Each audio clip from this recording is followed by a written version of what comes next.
Are you a brewhead?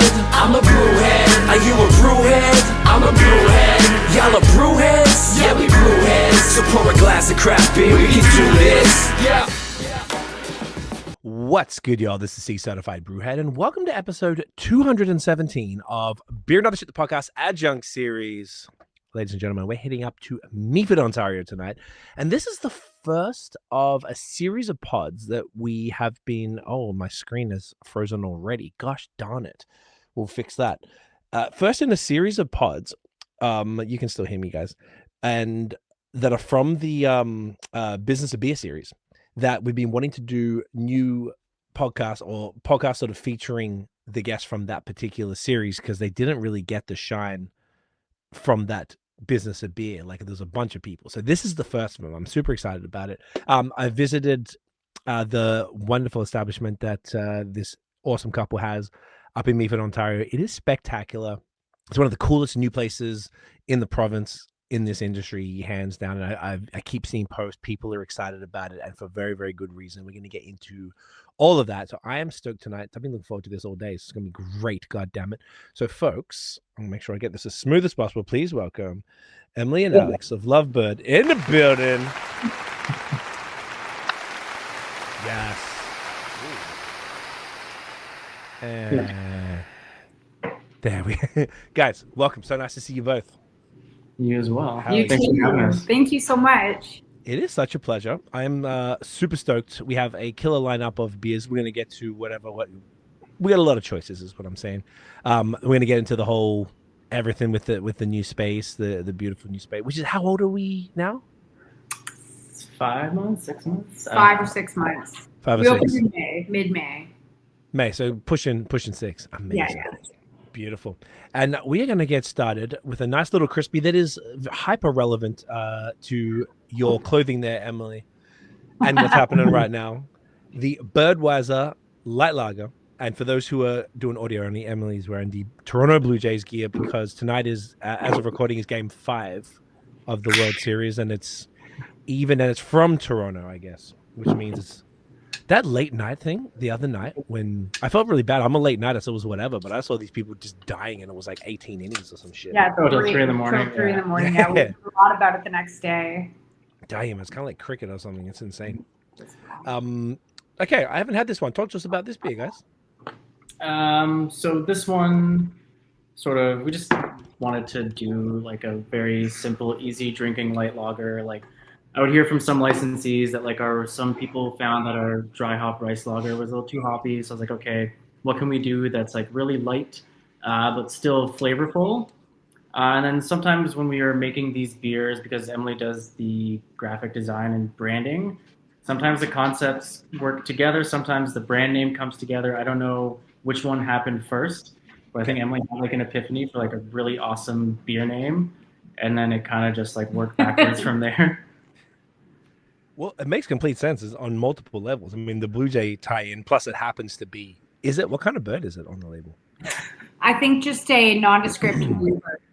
Really. Bluebird. Yeah, Well, little nondescript bluebird. But the beer was originally supposed to be called Bird Light. But Left Field has a beer called Bird Light. So we went to the drawing board. I put a thing up on Instagram. I was like, if someone gets us the right name for this beer, we'll give you one of our Mug Club mugs. And one of our friends came up with Birdweiser, and it has it has landed so hard and just done really well. Imagine. Yeah, it's become sort of like people were treating it like a good luck charm, for the last couple games. Obviously, we didn't use a couple of them, but it was really cute to see that happening. That's fire. I feel like it could be. Not that we're claiming it here, the official lager of the Toronto Blue Jays, perhaps. The official, unofficial. The official, unofficial. Yeah. Look out, everyone. I feel like we can. I heard they're a little bit litigious, so maybe we shouldn't say that. Guys, great to see you. Cheers. Get that in you. Smells great. Sorry, I got a head start. No, you're good. Don't worry. I didn't tell you about the etiquette is whatever. Just drink, goddammit. Okay, amazing. So this is exactly as described. So all Canadian light lager. So all Canadian ingredients. Is that accurate? Yep. So it's like Canadian Pilsner malt. I like to throw a little bit of wheat into every beer that I make, even if it might not belong there traditionally. Just I like the mouthfeel and the roundness and the softness that it brings. So just like mostly Canadian Pilsner, a little sprinkle of some Canadian wheat, and then like a little dusting of hops just for seasoning. It's like, For a yeah, little bit of spice. A yeah, little bit. Do you know what the hops are? just to balance everything out. So it's your classic beer tasting beer, 4%. Like Yeah. you can just crush them all night. It is the Oh, perfect. totally. Yeah, game day beer, the cottage beer, kind of lawnmower beer. Someone sent us a picture of them driving a lawnmower. I've heard that anecdote a bunch. It seems to be a very common thing. I love that. The hops in this one, do you know what they are off the top of your head? Yeah, it's Centennial. Okay, nice. Local Centennial? Yes, yeah. So some local-ish. Wait, maybe not. No? Whatever. Wherever my hop supplier got them from, I can't recall if they're not like local to Ontario, but yeah. Local to the country. That'll work. Yeah, this is killer. It's exactly what you need. So this beer this was within the last 6 months, like since you opened. Yeah, we've been like teasing this brand for like pretty much over a year now, but Okay. because we're prior to now, but we still are because we're running mostly on contract brewing. It just we couldn't fit it in with a time slot that would make sense for us. Like we had other brands that we needed to continue to produce. Okay. And then so it just kept getting pushed back further and further. And then we're like, okay, we finally just need to make this for summer. And then so the beer's like almost cursed because the first batch that we did, the brewer at the contract brewer that we're working with took off the wrong tri-clamp from the tank and actually took off a valve. So when they were going to transfer the beer, so we lost like most of it, like almost 90% of the beer.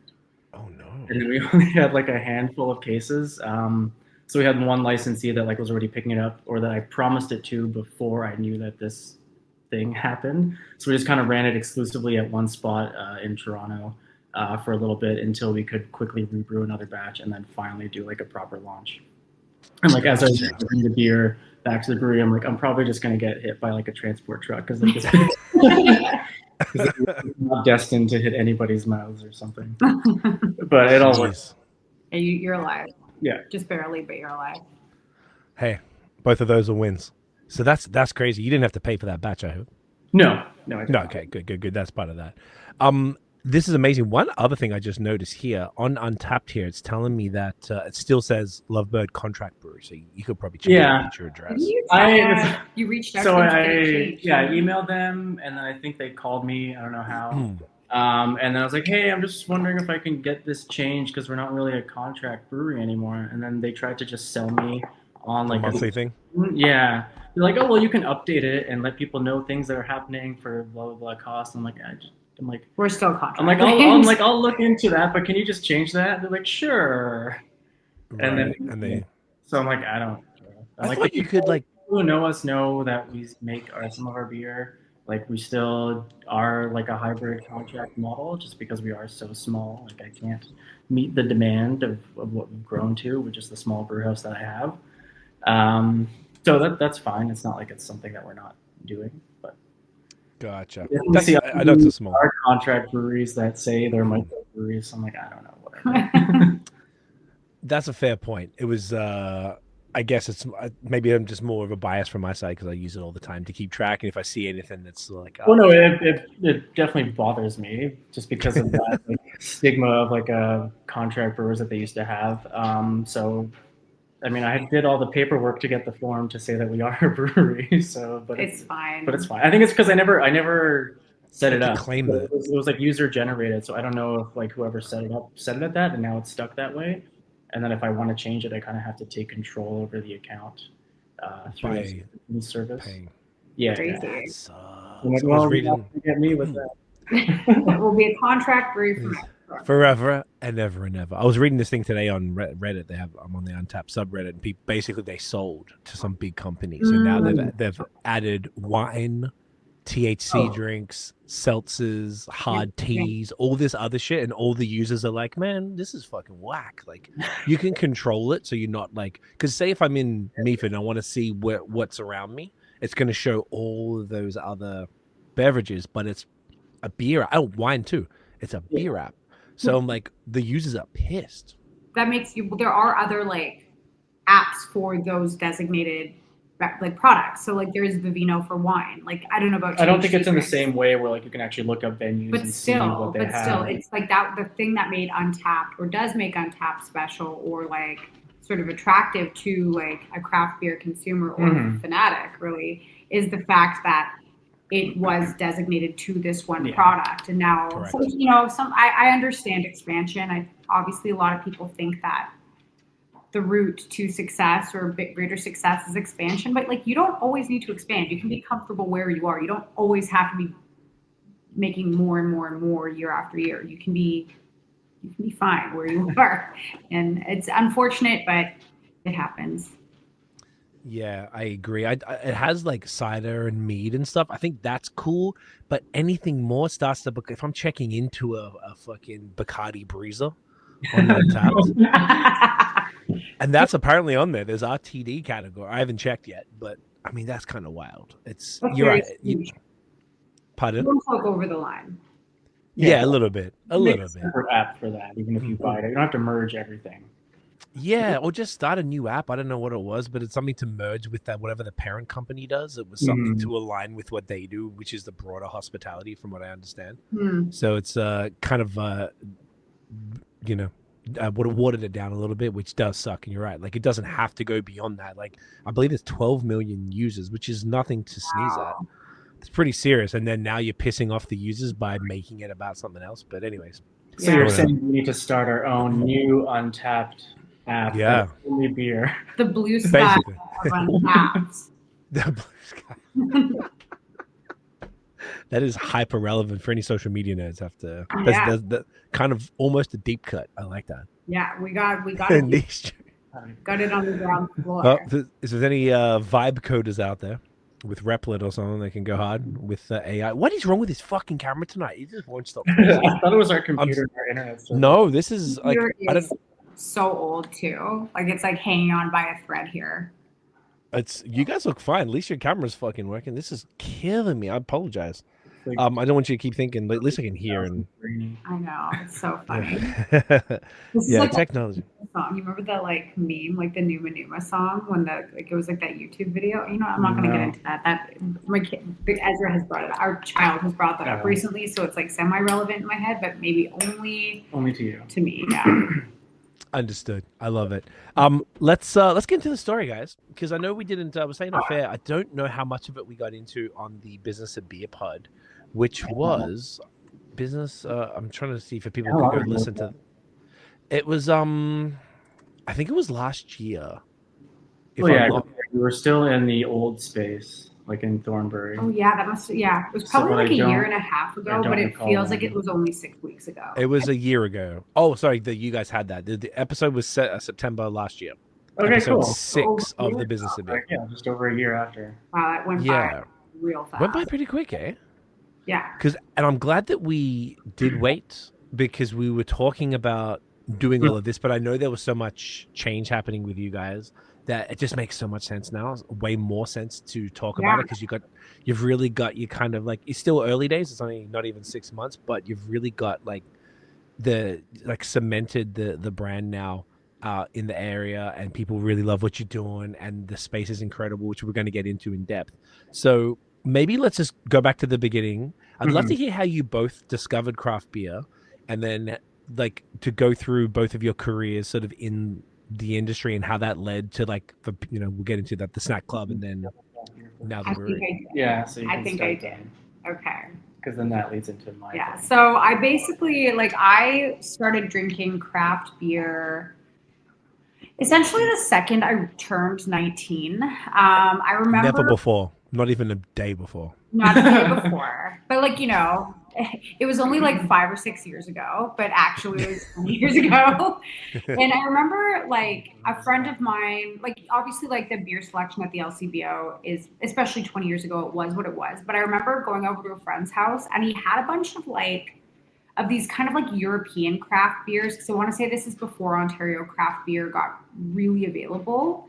And I remember he had that English banana bread beer, and he had a Rauch beer, Wells. like Sri Lanka or whatever. Yep. Like, not Sri Sorry, Lanka. sorry. Oh my god. Strike that from the record, I'm an idiot. Close enough. No one can say It that took word. me a few months to Yeah. figure out how to say it Okay. because I just read it very fast. I don't read what the words actually say and just Very make up a good. word in my Okay. mind. Well, anyways, I've been using that made-up word, so thank you for making it. I remember On the internet. on the internet, and I remember just like just realizing how like diverse the like flavors and the profiles of beer were, and I really fell in love with it. And I was working in hospitality. I started actually not long after that. I worked in some really great restaurants. I got very lucky with my, I guess, like hospitality career, like my waitressing career. I don't know what to call it, but really a hospitality career, where I was exposed to sort of really great wines, whiskey, scotches, cocktailing, everything. But it always sort of came back to like my primary interest, and it always came back to craft beer. And then I was working at a restaurant in Toronto called Rose and Sons, and they had like a really wonderful, sort of well curated, rotating sort of tap list of Ontario craft beers. And Alex would come in and try the beers, and he sort of, I feel, is that when you got into it? I don't even know. I feel like that was So, I the mean, like, exposure to yeah, like the Ontario to stuff. craft beer. Like I was Yeah. always drinking different things from the LCBO. But it was specifically Ontario craft. It was around the time Blood Brothers had started. I remember we got Guilty Remnant in at the restaurant, and I just like had never tasted anything in my life that delicious. Like I was like, could not believe it. This white stout like blew me away. I remember having like Left Field's collab with Sweet Jesus. I think it's still around the Marche. Oh, Was it the yes. I can't remember what it was called. It's a Marche. I want to say it was like it's a like a toasted marshmallow, marshmallow stout. Yes, that was the one. And that's Sweet when, Jesus Mocha Marshmallow Stout. Yes, yeah. I remember having that actually at Say What in 2016 and stuff, still in my 20s. And then I left after kids. I left hospitality just because the nights are late. It's not terrific for your mental health. And I went into insurance. And as I'm doing that, Alex sort of started brewing beer, and his story is a little bit more like legit than mine. Mine was sort of linear, leading back to this always, but his was a little bit more of like a winding path. You have like the hospitality side. I just have the. Yeah, but I was out of it for a really long time. But I guess like you can it's like you can take the girl out of the small town, but you'll never like she'll always be a small town girl. Like you can take me out of restaurants, but I always would have, all paths would have led back there. Like it's a very dynamic career path, and now that I'm older and I'm not in charge, but like sort of working off of like the mistakes of my predecessors, like being able to sort of try to create a healthier environment has been like pretty important to me. But I'm glad to be back in it. Still going to be working in insurance, but we can do everything. Can't we? Super mom. Sure can. I love that. I like that you just said, just before you get into it, I like that you said that, because I worked in restaurants, I fucking hated it. I'm not built for that life. It's like a very particular type of person, and there's like a kinesthetic intelligence that I didn't possess, where I'm like watching other people work and they're just like flowing and just grabbing stuff. Bob, what do you need? Sarah, you good there? Like they just know what's up, and I just didn't have it. So, and I felt it was toxic. I've walked out of jobs multiple times, just walked out middle of a shift Saturday night, like I'm out, fuck y'all, man. Like I can't deal with this. Don't talk to me like that. I'm not.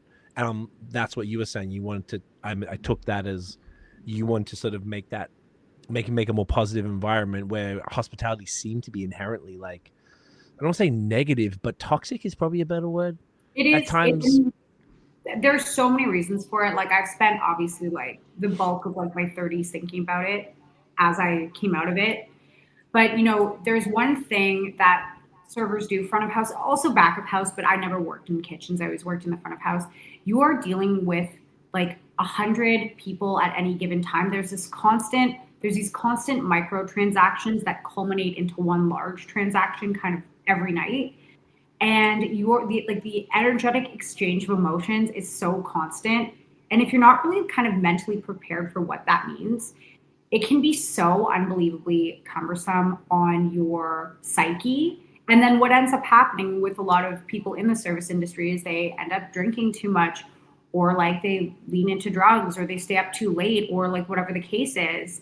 And I think like bringing kind of awareness back to where that headspace comes from and how to sort of like tweak it, and making sure as an owner, the patrons that come in to dine and the establishment are respectful of my staff and that their well-being comes first, I think is like of the utmost importance. Because fundamentally, like I don't want them to focus on feeling bad. I want them to focus on feeling good and like appreciating everything that Alex does to make these products with his hands in our tiny little brewery that is the size of a bedroom, and be able to like bring that sort of like cadence forward to them when they're like trying our like what we have to offer. So That's sick, man. I love that y'all doing that. I think it's really important, and it's cool. I could tell, like, even when we were chatting there, and Alex, I think that maybe the first time, and the she was there both times I went. The server / bartender, she was lovely both times, and like I could just tell she had like. Yeah. Do you remember? I wish You I know could. what I'm No. I don't know, short girl, brunette. I think Okay. probably Jessie. Yeah, I don't. I wish I recalled her name. Yeah, maybe, but she just loved it. Either way, the staff. I mean, and Ryan came out super personable, and everyone just seemed just lovely and happy. Because I think I came in within that first week or two. Just coincidentally, I was up there, and then I came maybe a month or two later. Yeah. So I must have come in May or June. No, it was May. It was May because I had to go to Thornbury for a thing, and then I came back up in July as well. So I got to see it, really, really, really fresh, and then actually kind of, and I came in like 10 minutes to 9, like right before close, and then the second time was So where are you? When are you coming home? He's like, yes. Right. I'm like, okay, sorry. What? It's fine. You guys hang out. Sorry, Emily. Sorry about that.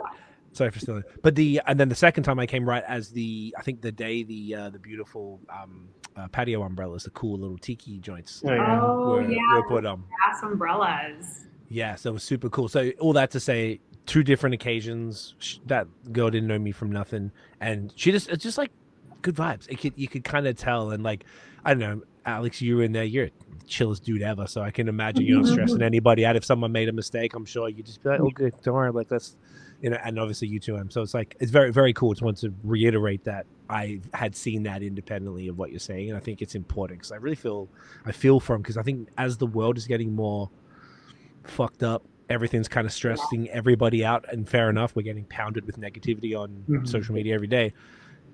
Sometimes people could take that out on service workers, which I was a telemarketer and a server, so the 2 service jobs. So it's like just people pounce down your throat. And I think one of the issues too is like with hospitality as a whole, and this applies to both like beer and food, well, alcohol, like bar sales and food sales, is people seem to like think that it's still 1996 and you can get like a burger for $9 and you can get out like a 20-ounce pint of beer for like $6, and that is just not really feasible anymore. And if like in a lot of cases, if a place is charging that little, it generally means that maybe someone on the back end is like not necessarily getting paid what they should be, right? If even possible. The quality of the product's not there. Exactly. And I think like we've been pretty lucky. I was like kind of thinking about this retrospectively in the time that we've been sort of public facing between Snack Club and now, we've never gotten a complaint about price ever.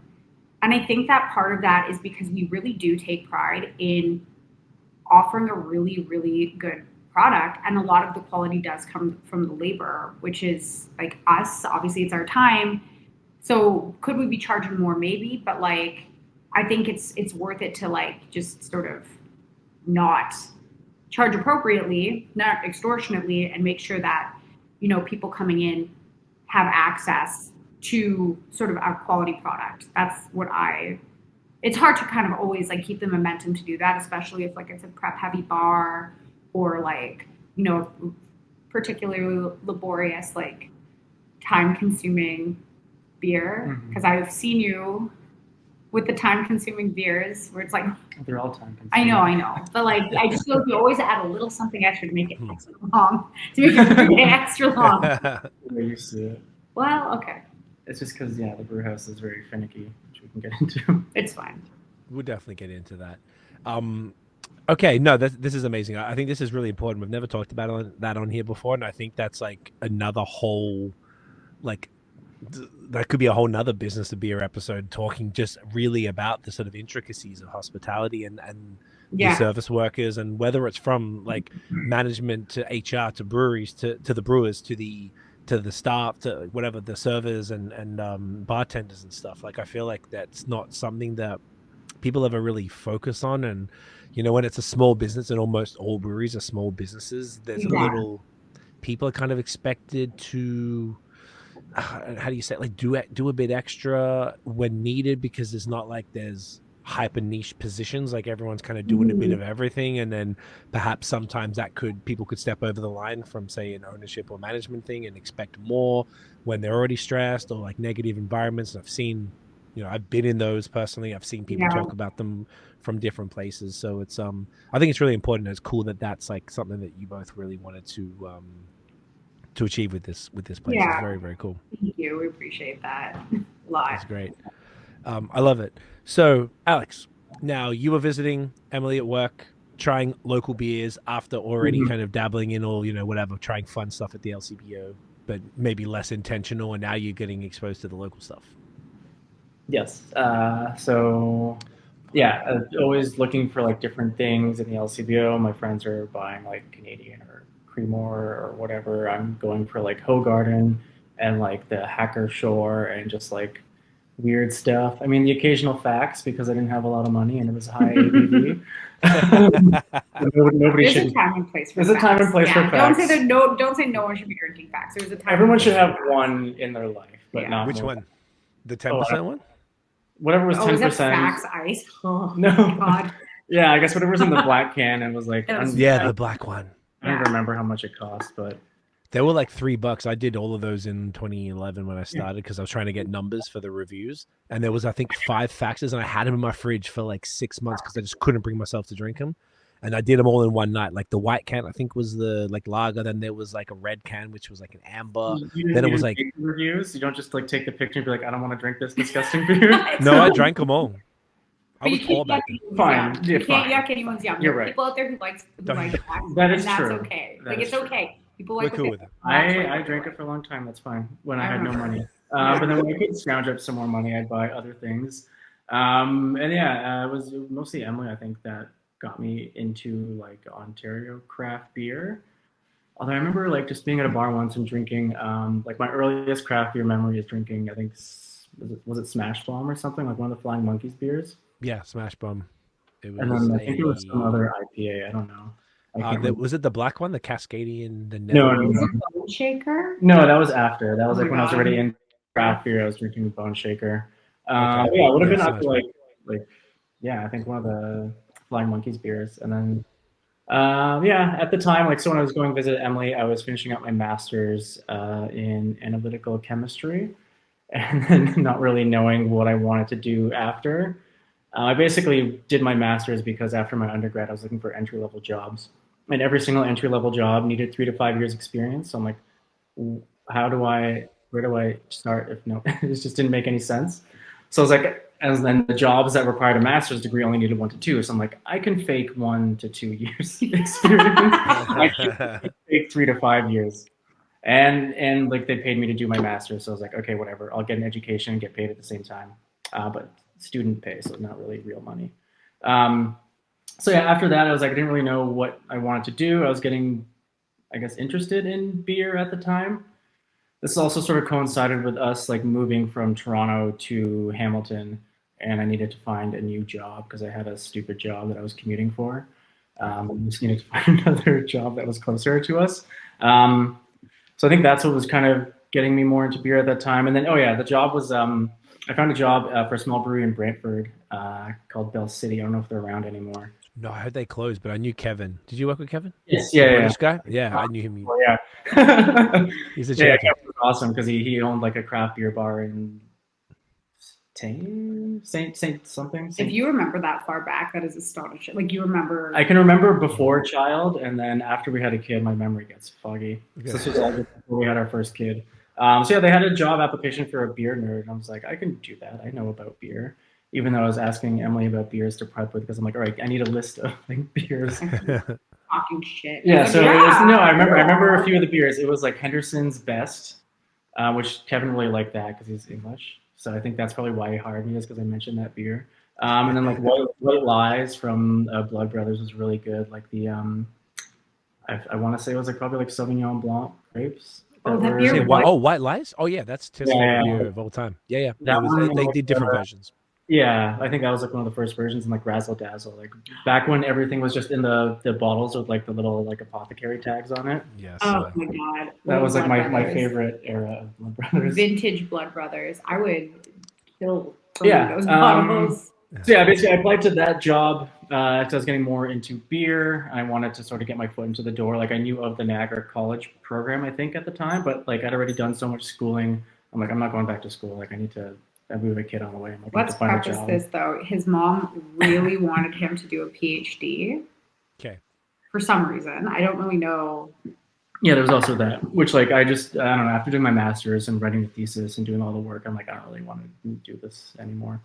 Yeah. That's fair. And, like, I really did. I went into it with like not really knowing what to do. I just sort of went into chemistry because it was a subject that I was good at in high school. So it's sort of paying off-ish now. I don't know. No, it is paying off now. Chemistry. It's pretty I think parallel. the way that I worked in the lab and like the analytical and experimental like techniques from a scientific background are influential in how I approach making my beers. So that's helpful. The way you talk about it definitely seems like you're leveraging that education. Some of the things you've said to me, I'm like, dude, I have no fucking idea what you're talking about. I could probably put you to sleep talking about beer. I don't think so. I'm learning stuff. It's amazing. It's so cool. Yeah. Just the way you like talking about protein, like I don't know, all different stuff. That was like when we were talking about, we got a collab idea that we came up with a little while ago. Emily and I were shooting the shit, and we were just like, and she was like, "Yo, what's the collab?" I'm like, "Boom."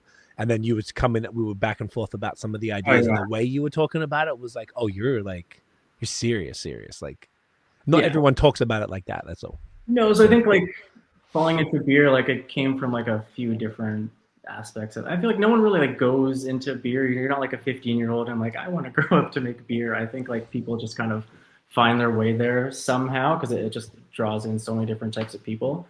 But I think it was really like me being in chemistry, having that scientific background, also really enjoying cooking at the time. And then beer was like a way to take that mad scientist thing and apply it to a product I can actually like ingest without killing myself. So it was like really fun where you can like, you're like doing this fermentation and mixing different ingredients and like fine tuning all these different things for like activating enzymes and protein rest. And so there's a lot of like things that if you're like in that kind of like nerd mind, there's a lot to like mess around with, to tinker around to get to making a product. And there's also like the creative and like culinary aspect of it. Cause like, almost like a chef, you kind of have to think about the ingredients you want to bring together to then get to like that final dish or that final beer, and like put that stuff on a plate or in a glass. You're like at least for me, like I'm constructing the palette in my mind and then trying to get that out into a liquid. That's very cool. Speaking of liquid, let's create the next beer. Then we're going to continue on from the story where you were saying that you sort of would move to Hamilton and then we're looking for. Yeah, so we can jump off from Belle City. You want me to go yes. get beer? Yeah, you pick, and then Craig will I just... pick? Yeah, it's up to you. Oh my god, the pressure is on. I know, right? Tons of bread. Belle, Birdweiser, fantastic, bro. This is great. This is awesome. It's such a simple beer, but like sometimes those are like the best ones. Where like you don't really need to like go all out and extreme, which sure we'll do that one. Like you can, but I think especially I think because we also started like selling to licensees, like having a product that tastes good with food and doesn't cloud your palate was always like integral into the beers as well. But so, like less is more. Like less is more. In some cases, like more is more, but also like sometimes like 3 or 4 simple ingredients just like it's effective. It's simple, it's recognizable, it's like comforting, it's a little nostalgic. It's good. Well, that one is one that the Reinheitsgebot can be happy about. Are you gonna talk about this? So this one here is Goodness Gracious. So a lot of people have always asked me if I was ever going to make a sour beer, and it kind of just contracting at the scale. I didn't want to really. I don't know. I didn't really want to produce a sour beer at that scale. So I always said, whenever we have our own facility, I'll do something like that. But like it's not something I'm truly inspired by. So I don't want to make something that doesn't grab my attention really. Gotcha. But producing a sour beer or like a tart beer in this fashion was kind of interesting. So it's not like a traditional sour beer. It's basically I had some extra like golden blonde ale that I was messing around with, and then it was raspberry season, so I was like, okay, I can just go and pick some raspberries. You can go and pick some raspberries? Emily, and I can commission Emily and our children to go pick raspberries. Yeah. Painstakingly pick like 10 pounds of raspberries in 40-degree weather with 4 kids. But it wasn't enough, so I had to go back and get more. Give up. I like that the kids were they excited about the fact that they contributed real ingredients to a real beer? Totally. They like love. Yeah. Like our oldest kid, well, I'm just gonna have less. Yeah. Our oldest kid loves sort of getting involved where he can. Like sometimes he'll draw labels and then suggest we put them on cans, and like they're pretty weird. So I think it's gonna be a no from me for now, dog. But like eventually. But we did this, so we have a little coffee bottle shop in Meaford called Savvy, and the owner Katie is like a good friend of ours. So we actually launched our brand at their location in Flesherton. So we loved what they were doing, and we're like, can we launch our beer brand in your coffee shop? And we did a pop-up with another local business called Susan's Deli, who are they are angels, and they do the best sandwiches ever. They're in Markdale. So we did like a sandwich and beer collab thing, like event, hoagies and beer. And from what I heard later on, it was like, it was like so exceptionally busy, which I didn't like realize. Like I just thought it was like normal. And yeah, it was because of the beer. Yeah. Well, I think it was also because like Susan's sandwiches are like insane too. But so this is a collab that we did with them. And what we're trying to do with them is, because we still want to be able to work with them, but we're both in Meaford now. So it doesn't really make sense for them to sell our products at like a markup higher than what we're selling them at. So we're trying to do like a series of beers where they're the only ones. Like we're not selling the cans. You can get it on draft from us. But if you want to buy it to take home, you have to go to Savvy to get it. That's the only place that can would be available. And well, I was talking to Katie about doing just a series of different beers in this way, like sort of like a beer where the pH is lowered because it's rested on like a tart fruit sort of thing. And like it did really well on draft for us. It sold out in like 5 seconds. Yeah. So yeah, you can just tell like from the nose, like the whole fruit, like it really brings out that fresh raspberry flavor. The colors there, like it still tastes like a fresh raspberry. Yeah, like the first batch of raspberries that I added in just didn't bring it enough of a color, so I got some more. And then sort of pureed them. Like the first time I left them whole, the second time I pureed them, added everything in, and that really like bumped up the color and the aroma. But yeah, I didn't want to like sour a beer with like the lactobacillus bacteria. So, and I find like sour beers just sometimes can be too harsh, at least for my palate. But I do enjoy like a tart beer every once in a while, especially in the summer. So this is a good way to like give the perception of tartness without like having to go crazy with the like the pH and the acidity. And it was more fun just to see like if I could do it just with fruit. So pairing it with like a naturally acidic or tart fruit would like work perfectly. Gotcha. So there's no what do you call it, like lacto or anything like that no, just straight up the raspberries give that tartness. Wow, that's cool. Huh? And the can says it's like Savvy Co. Is that different because the two businesses that you mentioned are different? Yeah, so Savvy Co. is the like cafe bottle shop. I missed that. Gotcha. We like brewed like exclusively for them, but I had a keg and just put it on draft, and then so we like launched it for their every year now. They've done like a little Savvy Fest. They do like a little beer fest and a like local vendors market. So we released. I get some pretty big beer names. Like Willibald was there this year. Yeah, Willibald was pouring for Collective Arts also there.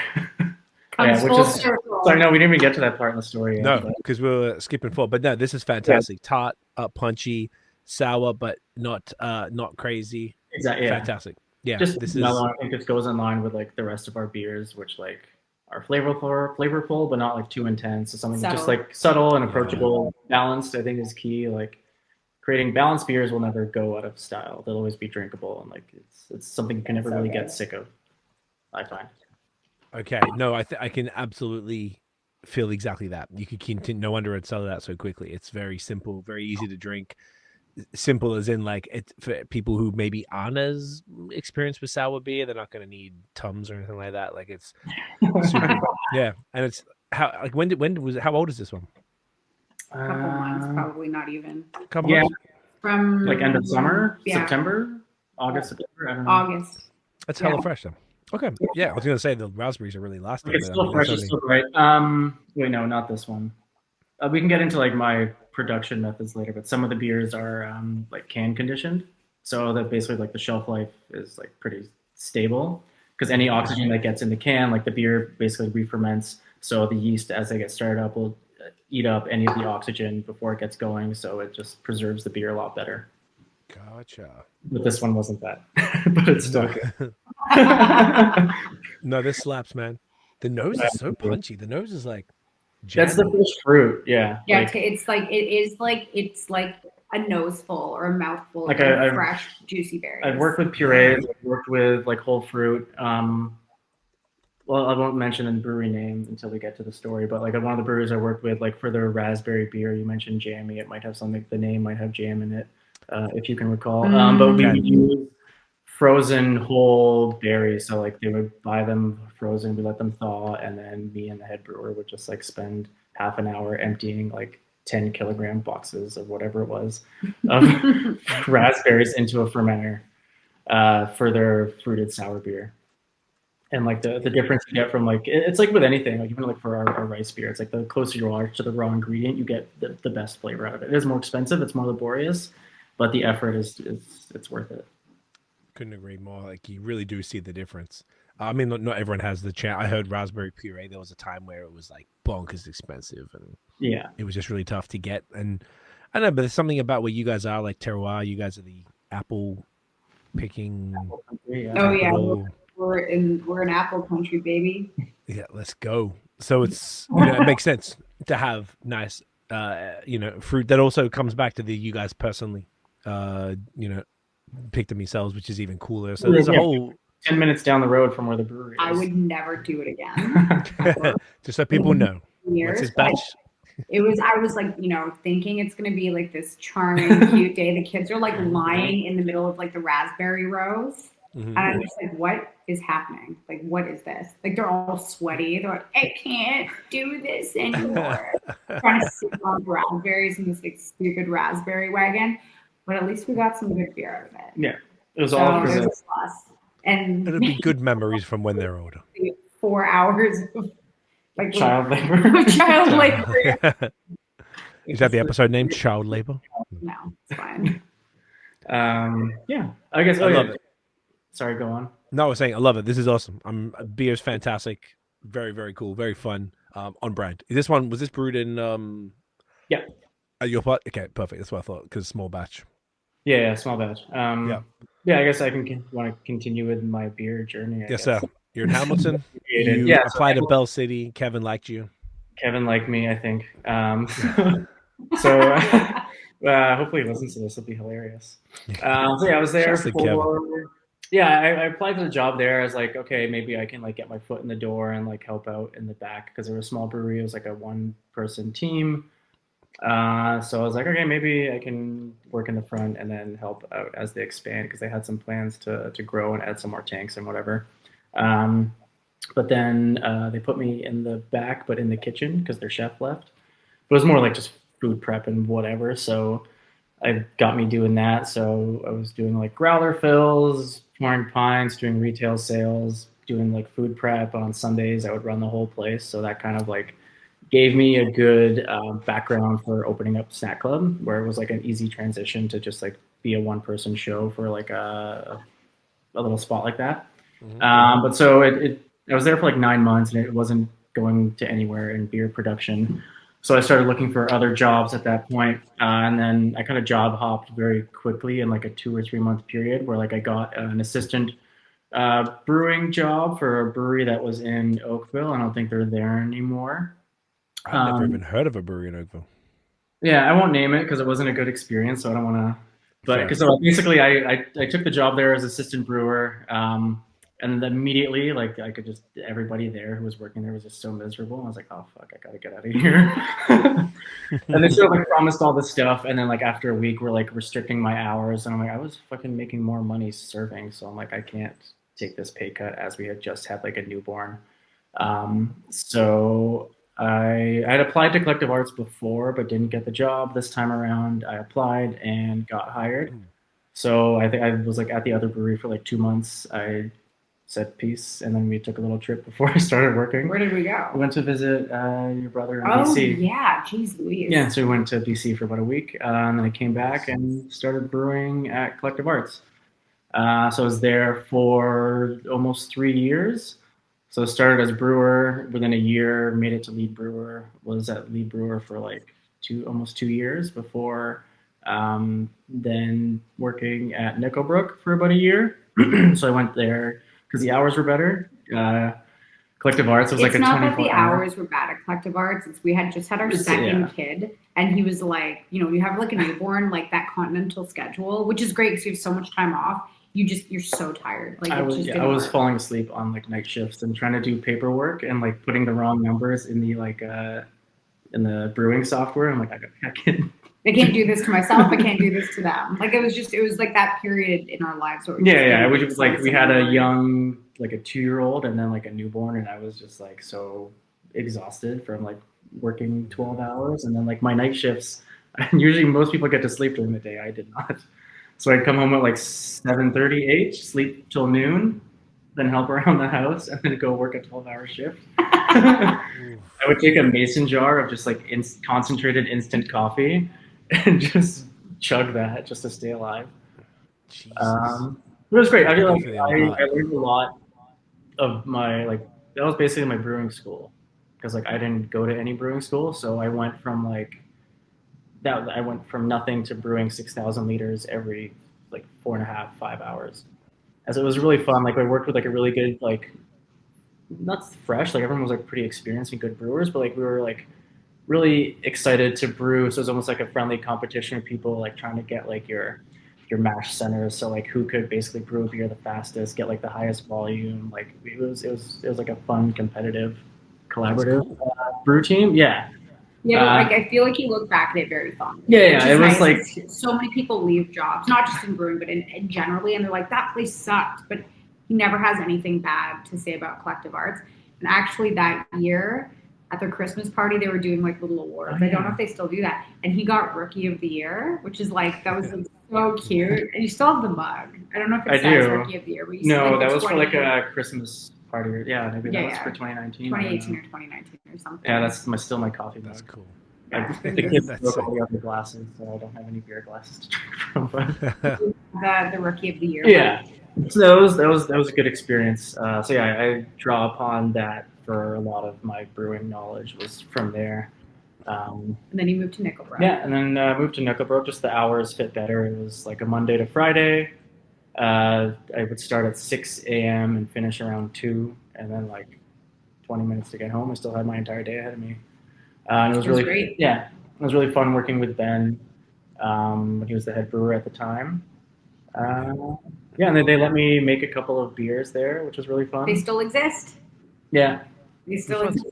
I think I was actually, because I think you did a podcast with them. I listened back to it, and you drank one of the beers that I had made. All the way back then. I think the first one was called Winter Wizard. So it was like an East meets. Yeah. That was you? Yeah. No shit. That would have been the COVID pod, probably. That would have been, yeah. It was. So I moved over there like during COVID, during like the thick of it. That was when Violet was born. Yeah, she What was year born that? during 2020. She was born like it was like lockdown started in March, and then she was born at the beginning. Okay, yeah. of So I May. think it's been, I started there in like yeah. 2020, No. Yeah. No. 'Cause she Oh was yeah, already born, sorry. yeah. Yeah, you're right. and then you were pregnant with Levi after. Yeah. Yeah. That's dope. So the two, sorry, it was the Winter Wizard and what was the other one? Frosty Palms, I think. I don't think they I didn't they try make that that one. one anymore, but I think the Winter Wizard Okay. is still part of their like winter like IPA pack, which is really cool to see that. I think they probably Let's check. changed the recipe, but it's fun just to see like that brand still alive. That is really cool, eh? So it did like really, really well. It sold out really fast. And then one of the taproom guys came up to me and said someone came in looking for it. And when he told them they didn't have it, they like verbally abused him. And he got very upset. So then John was like, okay, we got to rebrew it. How fast can you guys do it? And yeah, I don't know, we turned it around in a time frame that should not turn around a beer in, but it still turned out. I think we swapped the yeast, so we used like a Kvike yeast instead for the second time, just to hit that like really fast turnaround time. But people still enjoyed it. That's amazing. That's hilarious. That's cool, man. Yeah, it is. That's one thing you don't really think of. That like now you got your own spot. It's different, but when you're working somewhere, it's kind of nice to have like a little legacy going on. Maybe you pull up at a bar and you see that beer on tap, or you see you see people drinking, and you're like, damn, that's sick. Well, it's just really cool that like something that you thought of and created is then like out there in the world, and like so many people are drinking it and enjoying it. And now that's Lovebird. Yeah, and now I get to do that all the time. Now it's Lovebird. Yeah, now it's all the time. Well, it's cool that like you're doing it now all the time, but you also did it in the past, and it's and it's sort of living on through multiple channels. So it's, even if they change, it doesn't matter. Like you still came out. No, exactly. It'd be tweaks if anything, I imagine. Yeah. No. Okay, sick. So you're at Nickelbrook. How long were you there for? Like just under a year. So while I was there, Emily got pregnant with our third child. Fertile. Good stuff, guys. Yeah, and then so at that point we're like, okay, we're gonna be outnumbered. Like Emily's mom was already driving down from like the Kimberley, like Beaver Valley, like Georgian Bay area, like every once in a while to help us out. And we're just like, well, it's like 2 hours. It's a lot for her. Also, house prices were like skyrocketing in Hamilton at the time. So we were like, okay. Tell me about it. Yeah, we made out like bandits. We left right at the right time. Yeah. So it was like. But it's also, we also like, my mom's been living in the Grey County area. She's been living here full time since like 2008. And she bought the place she lives in now in 1999. So we've been like, my family had been coming here for years. And I remember thinking she was insane when she moved here full time. And I never came to visit her because I didn't have a car when I was living in Toronto. And then when we had Ezra, like our first kid, we would come and visit and we're like, this is so beautiful. Like, I just can't get over how like amazing it is. Like, it's so stunning. So we ended up living with her for 2 years. Over 2, yeah. We bought this house that you can see behind you. We bought it, but this house is from 1880 and it was like disintegrating. So we I won't even call it a reno because it wasn't really a reno, but we sort of restored it a little bit. Like, so the cracks in the plaster and stuff, it's still falling apart. Like it's falling apart on the inside. Yeah. The outside's falling apart, the inside's, but so it took, because we're like, yeah, we'll be able to get it done in 4 months. And it took us like a year and a half to finish this house with my mom's help and stuff. So that's kind of why we were at her house for so long. But while we were there, he started working at Black Bellows. Okay. And they're in Collingwood, right? Yeah. They were one of our first clients back in the day. They bought this little thing we used to sell, and I still never went there because I think when they bought it, they were like contracting or something. But I feel like I don't really hear about them a lot, and I never spoke to them again. But they got a physical space. Yeah, it's like a beautiful, big physical space right downtown Collingwood. The location is great. Yeah, I think they started contracting as they were building out the brewery, so they were doing like everything all at the same time, and then they opened up like right before COVID. They definitely got like. So I know like every few months they had to flip their business model, and the momentum got a little bit. I feel like for a lot of breweries that were like, yeah, we're gonna open around the holidays of like 2019, they just kind of got decimated by the pandemic, and not that Black Bellows did. It's definitely doing well in Collingwood. But I think like the outside of the town, like that momentum can kind of fade out, like especially like during that pandemic time, like that really did a lot to a lot of breweries, like thinking about Barn Cat and stuff like that. I think that was rough. It didn't really matter. It's just like the momentum, like it was just that sort of like people not going out and you're not able to get that same exposure everywhere. It just sort of like it's not even about like, it just sort of crushes your soul to watch you build something and then people aren't able to see it. Yeah. It's I'm not even saying like, no, I know what you're saying. It's yeah. So. Yeah, it's kind of rough. It was like any physical place really got screwed, and it was interesting even from out, we got a social media agency, seeing previously breweries, a lot of breweries didn't take it seriously, and we were like always guys, like come on, always trying to push that message, and then as soon as 2020 happened and that physical presence is shut down, then you're like, fucking told you, like get on it. And then everyone got their web store set up pretty quickly, and were, they kind of went a little bit too hard with the PR packs. Like we're getting like 3 or 4 boxes a week. Oh, because they wanted you to post about it. It's pretty great though for you. The rewards. Yes and no. It was cool, but then I could never. This is such a fucking first world problem. But I was having to drink beer that I didn't choose all the time. And there was so much it wasn't physically possible. And to this day, and here in the basement, I got a decent sized cellar. Basically once a month I've still got so many cans left over, and then I've got them there. I feel bad throwing, I don't know what to do with them, and then something will explode and I walk in, I'm like, fuck, it smells like beer in here, and then I have to find the exploded can, clean it all up, and it's it's once again first world problems. But yeah, it was so, I lived in a 1-bedroom apartment in Montreal at the time, to the point where there was literally to the ceiling boxes of beer next to the bed, because that's all we had. There was nowhere else to put it. It was to the, like, hectic, and now basically there's none. The only people who really do PR packs are BAOS and Stores.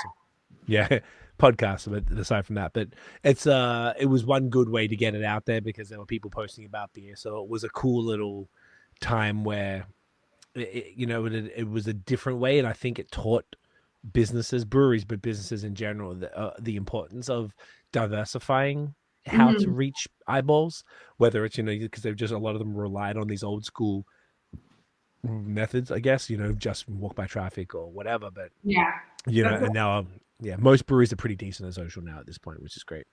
We definitely, like, again, like I'm big on learning from the mistakes of your predecessors and seeing, like, if something didn't work, like what can we do to sort of reinvent the wheel a little bit.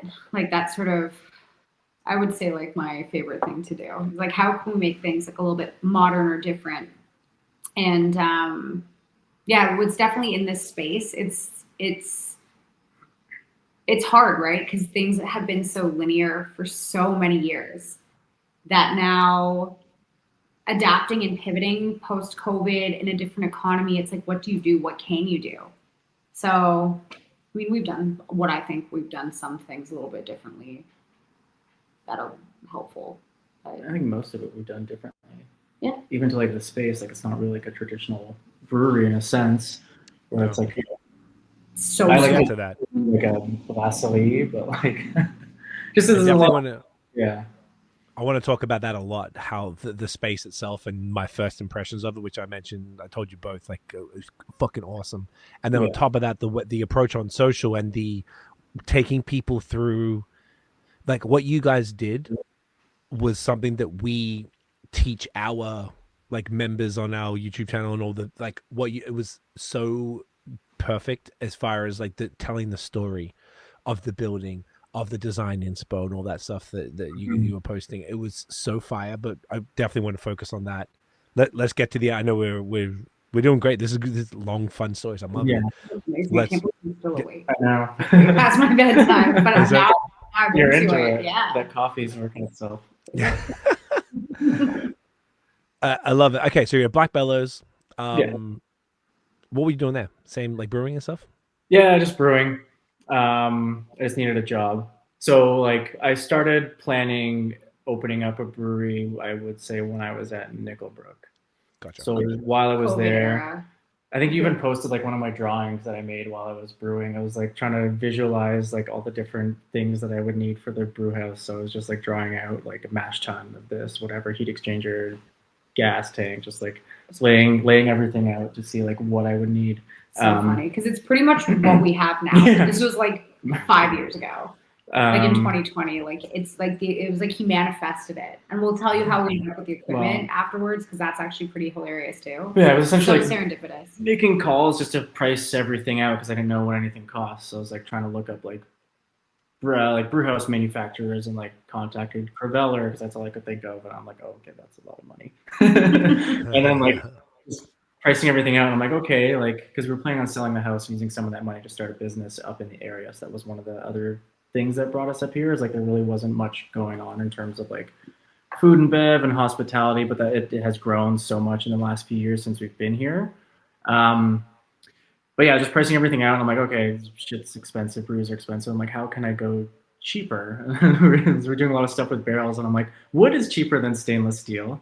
And so I had this whole idea of just like using a wooden mash tun, and I was gonna buy like one like flat bottom like wine tank and do like open fermentations and then age stuff in barrels. And then like as I'm planning this out, I'm working at Black Bellows, and Emily takes one of her kids to get their hair cut at Crow's Nest, and then the barber there is like, I forget how it came up. It's like, oh, have you heard of this new brewery that's opening up called They're doing that exact Stillfields? They're doing an all-out thing brewery. that you wanted to do. And I was we like, were what?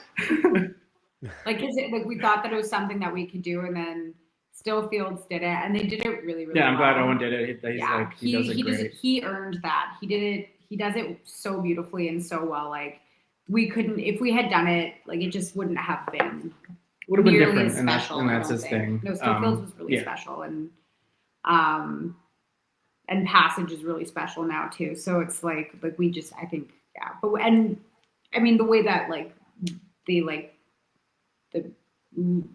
route that we took transformed ended up working pretty well. So it's fine. Even prior to real quick, yeah, I got a real side note. Crow's Nest. This is just funny.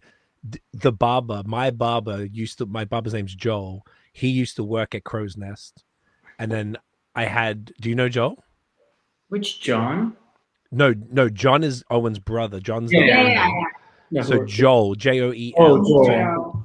So Joel owns another place called Stipley's now, which is where I go. I was there yesterday, and then his wife opened the Cannon Cafe, was the first third wave coffee in Hamilton, and now she works at Rosewood. And we met her at Rosewood. She worked at Rosewood. Spinny and the dudes from Merritt, when we moved to Hamilton, are trying to get. I didn't know anything about Hamilton. He's like, oh, you should go to Stipley's, and I was like, and we just got talking to her, and I was like, oh yeah, Stipley's. I was asking her stuff. Anytime we met someone cool, I was like, oh, can you help us and tell us what's good? And she's like, Stipley, yeah, it's my husband's place. I'm like, get fucked. And then I had Owen on like 2 months ago.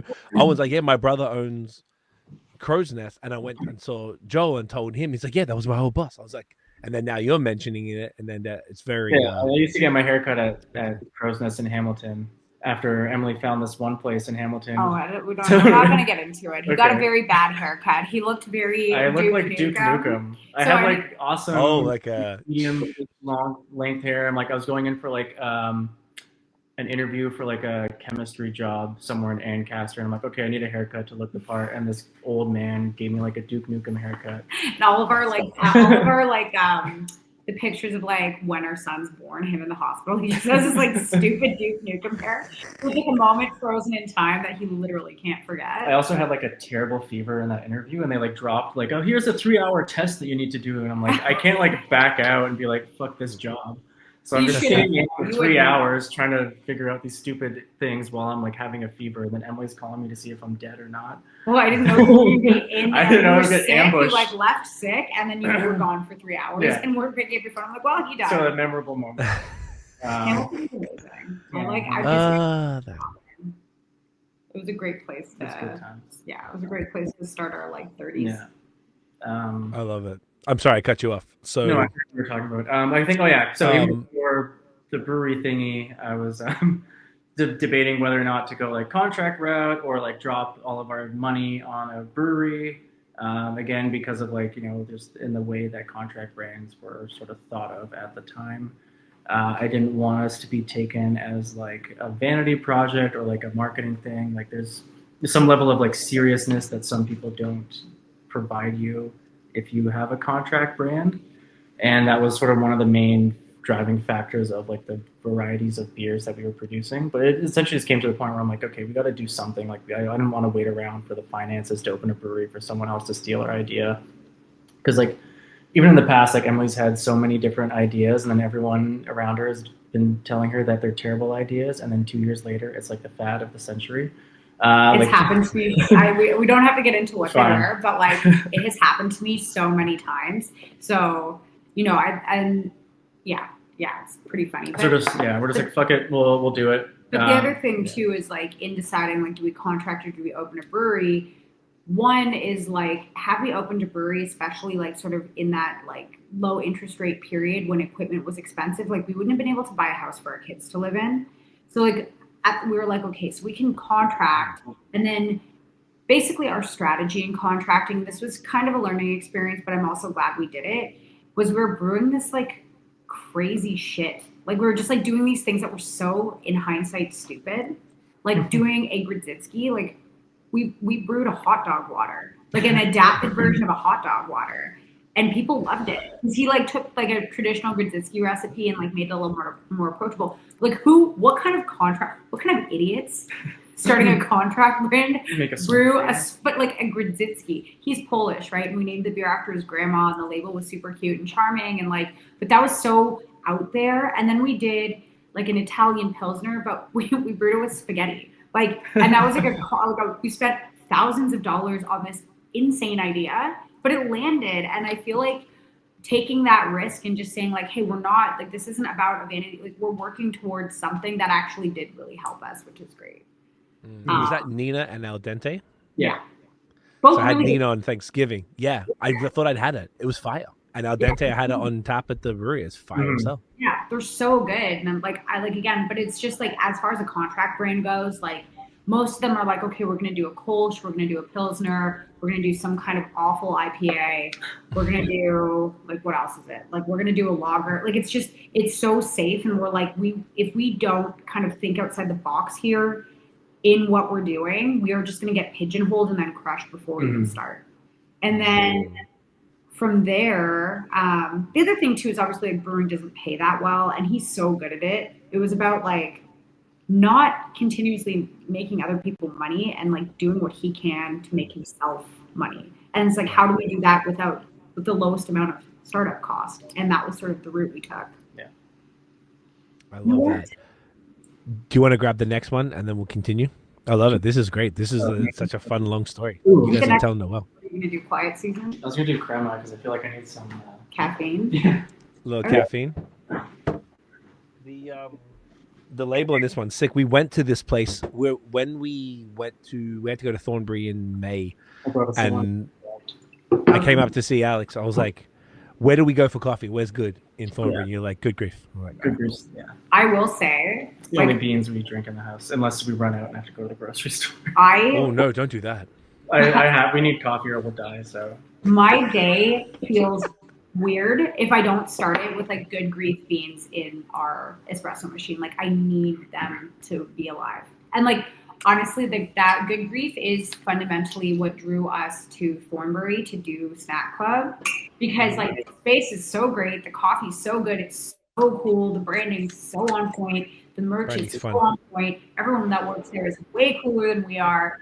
And yeah, so we thought that, I mean, not that Snack Club didn't land, but like we just, we thought like that really, the catalyst for it being the right place. Yeah, we thought this would be the right town to do that kind of concept.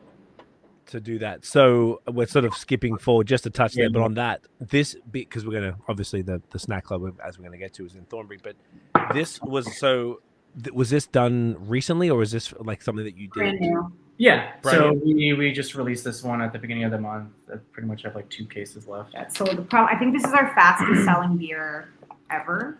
Oh shit, that's fun. So this one's one of the can conditioned beers, so it's all natural carbonation in the can. That's so good.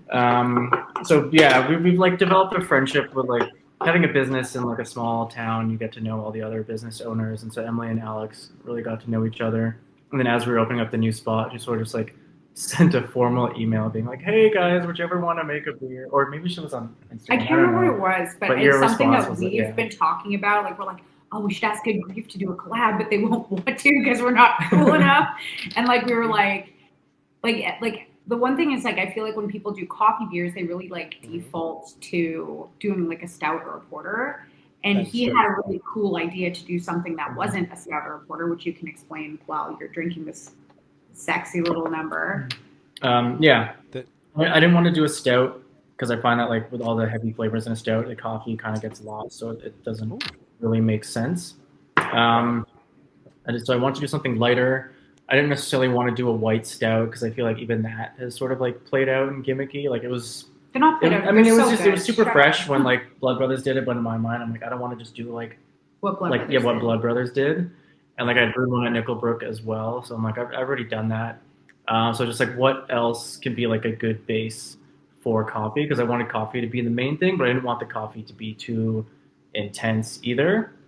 So a cream ale seemed like a good fit. I had also not really brewed a cream ale before, so I was like, okay, at least I can do something different. And then I don't know if the name came out first or if it came through me saying a cream ale, but the beer is called Crema, so I think it just made sense to have it be a cream ale. So like the corn and the cream ale just kind of helps with the body as well as like all the lactose sugar in there too. I don't know the percentage that I added in there, but it's quite a lot. So the lactose adds like a smoothness, a creaminess to the mouthfeel, a little bit of like a residual sweetness, but like nothing too crazy. Like I don't find it like one-to-one with like sugar or anything because it is unfermentable. And like even the base beer before I added the coffee to it had like notes of coffee somehow. I don't know why. Unless it's psychosomatic, but it was really delicious. And then I'd worked with whole beans before, and I really liked the character that you get from that because you don't get any of like the acrid or roasted flavors from the coffee bean. You really just get like the fruitiness and the aroma and the smoothness that comes from the coffee. And I had tried a few of their different roasts or a few of the different beans, but their like Brazilian like house blend was the one that tasted most like coffee.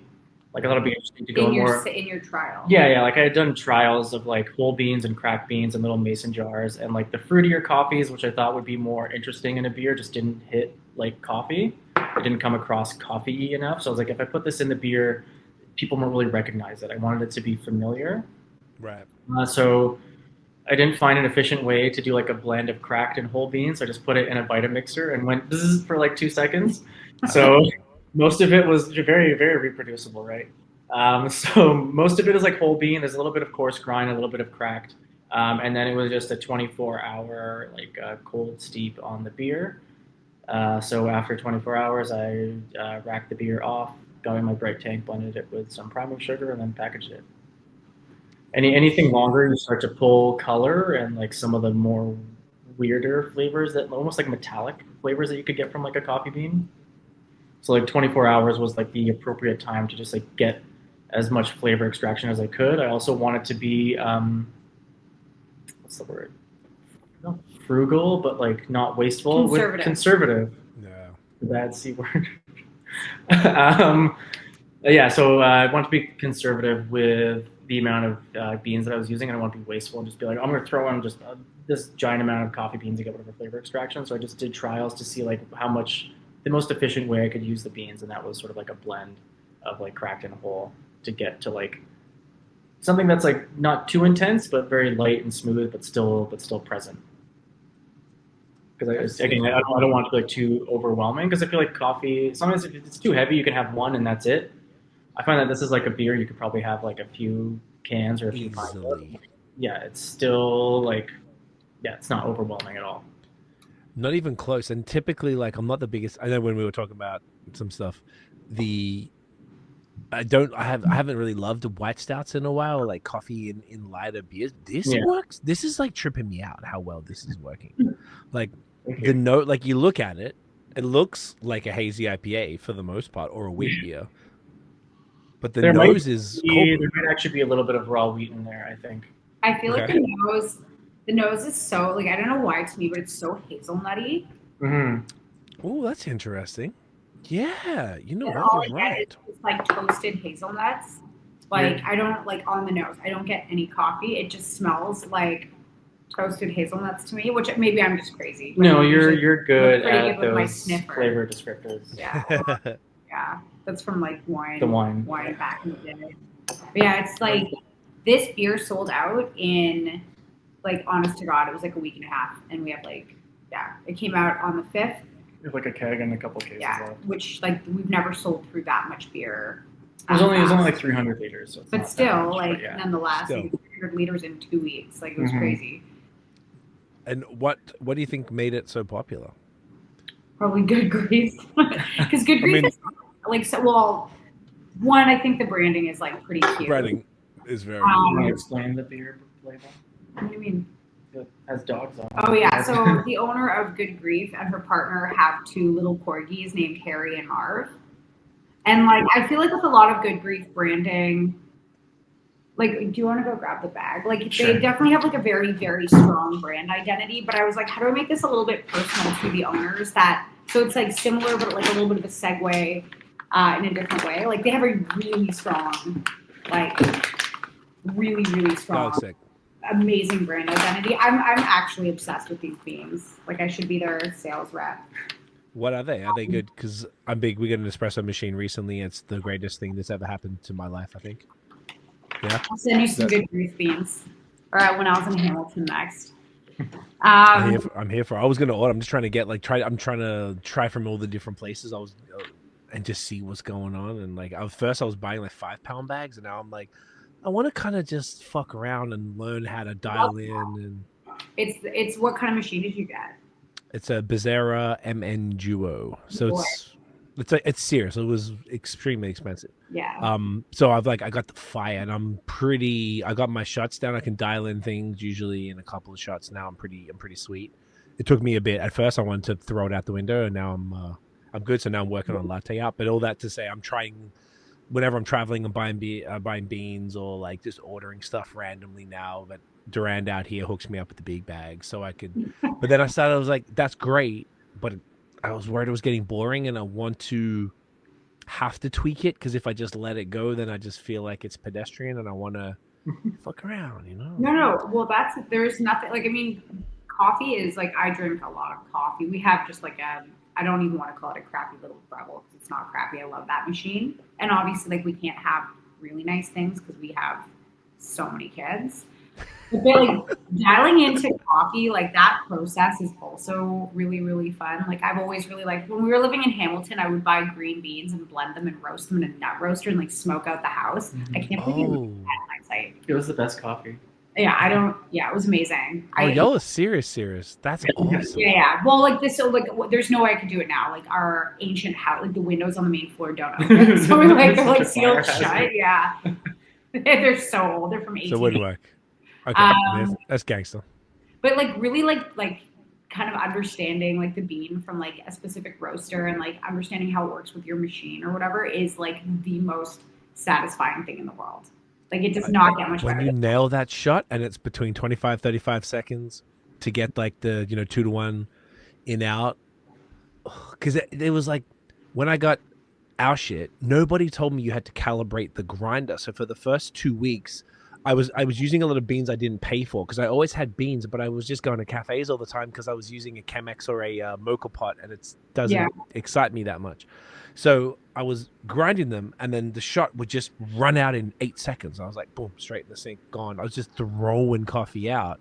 Yeah. And then my friend at Durand was like, did you calibrate it? I'm like, what does that mean? And so I had to look it up and then calibrate it, and then everything changed. Right? As I started getting the shots down, I'm like, all right, well, if I get from this place or from a specific origin, then all right, those are definitely going to be on the finest grind. But then this brand is going to be back a bit, and I'm starting to get into that. I got it in July, so what is it? October, November, so 3-4 months. So I'm like, I'm very early on in that, but it's been really fun and fascinating to just get the different stuff, and then just be okay. Well, I used to buy fruity stuff because I was doing like a pour over or whatever that works better.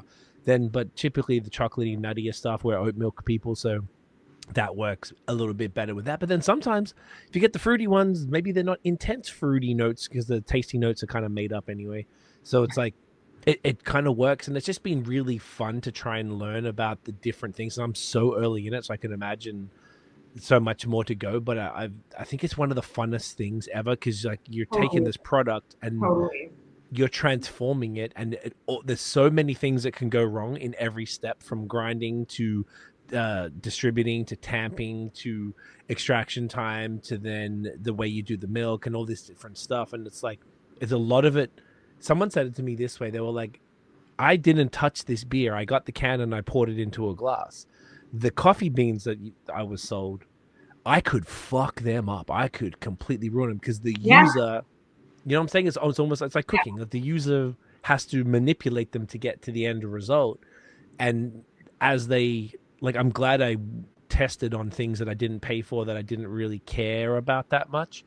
So now I'm able to dial in things pretty quickly, even after this time. So I feel pretty confident with any different beans. And now it's just like, it's like the world is my oyster. It's so much. I never go to cafes anymore. No, I just don't. Nobody is. If it's a mid coffee, I will be so mad, because I'm like, I could have done this at home 10 times better than this. Exactly. That's what happens at a certain point. And like, no one will really love what you're doing as much as you do, sort of. Like, you'll always make your own best coffee. The milk will be perfect to you. I'm like a big coffee person. It's obviously like, it's sort of been put on the back burner because like life or whatever. Totally. I just like being I don't know, just like a mom of 1,000 kids. And then I hate that word. But yeah, like being a guy being a business owner or whatever. But it is like, I find coffee to be so interesting and so exciting. Once you start to get into like the different kinds of like wet processed or like fermented beans and like the green bean stuff. Yes. Is it natural? Is it honey? Is it like washed? Is it a blend? Do you make the blend? Is it Kenyan or Ethiopian? All this amazing. Shit. And there's so much to learn. And I feel it's almost like cheese. Like there's certain things where they all kind of fall into like, if you like, maybe not everyone like necessarily like thinks of it this way, but there's a few things to me that are kind of like classified in the same like stratosphere, and that would be coffee, beer, wine, and cheese. Like it doesn't make sense to like, they do make sense. Couldn't agree more. They're just these like vast. The best. It's just there's so much to learn about those things, and when you start to get into it, you almost immediately feel like you're walking into like, I don't know, like a different dimension, because there's way too much to learn and it's overwhelming, and it almost feels like you can never perfect it. But it is so nice to like start to know about it. Our cat's eating a donut on the counter. That's cute. Are they supposed to eat donuts? No. Get off the counter. Toast. Off. He's not listening. It's not listening? No. Toast. Come on. Toast is a cute name for a cat. I like that. Lovebird Cafe in the future? I would love that, but like there's like some titans in the area. I don't. That's exactly what Alex said to me, because I think I want to see what you would say, because when Alex told me about Good Grief, I was like, dude, like, and I think because the way Alex you responded was like, oh, you're like a coffee person. I didn't know, and like you gave me way more information than I expected. I'm like, oh, like I'm talking to, okay, we get it. And that's exactly what Alex was like. Yeah, man, there's just too much like going on. I would love to do it properly. Yeah, we got too much. But then, like, yeah, especially also in Thornbury, there's like 5 coffee shops and like there's 10 businesses in the entire town.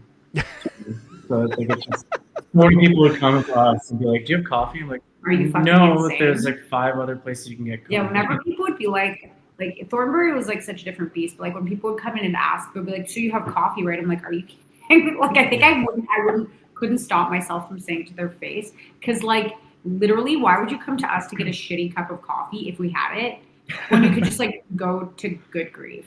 Like come to us for like a subpar coffee because we are not a cafe, or go to Good Grief. Like it's kind of a no-brainer. It makes much more sense. So this is fantastic. This is one of the most unique coffee beers I think I've ever had. It works so well, and I feel like it broke my bias on like maybe not having the fondest memories of sort of lighter beers with coffee. I love coffee in stouts. I feel like if it's used right, it does it. disappear. It can be used, right? I think, But it can, and gets that vegetal thing you mentioned. Like it can be green and weird or whatever the fuck if you let it go for too I long. think it But depends. You can't just like throw shit into a beer and think, oh, it's gonna taste great. Like you have to, think you have about to, what's yeah, you gonna have to happen approach once you every do it. ingredient differently. Like you don't know how long. It's even like for fruits. Like some fruits will like start to turn after a certain amount of time. You start to extract flavors you don't want from it. So especially same thing with coffee. Like, Yeah, I think you did a really good job with this beer, personally. yeah, man, you slayed it. And this is, I'm really happy, by the way, to drink these two beers that are made in the system, because these are the first two ones I've had from the system, from the spot, and the canning, like everything about it, like you're saying, natural carb. The carb has been beautiful on both these beers. They're so bright and big. Like it's really, excuse me, it's really cool. I was super excited to try that, because I know when we were talking, you were like, yeah, some of them are the contracted ones, some of them are ones you did locally. So we didn't even talk about the brew house or anything yet. no, so we're not even at that yet. We're not even at Snack Club. We're an hour and a half in. I don't know. It's a weird. It's funny because it doesn't feel like that long a story, but it kind of is. Like we've really gone through a lot of like crazy channels to get here. In 3 years, we've gone through a lot of stuff. It's crazy. Like Yeah. 3 years feels like 10, but it feels like 2 weeks. I know. Oh, I bet. Yeah, a bit of both, right? So Yeah. okay, you're at Black Bellows. You were designing your system. You were calling to get quotes just to figure out what's going on, and tossing up the idea about contracting, and that's where we paused. Yes, I feel like we haven't even talked about anything of the business at all yet. That's okay. We're gonna get there. No, I know. So yeah, basically what happened. So Emily had our third kid at the time. Not we. I didn't do anything. So we decided that we would split up the parental leave for Levi, where Emily took it first, and then I took the second half, because I really just needed time to take off to devote to starting the business. So that's sort of where it happened. So I think as I was still at the tail end of working at Black Bellows, I was calling and reaching out to different contract breweries, trying to get the manufacturing license set up. And it's like the whole thing of like dealing with the AGCO like makes no sense. Anyone who's ever tried to open up a restaurant in a space that wasn't a restaurant, or get a new liquor license, or deal with any kind of alcohol with AGCO, like it's like antiquated laws that just don't make sense. It's like they can't give you a manufacturing license until you provide them a product of your beer, but then the contract breweries won't produce a beer for you unless you have the manufacturing license. So it's like how do you do this? And like no one will tell you, because everyone's done it and has trauma and forgets it. Or I think, like I was talking to another brewery owner today about it, and it's just sort of like I feel like they're trying to weed out the people who are like serious about it and who aren't. So like the breweries that you reach out to for a contract, we're like, yeah, it's easy, you just go online, you do the thing and whatever. And then they only give you half the information. And the same thing with the AGCO. So I feel like this is kind of like you have to jump through the hoops to show that you're serious enough to do it. Because I feel like a lot of people romanticize the idea of starting a craft brewery or a craft beer brand, and it's just like, I want a beer, please. Can you make this for me? And it's like, you got to do all this stuff first. And they're like, I don't want it. And some people will be like, okay, cool. Tell me what I need to do, and I'll do it. And I'll just try to get it done. So yeah, I spent a lot of time just getting that. So I think from like February of 2022, getting it started, figuring out the manufacturing license, contacting contract breweries. And then by the fall of 2022, we had our first beer released. And this was like a beer. Good Things, yeah. So Good Things was initially supposed to be like a beer that was going to be like all Ontario ingredients. So I was thinking of like hyper local stuff. Even when I was at Nickelbrook, and I was like, hey, we should do like an all Ontario beer. And he's like, nah, Ontario ingredients suck. I was like, yeah, but so like, and now like a lot of that hyper local stuff is really like getting the attention. Super popular. And everyone's doing it. But I was thinking about this, like, I don't even know, whatever the time was, 2022, or 2020, 5 years ago. I was like, we should do an all Ontario beer. So Good Things is supposed to be all Ontario because good things grow in Ontario. If you like beer long enough to hear that ad campaign from the 90s. Everybody remembers that. Yeah. It extended much past the 90s. That was on for a long time. I don't know, wherever. That song, like the little jingle. So that's where we got the name. That was, but then I repurposed it because I thought it was such a good name. I just repurposed it for a beer that I had also been thinking about for a long time, which was like a rice lager. So starting at the contract brand, I didn't know, obviously you start a new brand, you don't know how people are going to be receptive to it. So I'm like, I need to produce a beer that I know will have a good shelf life. So I went lager versus like an IPA or something. Because I know if I'm producing like 2,000 liters of this beer, I want to make sure that it's going to last if I can't sell it in time. So lager was 100%. Also, like lager is still like the king of beers. It's the beer that style that gets sold the most. Even though IPA is like very trendy, very niche, people like hoppy stuff. Like lagers outsell it like by a far margin. But then I also found that a lot of lagers out on the market were like too sweet. So I wanted something that was very bright, crisp, light, refreshing. So I was like, okay, it has to be like lightly dry hop, something that has like a subtle citrus, fruity kind of quality to it. So it's like a little bit bright, but then also very light and crisp. So I decided on a rice lager that was lightly dry hopped. And I was like, that's not a beer that's out in the market. It's going to be something that's unique. And it's sort of like I always kind of work backwards from my beers, or trying to picture how I think about like how the person's going to be drinking it, how they're going to be enjoying it, and how I want that experience to go. And then I kind of work backwards to create the beer to fit like a drinking experience that I'm trying to create. So I just wanted to see. So that's kind of how I work backwards from that one. I was thinking like someone on like a hot day just wanting like a crisp, refreshing, easy drinking lager. And I think I don't know, that could be a good segue to opening one up, I guess. I was about to say, the way you're talking about it, I'm like, if I'm not drinking this beer. And then Emily, you can talk about how we went through 1,000 different labels. Oh my god! So, I'll preface it with like I am not by any stretch of the imagination like a trained graphic designer. We had again like limited funds to start this project, and I was like, you know what, I could probably teach myself how to do this. Like I drew a lot as a kid. I got rejected from art school. Like, suck it, OCAT. Look at me now.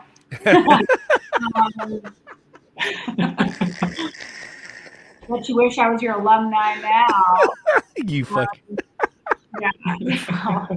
That was good. That was hilarious. Yeah, so I always had like a little bit of a creative ability, and I was like, I'm just gonna teach myself how to do this. And I tried like a gazillion different iterations of this beer. Is still like it will always. It's our number one seller. We brewed it the most. It's the one I've tweaked the most because we've had to make it so many different times. I think I'm finally happy with where it is. This is delicious. It's perfect. It's like those moments of like lining up your mental palate with how like the product tastes in the end. Yeah. I think this one sort of closed the gap on it. So with the design, because I feel like it kind of got people's attention. We actually had a very popular beer bar in Toronto reach out to us when I posted just an empty can, and they were like, "Are you selling to licensees?" And then they ghosted us for a while because again, the can was so compelling. It was, especially 2 or 3 years ago, it was so different. And so I had like these really kind of like heavily graphic looking cans at first, and I was like, you know what? Like I kind of love like the simplicity of a wine bottle. Like, you know, the thing about wine bottles. So, at the time, particularly, what I found was a lot of beer cans were very clearly done by graphic designers, but wine labels were done by artists. And I was like, how do I hybridize this? So I was like, I'm going to keep this really, really simple. And I almost want to make it look like this like abstract design that you would see in a doctor's office in the early 90s. That's what I was going for. And then I was like, you know, it would be really, really cool to kind of like add some texture to it by like getting like sort of superimposing like a watercolor background onto it. And we were like going back and forth with fonts, and it's so simple, but it just really works. Like it's pretty elegant. It really like speaks to the nature of the beer, just like really clean, really simple. Classy. Mm-hmm. Yeah, exactly. And I'm actually surprised at how much traction it got. Like both the can and the beer, like really way off the bat. Like in hindsight, I don't know if anyone else would have been that lucky in the attention that the beer got us. Like sometimes I want to redesign this can or change the fonts. It's not like necessarily what I would use now, but then I look at it and I'm like, you really like don't have to. Like it's pretty perfect. Sometimes things have a place, and it just. Is it even worth touching it? It's like you guys are in a different place from when you first did this. You're now onto the next business, and it's sort of like the beer is, if it's still to this day your biggest seller, it's beautiful. It's so clean, it's classy. It's like when I think of Lovebird, I would probably argue this is what I think. This and the Nina, label are very similar in that sort of clean, that kind of font. Watercolor. Watercolor, exactly. I feel like you can definitely see where my skills in like actually like doing art digitally improved over time. Like maybe not improved, but where I learned to expand more. Like if you look at Birdweiser versus Good Things, like the technical ability in them is so different. But sometimes I like to roll back to like just like a simple watercolor aesthetic, like Good Things, like the one that Al's working on now, the sort of beer wine hybrid that we made up a name for, like a beer style we made up a name for kind of thing. Like I have like a vision for the label, even though it's going to be in a bottle, and I just have to get it out. But it's going to be more similar to Good Things, I think, like just going back to like where we started. I like that a lot, and I feel like now being, visiting the place a couple of times and seeing, which once again we're going to get to, it kind of it feels aligned with the vision of the place of like, this is the experience in person, and then this is what you're seeing on the can that you take home. Or if you find it somewhere and you haven't been there yet and you drink this, and I'm like, oh, by the way, this is beautiful. It's so this has gotten like over time. Mm-hmm. The jasmine is so so this is probably one of our more expensive beers, apart from like the pale, just in hops. So like, I didn't realize how much the rice that I use in this cost until I saw the bill afterwards. Because at the time I was just like looking at the BSG website and their catalog, like, oh, this product looks cool, and I didn't have like the price info in front of me. I'm like, how expensive could it be? It is like it's rice. It's rice. It's cheaper? No, it's 4 times as more expensive as the barley. It's worth it though. But like I've tried messing around with like reducing it or like swapping some of it for like a flaked rice, and it's just not the same. And like I don't want to compromise the integrity of the product. Like I don't care. I still make money off it, so it doesn't matter. But I don't really care what it costs. If the beer's good, I don't want to mess around with it too much, because then you start changing things, and like it's just not the same anymore. I think that's a very I love that. That's like a brewer's integrity. Like, no, goddamn it, this is the product. Being a brewer owner is like I can call this up to a certain limit for the financial, because Emily deals with that, but I can a little bit. But I mean, like, yeah, I can I don't have to be scared of like, okay, I know like I can just pick the ingredients I want to use and not have like that like, oh, but it's not going to hit our margin of whatever percentage. I mean, we maybe should start implementing that stuff. Yes, but for certain things. For now, you know what? For now, just price accordingly. Charge more. Do you think the market can sustain an increase if necessary for this? We've been told so many times that our beer is like we're kind of underpricing it to licensees, and like honestly, like now that I'm drinking Good Things and I'm more focused on it rather than just like having a quick like swig like here and there. It is a really, really good beer, but I think it's like that is like probably one of the best lagers like ever. It is really, really good. Like it is gorgeous. And I think one of the things that we sort of with Lovebird is it's not just about like accessibility and like ABV or flavors. It's also about accessibility and price point, like being able to get a really, really superior product for something that is affordable, like for an affordable price. Like that's sort of like, that was the foundation of why we priced Good Things the way we did. Like, yeah, we've raised the price a little bit, like when we like, but even then, like it's we just want people to be able to have, like, it's like, the one nice thing about beer is like really, really, really good beer will never cost the same as like a really, really, really good bottle of wine. So you can get like a parallel experience for like a more accessible price. And it's so nice if someone always gets to have that nice experience, because they can like our price point supports that, I think, which I like kind of love. That is one of the best things about beer is you can roll the dice, try it, and it's not even going to touch the sides in the same way the wine does, because you're going to roll the dice on $20, $30, $40 bottle of wine, but it's like a $4, $5, $6 can of beer. Exactly. It's so much more approachable than doing that with wine, which is super cool. But I wonder if and that's what I was saying about the price. Whereas like if you look at this sort of the lager breweries, what True History, Godspeed type of stuff, like and they're in shorties. What are they charge? If you look at I actually don't know, but like what are they charging for a similar product? And then you could be like, okay, well if they're charging that, perhaps the market can sustain. Yeah. I think so. I think initially maybe it was just like the because we're so fresh, it's like we can't really price too high as being like a new brewery, because like again, as like a new brand coming out and like trying to sell yourself to licensees, it's like How do you get them to actually how do you buy get them to buy it? Like some places are great, and That's a fair point. some places are sorry, not great. Some places are looking for like something different. They want to like bring something new onto their portfolio, and some places want something that customers will recognize and that'll sell. Obviously, it's a business. They want to move product. They want to make money. They don't want to buy something that people aren't going to touch because they don't know it. But then I think that just then comes down to the establishment and whether or not if they're passionate about or how they want to push their newer products, right?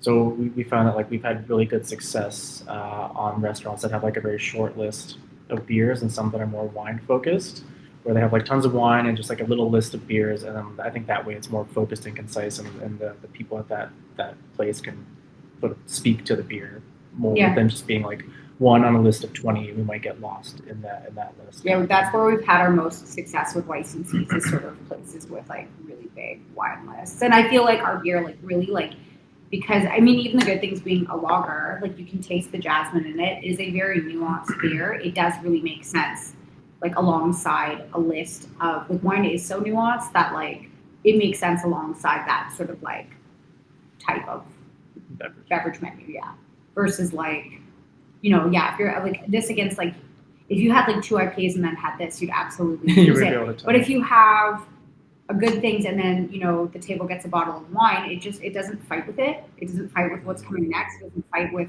the wine bottle you're having. So it's sort of a nice way to sort of like segue from like one type of beverage to another, which is like so great, I think.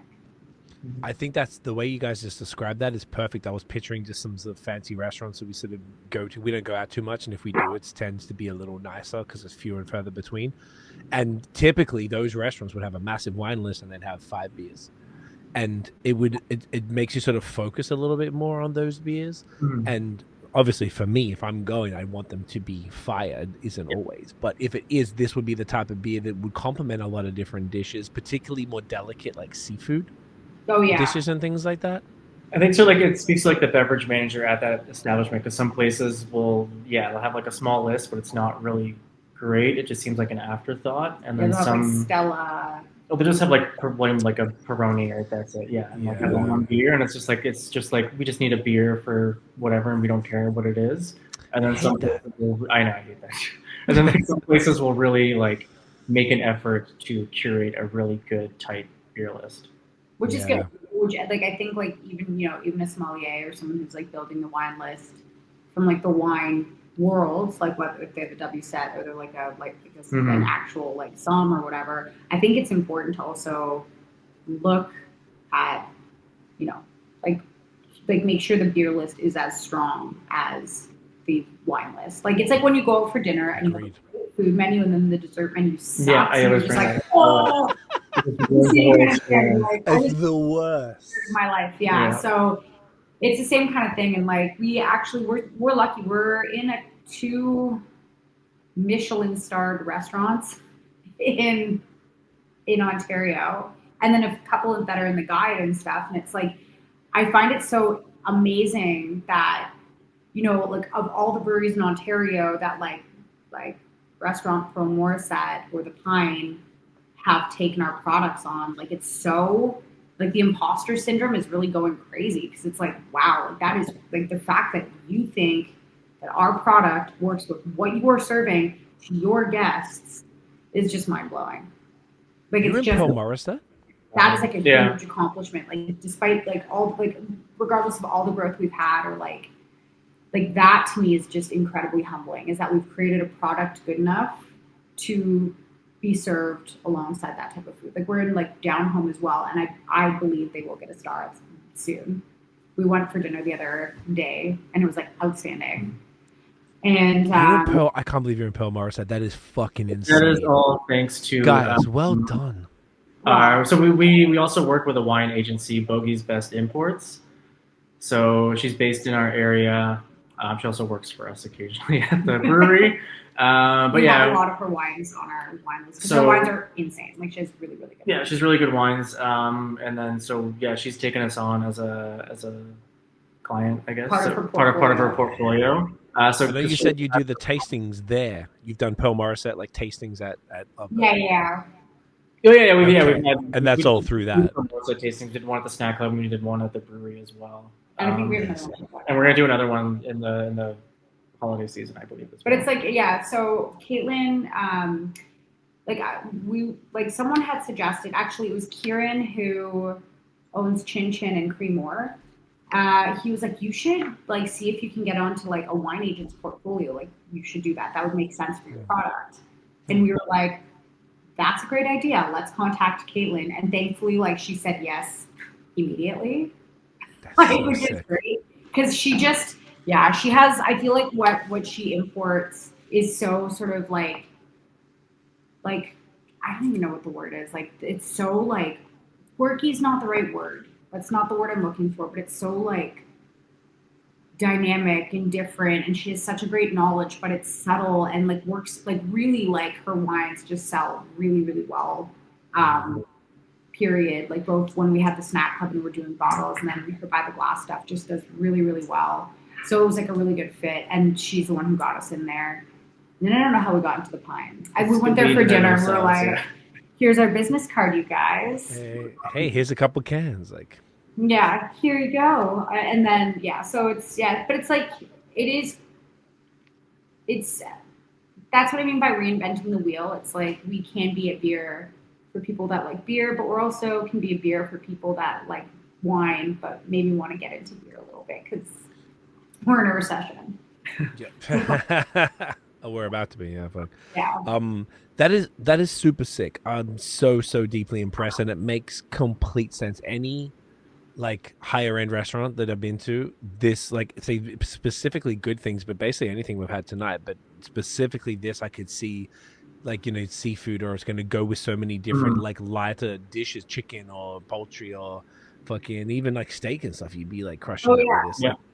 It holds up. It's delicate, but it's still like flavorful enough that it could go with something that is a little bit more like heavy on the palate, I think. Yeah. It makes complete sense. So just to bring up, because we still haven't got to this is awesome because we're nearly 2 hours and we still haven't got to I love this. This is awesome. So you contracted this with the first batch. Where was it contracted from? So it was at Do you want to say? I don't know. You don't have to say. Sorry, you don't have to say. No, it was a brewery in Toronto. I didn't really have a good experience. So then let's not call it out. Okay. Yeah, I'm not gonna call it out. It was just so I had just come off of brewing where like I'm checking the beer as it's leaving the kettle going into the fermenter. I'm checking stats every day. I had just told them to brew this beer that I've never brewed before in my life. And I've spent about to spend thousands of dollars to have it made, tens of thousands or whatever it was. It was like $6,000. But that cans were a lot. Whatever, it was a lot. For us, that's like so much. It doesn't matter. $6,000 is a lot of money. Period. The whole process just felt very disconnected. There were just like too many people talking to get to actual the beer, and so I was like, hey, can I get like a sample of this beer as it's going to the fermenter so I can like, you know, try it to see like, you know, do I have to change the hops on the hot side? Am I getting too much bitterness? Can I see like what the pH is, what the like starting gravity is? I'm spending a lot of money on this. I want to know. Yeah. And like we don't really do that. Like none of our partners have asked us for anything like this. They just trust us in the process. Like if you want to go somewhere else, you can do that. I was like, what? You know what I think? If you want to go somewhere else, yeah, it was very strange. But if we needed a beer because we'd been so far, so I was like, I just need something out, whatever. And it was just like a very like kind of black wall of like, I couldn't be close to the product. When I went down for a tasting, they had told me like, oh yeah, the tank was like crashed. We're going to dry hop it. And then they came back with like a hazy beer. And I'm like, is this even the beer I'm paying you to make? So it was hard to get a hold of like the liaison person to get information about what was happening. And then when they were packaging the beer, they called me like day of like, hey, we're packaging this beer. So if you want to come down and pick it up, I'm like, the contract says someone needs to sign off on the beer before it gets packaged. And he was like, I don't even read the contract. Did he say that to you? Yeah. So I don't know. It was not a good experience. So I'm not going to name who they are. Fair enough. But yeah, so it was whatever. I needed to make something done. I had never contract brewed, so I was just like, it was okay. I wasn't like super happy with the first beer, but it tasted all right, and I was just like, well, it's okay. It'll represent. We can make it work. Yeah, we can make it work. It wasn't terrible, but it just wasn't like. it's closing that gap of like how you envision the product to be, and then when it comes out. Obviously, when you're contract brewing, you don't have that much control over the end product. So it wasn't exactly what I had envisioned in my mind, but it was still something that I enjoyed. But it could have been something that you envisioned in your mind. Had they let you like step in? It was just sort of limited. It was during like the production and like test the quality of it. Yeah, like that was unfortunate. But then there were also like, these are the ingredients we work with. If you want to do a rice lager, this is the rice that we use. This is the grain that we use. That sucks too, though. Yeah, so it was limiting in like what I could do, and like for all my beers, like they all have a different base malt. Like I want to differentiate my lagers down to like the finest ingredient of like I'm going to do like a German pale pils for Good Things. For Birdweiser, I'm using Canadian Pilsner malt. For like the proof, I think you tried that one, like the sourdough Helles. I use like the Barket Pils. Oh so, yeah, that's just like a heritage. I'm brewing a new batch of that. It's in the tank, so that'll be out again. nice. But yeah, like I want to use different malts, even like for Nina. Like everything has like a different base malt. I want to really like, if I can change the ingredient, I want it to be representative and be something unique. So yeah, what were we like the first beer I wasn't like super happy with, but it was all right. And yeah, yeah. So you did the first beer when you were you still a Black Belle, is that? No. So I was on paternity leave. Paternity leave, and First you were yeah. looking at explain like how the snack club. So Lovebird Snack Club is what we've been referring to for the last 2 hours, and we didn't say the full name. First beer came out almost 3 years ago, so it was like end of October, early November. We had the first batch of Good Things out, and then quickly we're selling it to like local licensees, sort of like any people that we knew in the industry or had made some contacts with and relations with. We were approaching them first to see if they wanted to try out the beer, and then sort of branching out from there. And then, so initially, before even like contract brewing, back into the idea of like starting up a brewery, we had this idea of like, we really wanted to open up a small, like 1 hectoliter, 1 barrel, like around 100-liter brew house in the back of like a shop, and import like European beers and sell our beer alongside of that, and have like this really bespoke, small, curated bottle shop in a small town up here. So that didn't work. We didn't just never pursue that because we needed a house to live in for our children, many children. So we shelved that idea. And then one day I was just like, why can't we just open up a place and only sell our own beer? Which later found out you can't. But actually, yeah, when he had Endless, he helped us with like the process. We're like, can we pick your brain a little bit? Because like you have Merit and then you have a bottle shop. Like, what was the how did you make that happen? And obviously, like Endless wasn't really affiliated with Merit, but same because kind, of like ownership, the same limitations, right? Like, yeah. So I contacted Tej to see if he would do like a call with us to kind of like point us in a direction that we could head into. So I revisited this bottle shop idea. I'm like, why can't we just do this? And then we started looking at some places, and then we really loved. There are these 2 like square old buildings in Thornbury. And we always thought they were really charming. And one was for sale when we moved up. We're like, oh, we'd love to buy that and do this bottle shop. And then like it came up for rent. We were like, the fuck? Like, are you kidding me? Like, this is for rent now. So we went for it and we got the space, and it was actually so gorgeous inside. Like, it was a pot shop, but like it had been so unbelievably beautifully designed. So we didn't like. We had a very small budget. Oh god, it was like nothing. But we didn't fuck around too much with it because it had this like absolutely stunning like rammed earth bar. And it was one of the like a very rare or compressed earth bar. And that's like it was like a very rare architectural component in the space. So we were like, okay, like we're obviously gonna keep that. And it was just like really gorgeous, and it almost felt like Spain, like being in there. Like when we went to Barcelona, we went to this like really cool coffee shop that looked just like our space, and we had never been there. So we ended up renting that space, and Tej helped us sort of like navigate. Like he's like, you can't call if you go into the AGCO and call it a bottle shop, they're gonna say no. And he's right, like they would have said no. So we were like, what do we call it? Like Lovebird Snack Club, like, which is obviously so confusing to people, but like hilarious in hindsight. Like, we just could not think of a name, and we had at this point 3 kids. We were exhausted, so we went with that name. And so we had this like really great Alex did a really good job, like curating a wine selection. I guess, well, I don't want to say we did. Yeah, you do. It's mostly Caitlin wines now, but you know, he did a good job, like, and like wine stock is just like insanely expensive. And then we also had a really great fridge full of tons of beer from Ontario. Lots of Godspeed, lots of True History. I feel like that was probably what we had the most of. Yeah, some Fairweather, Dominion City, Tooth and Nail. A little Nail, bit of Badlands. some Badlands, All My Friends. Dead Moon. No, I don't think we ever. No, I was going to, but then like Willowbone? Yeah. we had some Willowbone Willowbone. we had. Like Thornbury wasn't like big on like those big IPAs. They and wouldn't stuff. buy You know what? You said that on the pod with Mike. Because I was like, I'm gonna stop this with the awesome shit. I drove down, like, so the day before we opened, I drove down to Badlands to pick up beer. Oh, I did like a whole tour. Yeah. Because I also had to pick up wine.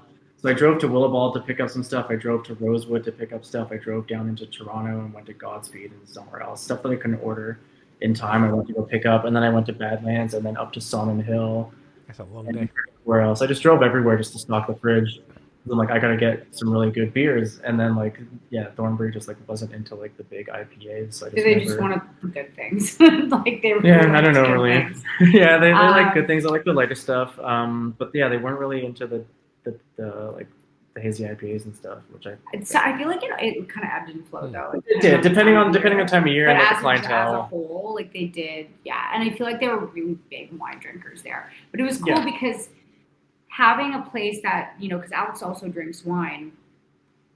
So like having a place that sort of like showcased that interest is not like, you know, he's a brewer, but this guy also really likes wine, and kind of showcasing that whole, and then like we had some cocktails. We had like conserva, so like tinned fish, which I am feral. Every time any friend goes away, they'll like bring me like a can of sardines as a souvenir, which is like the biggest compliment of my entire life. Or they'll like see like an anchovy like purse, and they're like, They'll oh buy my it. god, no, they won't buy it. But they'll like anything. Like Yeah, it was basically, it was a way for us to like show the brand personality while we're a contract brand. I think that's how we got connected in the first place, because I reached out to you because you had some questions on like yeah, if you a were wondering if that brewery model existed, and or Alex like is something along the lines. I'm like, that's exactly how we're operating.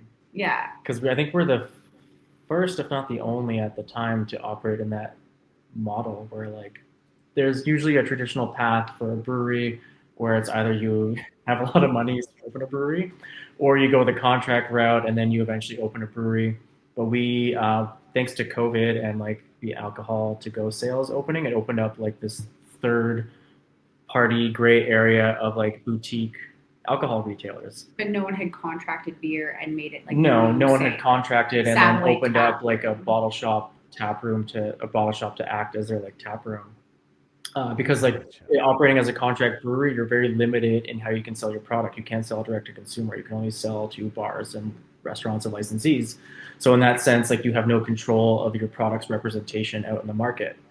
You have to basically rely on relaying your story to your licensee, and then Pray hopefully that they they can tell your story and are as passionate about your product as you are. So we really wanted a customer engaging experience to go along with the brand. So opening up restaurant retail space as a secondary business to sell we had to sell our beer to our other business to then sell to people, to have it act as like our tap room. So we could basically have people come in and like just buy the beer. They didn't have to go to a restaurant to try our beer and like sit down for a meal. We tried to make it more accessible, and just also like, being able to talk to our customers and tell our story ourselves, and also show our personality through that by like the wines that I was picking, by like the snacks that we were curating, by the cocktails Emily was coming up with. Sorry to interrupt. I knew you were gonna look at I'm this. sorry, I had to check the score. What are we looking at? What are we The looking Boston 9, Toronto 6, the Dodgers 1. So like Oh shit! Go fucking Yeah. Toronto's gonna be freaking out. yeah, oh my So- god, Toronto cars are gonna be flipped over and enjoy it. Is Yeah. it best of 7? Is it like NBA where it's like first Yeah. to No. 4? No, but the games, yeah, it's out of 7. The Oh, games, yeah. how many games? Out of 7? Okay, so Well, same as probably NBA. this one and the next one, what? They don't need to go to a 7. No. If it's like so like best of So 7. if the Jays win this one, that's 3-2, and then if they win the next one 4-2, that means they just win. Yeah. Yeah. Otherwise, Honestly, I really hope they do, because being here I lived in Montreal still for the Raptors win, but I came down for the championship parade. We filmed the music video during it. It was so sick to see that in person, because I don't know, I only cared about basketball, baseball I never cared about, but I don't know, me and Tiff, my girlfriend, were just like, we're so happy for all the, she always says, I'm so happy for the sports people here. I'm so happy because like, if people like really care, like all my friends, like they just really fucking care. And I feel like Toronto sports fans get screwed more than kind of anybody. Like well, every like Canadian team too, so you have the whole country, and I think in light of everything, like the tension between, particularly now, it's even bigger. You know, America and Canada, it's sort of would be nice. Like it's a nice little middle finger type of thing. Like, ha. What the fuck? If they beat the Dodgers? It's a big deal, right? I don't know when this is coming out, but maybe we might even 2 weeks. Might be it'll be over. Next week. This comes out next week. Let's just not jinx it. When's game 6? It's all done by this weekend, I think. Yeah. Okay, so next week by the time people hear this episode, they'll know what's up. So So go Jays, hopefully. Anyway, sorry. So back to. I don't know. No, thank you for bringing that up. Keep checking during the pod anytime. Well, the game will be over. Do you think Ezra's asleep with the headphones on his head and like the iPad just blowing, just like blaring, just everywhere? Yeah. I gave Bluetooth him. He was so upset. We're like, you have to go to bed. We're doing this podcast. Go to bed. And he was like, so upset. And I was like, Jesus. Okay, take the iPad I use for graphic design. Oh, my sweet Marie. I know. This is a little bit. Sorry, he just came to say hi. Yeah, Barrington came the other time, right? He did come. Yeah, he's been to about 200 breweries. This is Barrington. Unbelievable mustache. Yeah, it's a nice mustache. Bear, look. Yeah, you could go Kerry Walter. He's so gross. I know we're super distracted. Okay, so go Blue Jays, go the Leaves. Yeah. Go Raptors. He has my like iPad Pro that I use for all like the graphic design work, and like my very nice BAOS headphones on. They're definitely like smushed and covered in drool right now. So. Oh, children. Kids, man. Sometimes dogs do that too, I guess. Yeah. Do the drill. So go Jays. Let's fucking go. I'd really be sick if they were. I'd just be nice. It'd just be really nice. I feel like Canada needs a dub right now. Canada needs a dub in something. Right? Exactly. I feel like that. Beer of the Blue Jays and hopefully once they win, I feel like that could be something that could be leveraged. I will lean into it so hard. Get that cease and desist. Who gives a fuck? I feel like if we get, like, my thing is if we like get a cease and desist, like we've made it. Like we're on the radar. You can't. And all you do is cease. We're on the radar. That's it. It's like, all right, cool. I'll cease. Actually, so we called out one of our beers. It's like a steam beer. We called it Beautiful Joe County Common. This is not what I was expecting, like an IP issue for. So we're open on a Monday, and this very lovely. I didn't actually talk to her. I'll just call her very lovely for the sake of sounding nicer than I am. She walks in and she's like, "You have to change the name of that beer because Beautiful Joe is a park in Meaford." It's this very tragic story about a dog that got mutilated by its owner at Meaford. Oh no! Yeah, it's dark. But we were like, oh, it's like a park in Meaford. Alex is like, let's call it a Beautiful Joe County Common because it's based on a California common. Anyways, it was very cute and a very nice story. She comes in, she's like, you can't call it that. Like, that's trademarked by the town. And Alex was like, okay. And then she goes, you can call it BJ, but you can't call it Beautiful Joe. And he's like, we won't be calling it BJ, but thank you. I just like, okay, thank you. Yeah, and it turns out it was trademarked, so we just changed the name to County Common, but like hilarious. Like I thought we were gonna get the cease and desist for Birdweiser, and it's Beautiful Joe, which is like the most tragic, insane story ever. I just wanted to make a beer for Meaford. Meaford doesn't want that beer. No, they do want the beer. They just don't want the name. That little old lady just did not want the name. It's fine. Old Karen there needs to take it easy. I think she's a little older than a Karen. She would have been like a Beatrice. A Gertrude. Yeah, Nancy. I said Gertrude. Yeah, she would be a Gertrude. Yeah. I like. I said that to my grandmother one time. I made fun of the name Gertrude. She said, "Hey, that's my middle name." I'm like, oh. And it was her mother's name. I didn't know. I'm like, sorry, fuck. I'm my great grandmother. Shouts to Gertie. Great grandma Gertie. Great grandma Gertie. I guess there's some German lady. I like that. That's fucking dope. Yeah, it's kind of gangster. We're all over the place. I love this. This is awesome. So then you had the beer, selling the beer, opened up Snack Club, really just showing it off. That you had it on tap, right? You had Lovebird beers on tap. Yeah, so I just had like a 2 kegerator. So we didn't really have we didn't have like a bar. So there was just like a counter that the cannabis shop had. So I just cut it so I could fit the kegerator in there, and then the bar was basically like my worktop for like making cocktails and everything. Perfect. But yeah, so we just had our beer on draft. Some snacks, some like the Snack Club. Well curated snacks, just good ingredients, simple stuff. So when did that open, by the way? Like the September 2020. Like August, September of 23. 24. 23. Right. We took over the lease. It took us a long time, so we took over the lease in February of 2023. While we were renovating this house, we decided to renovate a bar business. Yeah, a bar. We're so stupid. And then so just like dealing with like AGCO and like setting up like a new liquor license in a space that didn't have it. Which then later I like met like the people working on the building department and like, we really want to help you out, so we gave you like a larger capacity than you should have. They gave us I won't say what it is or who it is, but like they gave us an insane capacity. And he comes in now to the brewery and like bless his sweet soul, because that was really nice. But it was funny. Like, we were open. I mean, it was like a year and a half. Yeah. We were only open a year and a half, and a gentleman who was he was on the Meaford Chamber of Commerce, but now he's a friend because he's our contractor. Jason. He's like, I met him actually. Do you remember when Collingwood Brewery did that like outdoor beer festival? Like it was like a winter beer fest. Sounds familiar. It was -8.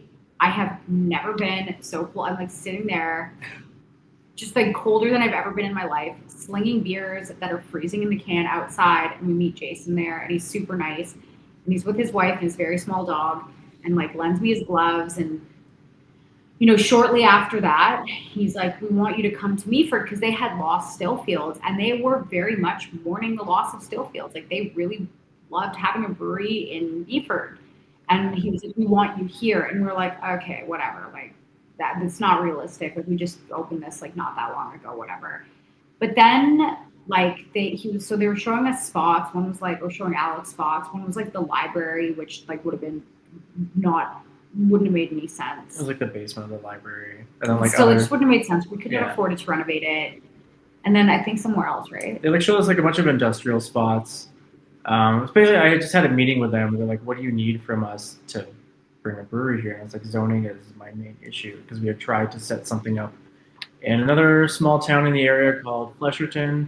But I was talking like with landlords up there, and he's like, yeah, we got C2 zoning. We can do anything here. And then after like months of back and forth, it's like, okay, let's go through with this. So I'm like, okay, let me check with the town to make sure this is okay. So I messaged the town, like, hey, I'm going to be doing this here. Is this cool? They're like, no. I'm like, oh. Like they're like, yeah, it's not zoned for that. I'm like, okay, so in the future, if I'm looking at things in this town, what should I be looking for zoning? They're like, we don't have zoning for a brewery. You're gonna have to go through an amendment. I'm like, the amendment's like thousands. Yeah, I'm like, what is that process? It's just money and time, and like, I just didn't respond back after that. But so Meaford was the opposite. I'm like, zoning's my main issue. I'm like, you tell me where I can put a brewery, and I'll do it. Because we had bought, going back now. So with those talks with, we were actually going to put it in the back of Savvy. They had a location in Flesherton, and they just had like a back warehouse they weren't using. And I'm like, I can probably fit a brewery here. So we're going to do like a very like small speakeasy kind of brewery thing in the back of a cafe, which was like a super cool little idea. But yeah, it didn't work out there. So I already bought the equipment, because they're like, okay, let's go through with this. They were getting serious. I'm like, okay, I'm going to look for some equipment so we can do this. Get this. So he's like, we're talking, and he's like, I'm going to reach out to Muse, because that is the size of the equipment I want, like whatever Muse has.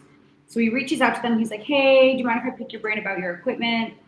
It's the exact size I want. You know, I just want to know where you got it. And they were like, this is insane, actually. They were like, oh, we're actually selling it. And we had like a GIC that had just matured. Like, so we had access to this like cash, and we were like, okay, let's just like buy that system, and we put it in a warehouse really until it wouldn't have been really that long, all considering. It was about a year, I think. Yeah, it feels a lot longer than that, but we just kind of warehoused it for a year. But like, how like insane is that? Like, what are the odds that you were drawing things? It literally like the power of the universe. I don't know if I believe in that kind of thing, but like it was really like you really manifested that. I believe in that 100%. Manifestation, universe is real as fuck. Yeah, I believe you definitely do. Because like that equipment cost us like 6 times more than we paid for it had we bought it new. Like, or maybe not 6 times. No, it's like, but it would have been more expensive. It was all in US dollars, and we would have to pay for shipping, and freight, and whatever. So and actually tariffs. Had we done it like now? Not at that time, but now. Yeah. Like, so it was amazing that. Yeah, it was cool. It was just like serendipitous, I guess, that they were trying to sell it as I was like reaching out to ask questions about it. Yeah. So then they showed us. Yeah, so they showed us a couple different spots in Meaford, and then I guess this new person took over. She's like the small medium business liaison. Is it Jess? Yeah, Jess. Yeah. So she's the reason we're in Meaford. She's like, hey, we have this cool building for you to check out. They're like, it's a little bit strange because it's like has 2 doors and like kind of 2 separate areas, but it's under one building. And they're like, we found this guy who wants to open up a bookstore, and like you guys want to do your brew pub thing. She's like, we think both you guys can share the space. Do you want to come check it out? And then this was like in September of last year. Okay. Yeah. So like since the summer of last year, I've been in contact with them, showing us different spots. I'm like, it was like Jason not instigated. He like planted the seed. Yeah, he like ignited it, and then Jess catalyzed it. Yeah. So I go check out the spot. I think I FaceTime Emily while I'm looking through it and just like showing her all this stuff. So it was like a wine bar restaurant before. They had like very different looking. I will send you pictures. They had a draft system there. There was a bar. There was like a full kitchen. Like the building, you've seen it. It's very long. It goes on forever. And so my initial idea was to rip out the kitchen because I had the fume hood there, and I'm like, I can put all my stuff under there. It has the exhaust for all the steam. Then I was like, no, we should keep the kitchen. And then in the back, there was this very dingy wooden shed with disgusting old freezers in it. She's like, you can put your brewing equipment over there. I've never smelled anything worse than I remember Jason showing us around, and he opened the freezer and he was like, ooh, it's stinky. And it was just like this like visceral reaction to this. Like there probably was corpse in that freezer. It smelled so bad. And it was like the worst. It was awful. It was just like this like kind of like makeshift shed built onto the back of the building, but like it worked out. Yeah, no, it was great. Straw Hat, Jason and the team at Straw Hat, like were able to put like they made it look into a brewery like this. It doesn't look like a brewery. It looks like a very tiny brewery. Yeah, that's like great. A good brewery they put the waterproof truss right? core walling. They got like everything wired up. Yeah. They put some bright lights in there. Like it's apart from a floor drain, I just have to put everything into buckets into my sink. But like that's fine. Just make it work. It makes it work. Yeah. That was the space. So the bookstore person obviously. So he's there. Yeah, so he's there. So the restaurant was like there's a wall running along the back. U-shape. It was bizarre. It was like a U-shaped restaurant. Oh. You might not have checked it out when you were around. It might have been closed. It might have been closed. So like when our hours are the same, he has pocket doors that are open, and you can walk freely from the bookstore to the brewery and everything. So I didn't notice. No, it's pretty bomb. So also the way I did the licensing, I didn't know when the brewing like excise license and all that would tie up with when we wanted to open. So I had the previous owner transfer me the liquor license. So it transferred to me under Lovebird Snack Club. So I was like, at worst case, we can still operate the same way. We'll sell the beer to ourselves to then sell out the door if we have to do it that way. So in doing that, because the whole space was the previous restaurant, the whole footprint is licensed. So you can like buy your beer or your wine cocktail and then like go look at some books while you're waiting for your food or whatever. Which I feel like people don't take advantage of. Some people do, but once they realize, but like most people don't know. But it's like a fun little thing. It's pretty cool, yeah. So yeah, we're subletting the bookstore side where like the previous restaurant had their dining room, and then we like rebuilt the bar, made it more of like a bar seating and accessible and usable, and then crammed in as many tables as we can. And we can still cram in more. Yeah, and then we're sort of planning on trying to do another mini reno to add more seats to the restaurant with the brewery. Okay. And then how did you connect with Ryan at Belle Marche or Marche? Okay, Marche? yeah. So Belle Marche. Marche. Yeah, so I don't really know. Oh, I know how. It was so when we opened up early on, we got approached by a local magazine called Ramped. Oh yeah. So they are like a local culture magazine. They do like bi-yearly releases, and it's just like for fun. Beautiful publication. Next time you're in the area, we have it. Like it's a free magazine. Like you can check them out online too. Yeah, it's rrampt.com. So they just report on like new hospitality stuff, food and bev, like I don't know, lodging, any kind of cultural stuff. A lot of like there's a burgeoning like music scene in the area, like any kind of like local artists, anything culturally relevant like that. They photographers, craftspeople, ceramicists, like anything that's worth noting. Yeah. So they'll talk about anybody. So they reached out to us to see if they wanted to do just to do an article about us. And so they were interviewing us in the process, like at the point where we were like applying for the lease on the snack club. And then when the finalized magazine, the story beside us was Ryan. So he was doing pop-ups in the area under the name of the Nomad Home Chef. Like doing during COVID, he would go into people's houses and like cook them like a nice dinner when they weren't able to go out. Oh, they do like a very curated like 5-course like tasting menu. When you couldn't do that though, it was actually a pretty genius idea. Yeah. And then he was also doing like caterings and pop-ups. He did pop-ups at Stillfields, and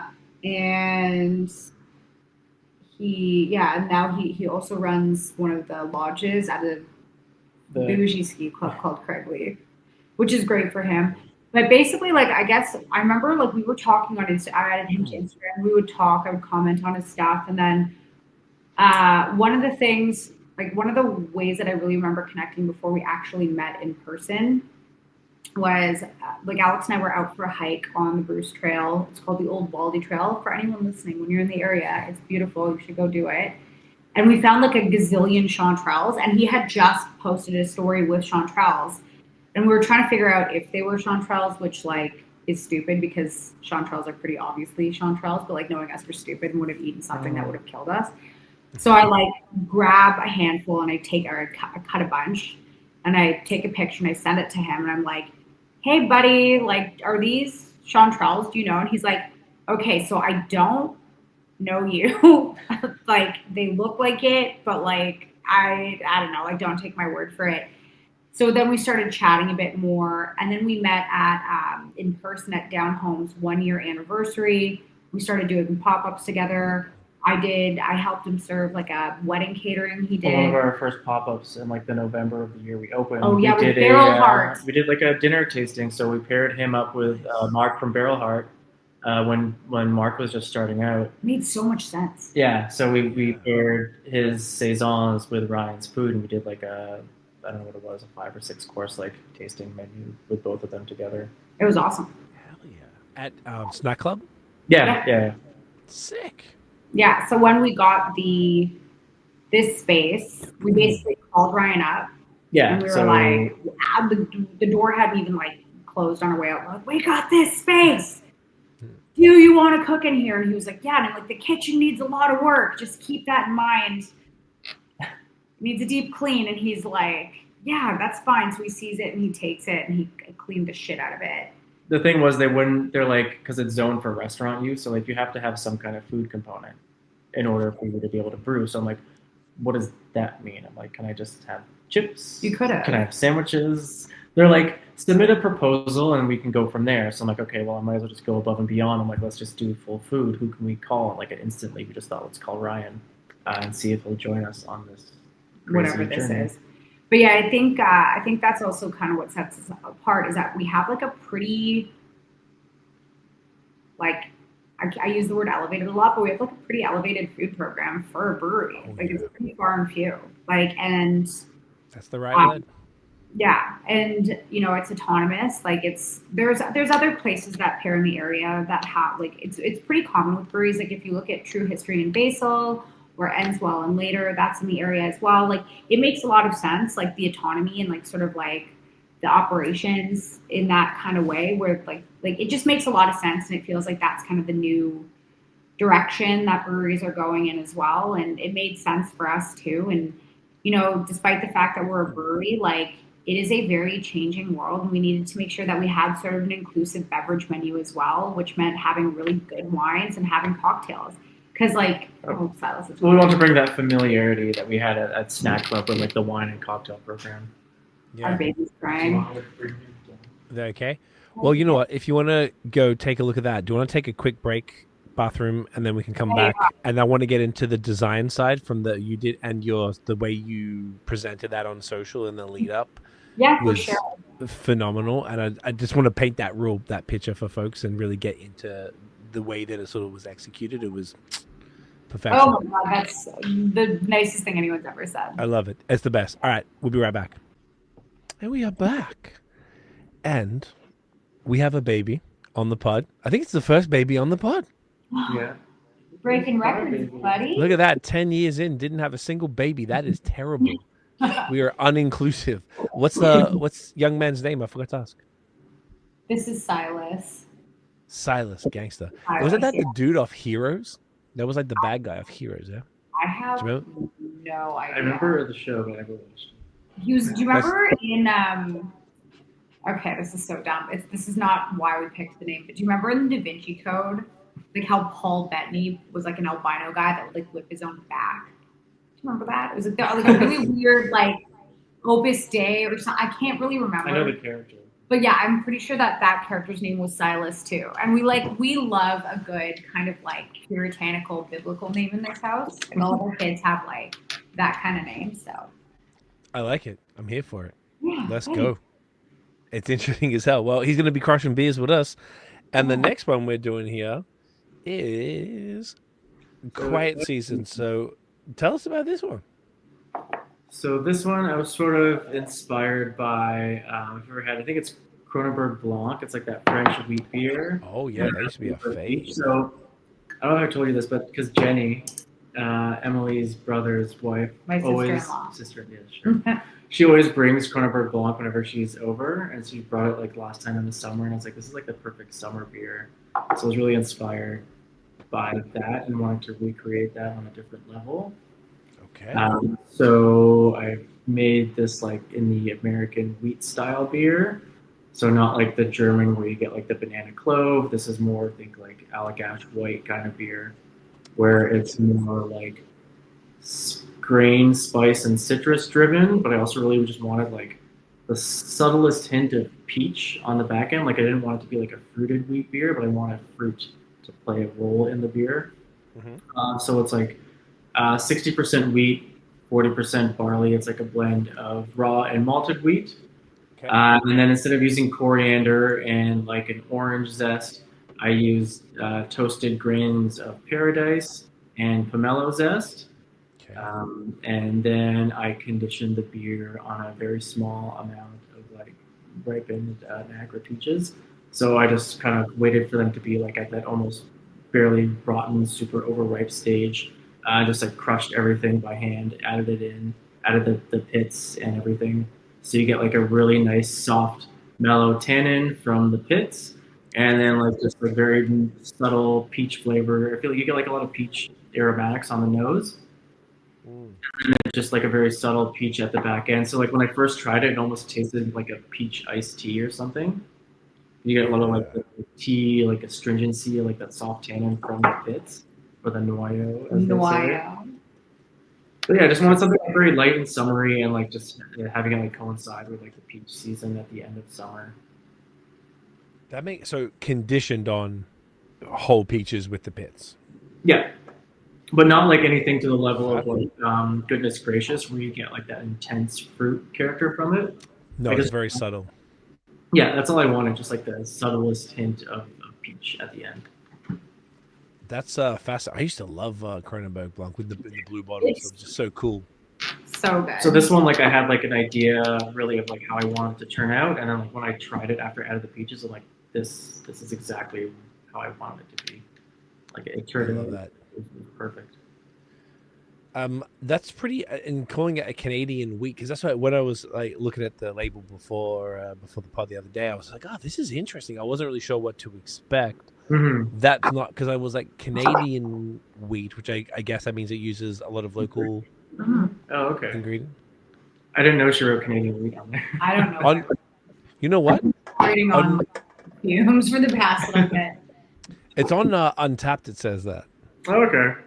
Oh no, it says it on here. Canadian wheat with grains of paradise, pomelo zest, and peaches. That's what it said on the can. Yeah. Yes. Because I asked him what the beer style was. He's like, I don't fucking know. It's It's a fucking Canadian wheat, all right? wheat. And I was like, all right, I don't know. brew anything to style. I just think of like how I want a beer to taste, Mhm. and then I try and work backwards into what ingredients I can draw from to get there. So it doesn't necessarily always have to fit. Of like, okay, it's going to be this base recipe, and I'm going to change it this way, or by this base style. It's kind of just like I'll just draw from different parts just to get like the end beverage that I want.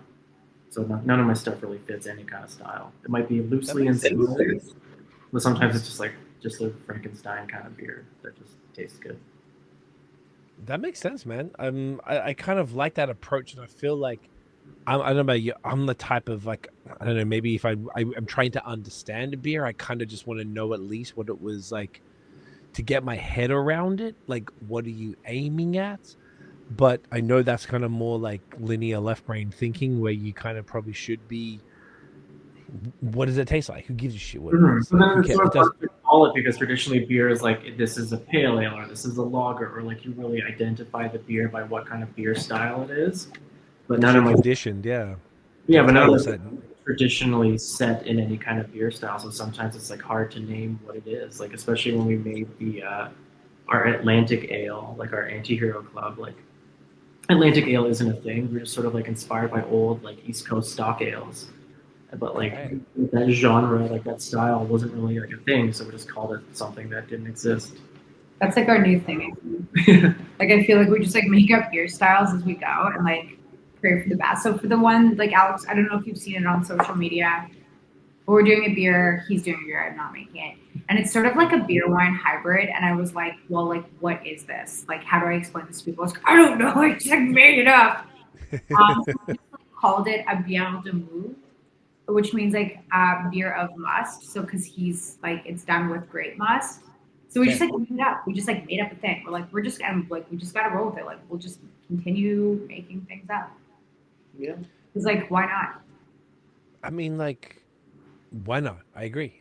It doesn't really matter as long as you can. I guess as long as like if someone walks into whether it's you guys or to a somewhere a licensee, that's what I was gonna say, distributor, a licensee, and they see it and they're like, okay, well, if they're like, what is this? What is the flavors?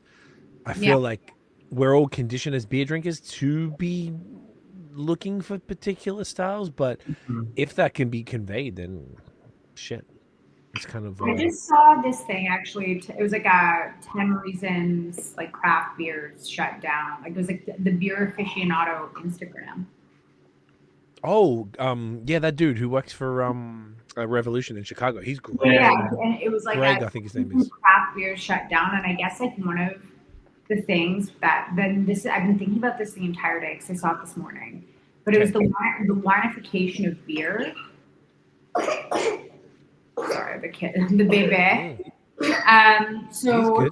The winification of beer. So Okay. people gravitating to a beer style rather than the brewery. So people saying like they're like, oh, I only drink IPAs or I only drink Pilsners, and they won't. It was pretty interesting. Like I'd never heard that term before, and I kind of feel like by coincidence, like us just kind of making things up as we go along, like kind of like shatters the winification of beer, which is funny considering we're so aligned with that market in the first place. So it was just very interesting. So it's kind of nice because people, if it's a style of beer that you haven't had before because it hasn't existed, you're just kind of like forced to try something new, which is great, I think. Yeah, I guess when they were saying the winification, then does he mean like is he talking about like sort of style segmentation or something, or is he just talking about? Exactly. So it's how some people will be like, I only drink Chardonnay, and they're weird with blends, or like which is something that we've kind of been dealing with. It's like people being weird with blends because Alex loves a good blend. No, Right. I just like things that are unconventional. Like Whatever. I'm more attracted to like a Wine different wise. fermentation style or different grape or Wine-wise. traditional. Yeah. Yeah. So it's sort of like people being like, oh, I like, do you have a Chardonnay? Do you have an IPA? Not, do you have beer by this brewery? You know, like, do you carry it in Burdock or whatever? I found it really interesting and something that I kind of want to explore further. It was a really interesting term, but apparently that has been detrimental a little bit to some craft breweries. So I'm wondering like how we fit into that, like the winification of beer, really, like all considering. It's interesting. It's a good way to start No, you're right. It's something to really think about a bit because, like, I've sort of seen that there was like maybe a brand, as you mentioned, like people like, oh, like back in the day, pre-craft, I'm a Coors drinker, I'm a whatever Molson drinker, da da da. So like that was always one thing, and yeah, there's always people like, yeah, I prefer this style. That's Exactly. Loyalty a doesn't thing. there's loyalty in the beer style rather than in the brewery itself, right? So And that's the winification style. Then. yeah, that's Interesting. Yeah, that took I me a while to like sort of to get your head around it. Yeah, but it was like it was pretty interesting, like. You know, so yeah, I think by Alex not really brewing by a traditional style, maybe people will just be asking for Lovebird one day. Like, I don't know. Yeah. Like, it's like we're transcending sort of. Do you have that IPA? You know, like we'll see. Like, but it is interesting, and it's been fun to sort of make up beer styles as we're going. So Canadian wheat. Also, trying to I like that. From him is funny. Like. It's like, tell me what this is. Like, I can't. Like, it's just a thing. Yeah. I mean, like, that is probably uncharted territory for the most part. Like, I would argue from what I've seen that most people or most breweries would have some form of style sort of thing that they either follow when they're making it or when they're releasing it. They're positioning it under something that the consumer can understand. So you sort of, I guess, marketing wise, probably need some sort of style to call it so that people can at least just understand it. Maybe the way we've all been taught to understand beer, wine. Like if you just like, here's a white wine, I'm like, okay, so what is this? A Chardonnay? Is it a Blanc? Is it a fucking Viognier? What is it? Yeah. Otherwise, you just Gewurz. Like you don't even. You need to know that information to know what to expect. Like my girlfriend drinks primarily Chardonnays because she doesn't like sweet things. So Riesling is too much for her for the most part. So if you say here's a white wine, that's not enough information. Is it a dry white wine? Is it you need a little bit more, and maybe more descriptors might be able to get around a style based box, I guess.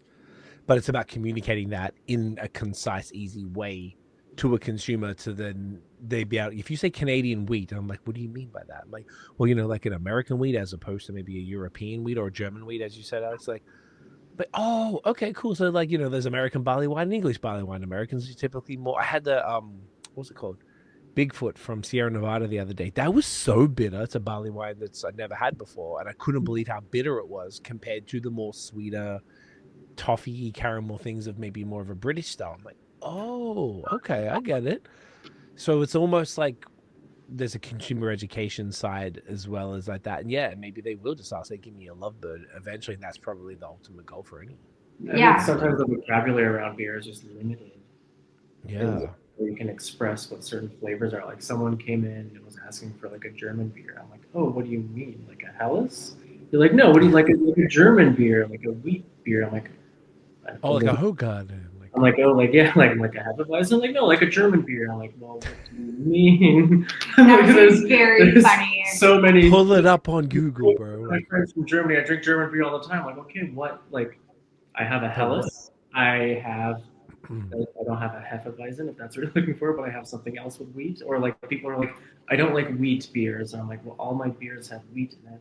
My wheatiest beer is probably the pale ale. So I'm like, what do you mean by wheat beers? Well, that's the thing is I feel like we've gotten so binary, like just as like with everything we consume. It's like not just beer or wine or RTDs. everything we consume. It's like, do I eat healthy? Am I a healthy eater or am I indulgent? There's sort of no meeting in the middle. Am I, do I dress like for like athletic reasons or do I dress for style? Like there's never people really have trouble meeting in the middle in everything. And I think that there is a lot of like, especially with beer, there's a lot of like room for that middle and sort of like invention. Sure. Because it does not have to be so black and white. It can be a little bit playful or experimental. And I think that's something important to remember. I think that's a great point. And beer allows it, like kind of what we were touching on earlier, allows it to be more experimental because the price point to the consumer is so small that they have more room for trying new fun things. So maybe what someone would spend on one bottle of wine might be able to get at least a 4-pack of beer and try 4 different things. Exactly. And you never know what could blow the mind. It's fascinating. But I like that you guys are thinking like this and sort of pushing the envelope a bit with regard to style categorization and just the approach to beer. And obviously, Alex, the way you're thinking is more like the end result working backwards. That's exactly what we were talking about with the collab. We were like, okay, what's going to be XXX? How do we get there? And I had a different idea, and you're like, well, this is this. I'm like, fuck yeah, good point. And so I could see your thinking because we'd physically had that conversation. Yeah. Which is very cool, and that really is what makes you guys unique. And I feel like, is it fair to say now that, I mean, you had the snack club, which I didn't get to visit, but you painted the picture pretty well, both tonight and on the last pod. Now I've been to the brewery twice, which I want to get into just the design side and the way that it's all kind of come together. I feel like now we've had a bunch of beers that I would say only one of these, no, maybe Birdweiser and Good Things were contracted. The rest are brewed. Yeah. Okay. Yeah. At the spot, which is sick.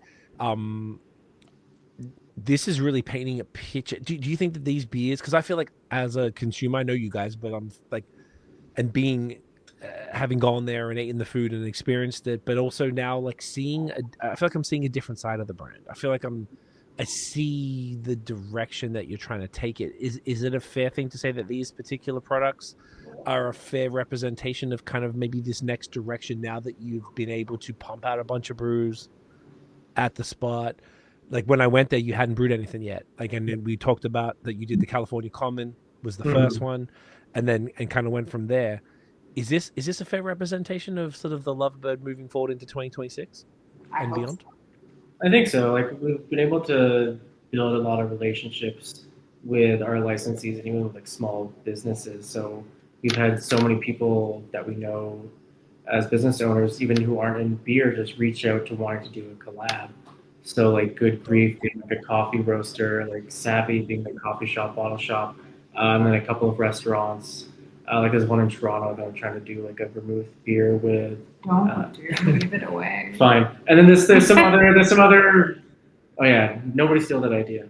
And no one knows how. There's it's just like a lot of different other restaurants trying to reach out. So like it's fun to kind of get other people's perspectives who aren't in beer and get their palate or get their point of view and try and collaborate on that sense instead of like working with another brewery where you're both kind of thinking the same way, to like think outside the box and structure the beer and the palate and the direction of it from a different vantage point. I think that's what makes beer inclusive, though, is like working with people that aren't necessarily in the beer space to create like a new kind of product that may be appealing to people who wouldn't necessarily drink beer in the first place, but are drawn to like this new type of product. And that really, like, that to me is like the pinnacle of like inclusivity in a like product sector that can be pretty exclusive for a lot of people. You know what I mean? Where it just caters to like a beer person. So I think that's kind of cool. Having like the hybrid model of like contracting some of our larger brands and then having the flexibility of like the different tank sizes in house. I can do like up to 300 liters for a larger batch, or like as small as 100 liters if I just want to test something out. So it gives us that flexibility to really like play around and take some risks and do something a bit different. Sick. I love that. And you can can it or you can just put it on draft there, which is dope as well. I can every beer one at a time. So we bought Muse's old equipment. They were doing mostly Belgian beers, so like the stuff that I bought is in temperature controlled, so it's all sort of like ambient temperature driven. Which is great for So the lagers, as we were saying. Yeah. yeah, so well it is now because the brewery Oh, because the So- room cold isn't. back there. Yeah, like I have a little analog thermometer. It's like 10, 15 degrees. It's a perfect cellar temperature. So Dope.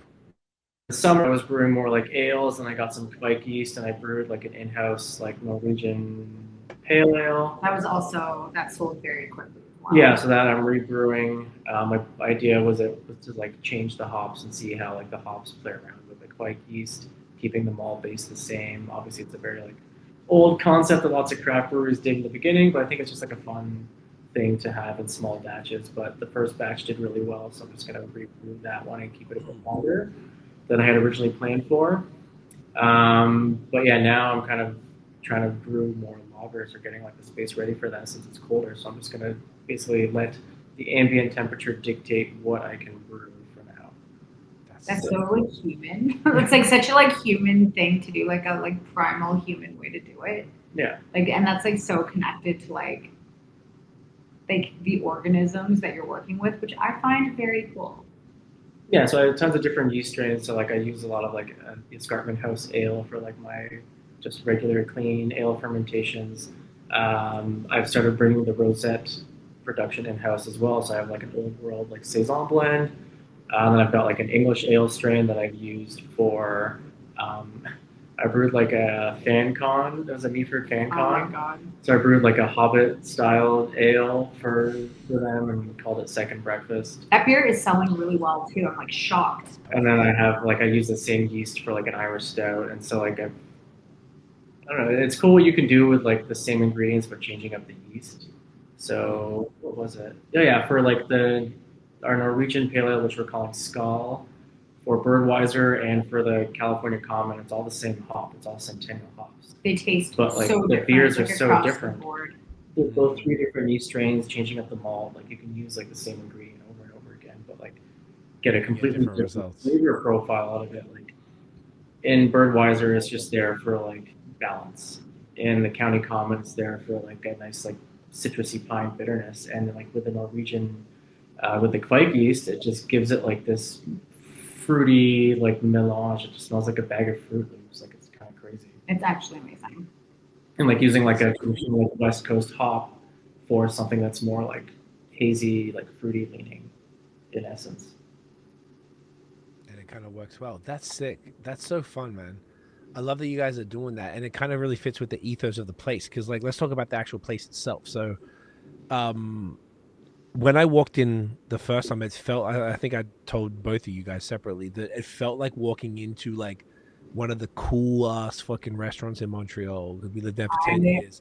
Yeah, I told you that. Did yeah? I immediately. was like, what? Really? It was just, it was uncanny, and I was like gassing it up so hard to Tiffany because she didn't come after the thing. She had something to do, so I was like, let me just go down and see Alex real quick. And then the next time we came up, we hung around. We were in Collingwood for my mother-in-law's birthday, and they all went back, and we just hung out for the day. We're like, I don't know, we're already way up here. Let's just hang out. So we chilled in the city. We went to Good Grief. We went to Side Launch, and then we're just like, oh, we got time. Like let's go down because I really wanted her to see it. And she felt the same way, which was I was really happy to feel. But there was something about this. It was like this, like there was some places in Montreal you go like 11, 12 o'clock at night, and you better have a full 6-course meal, like, you know, incredible type of stuff. You know, you guys know those type of Yeah, vibes, yeah. right? We used to do that Yeah, before the kids. We used to do that when we were younger. When well, I'm older than both of y'all, I think, but like we don't have children, so I guess it's different. But we have a dog now, so it's very, very serious life. But the open brick wall, like you had the lines across it that kind of felt like a little 70s inspired. The art from the Polish art, the vibe was so, and it was like you know, one of those places where you could go at night, and particularly now we're into the cold season, I feel like it'd be crazy cozy, like dark lighting where you just sort of like feel that you can just sip incredible wine, beer, cocktails, whatever. Yeah. You had, I think there's 2 Luca taps. The bar is beautiful. The cocktails, even when we were there, that lovely bartender, the server chick that we're talking about was just like, yo, do you want to try this? We just made this of some orange cocktail. I was like, yeah, that was the first time. Yeah, I think it was Snoopy. Yeah, a Snoopy. What was it called? It's called a Snoopy. So Yes. basically, the cocktail list, when in our first iteration, I was like, okay, I'm going to look for cocktails from like the late 60s to the early 80s that you never see on menus anymore. And we are going to put them onto our menu. Now I'm Which changing matches it. the aesthetic. Exactly. I'm changing it a bit because they were great for the summer months. But as we're getting into like the colder season, like it is now time for things that are more like stirred and booze forward, maybe things that are more prep heavy and less actual shaking and like more of the brown stuff, spices, like that kind of thing. But it really, like, the nice thing about that space is, you're right, like the vibe you get in the summer is so different from what I assume it'll be in the winter, where it's cozy. So you have the flexibility to play with like your beers, your wines, your cocktails and stuff like that. But the space was it was like, not like, when we got I will send you a picture. It did not look like that. And when I sort of proposed my vision to our contractors, Jason, again, shout out, I hope you're listening. He was like, "Are you insane?" He's like, "Are you sure you want to do this?" I was like, "Just trust the process. It will make sense, I promise." And it really, really exceeded. Like, the final product really exceeded like any of my expectations. I think anyone's expectations, honestly. So yeah, we got pretty lucky with that. Well, your idea, and this is coming back to what we mentioned earlier. So one thing that you guys did, and you specifically, Emily, because you're running the Lovebird Social, you were sharing, and this was kind of before I really understood what you were doing. Because I guess, at least, I don't know if this was before or after we had the pod, but it must have been after. And you were sharing like design inspo. Yeah, So you'd post like screenshot, and you and I were talking about drip because you pointed like out some sort of, because the beer people don't respect the drip. yeah. Oh man. And and you seem deeper in it than me. I've got like 3-4 brands that I fuck with like real heavy, but you knew them, and I was like, oh, you're like the first or second person in beer to even. Yeah, I did go to school for fashion. So that's why you get that. Yeah, but like, well, I mean, I am one of, like, I really love, like, my wardrobe is like actually kind of unhinged, but it's like not, I don't know how to explain it. It's not like flashy, but it's insane. Like, I don't know how to, Just I don't like really, weird, fun, intricate pieces, like the Yeezy stuff. Like if you actually take like Yeezy shit is wild and insane. It's not like crazy expensive, not like $1,000 jackets or oh anything. my God. But they're Oh, the The shoes. frog clogs. Oh my God. So there was this pair of shoes that I wanted so badly, and they were so expensive. What they are, and you can find them if you look them up, they are frog clogs. So they are rubber clogs with frog faces on them. And I wanted them so bad. I was like Googling them daily, and I was like, maybe they'll go on sale. I can't afford these. And they're not like a fancy or ostentatious shoe by any means, but they are really weird. And Alex got me them for Christmas. And it's just Good man. speaks to our relationship. Like, the fact that he got me these like really expensive frog shoes, but the frog shoes, like, they're clogs, they're essentially like rain boots, like, they're comfortable. So I think, like, I think I'm very drawn to things that are like weird but still comfortable. So like, and I think that sort of carries through to the space, right? And when you're building out a restaurant space, and I think a lot of people, like, I don't have professional design experience either. I am a consumer of design. Like, I love to look at design. I like to look at homes. I like to look at decor from the 20s. I like to look at runway fashion. I like to look at art. I like to go to museums and look at art from every possible century. And I think when you're sort of interested in that, you do get a design sense, even though you're not an expert, like creating balance, visual balance with color and size and stuff like that. And the one thing about being a contract brand is, like, how do you get people interested in what you're doing or what you're building? Like, how do you get people excited for this space if you have nothing there? And I was like, I'm just going to start posting pictures of things that inspire me for this build out and like what we're doing for it. And for some reason, people really liked that, to see that like inspiration. And I started doing it with the beers a bit as well. Just like what was the, like making carousels of like, you know, like when I was designing the label, like what was kind of going through my head or whatever. And yeah, and the one cool thing about that room too is like it was done on kind of a limited budget. And the truth be told, like you can't buy cool. Like cool comes from like a cool space. Cool, it doesn't come from having lots of money. Cool comes from the absence of having money and finding alternatives to make your vision work. And that's what is cool, right? Like anyone can buy expensive pieces from Crate and Barrel or CB2 or, you know, like replicas of, I'm taking you upstairs. You're awake. He's sort of honestly, but continue. Babies. But I think like the convo. working with like a very small budget to get your point across, you're just gonna do things that are a little bolder, like adding the stripes. You know, maybe we couldn't have afforded more art. So You Alex hired me as a painter to do it. it looked a little bare to me. So I was like, let's add a super graphic. Like, Alex, can you do this? And it took him hours to like do it, like to just tape it up. Days. And you know, like the Polish art, like that is, we were in Warsaw in 2017 before I was pregnant with our kid. And there's poster shops everywhere, like movie posters. And there was kind of a movement, like an art movement, during like the Soviet era of Poland, or this, you know, where they were sort of creating expressive art by like redefining movie posters. And I really fell in love with that. And he's Polish. So I was like, and I'm like, this is colorful.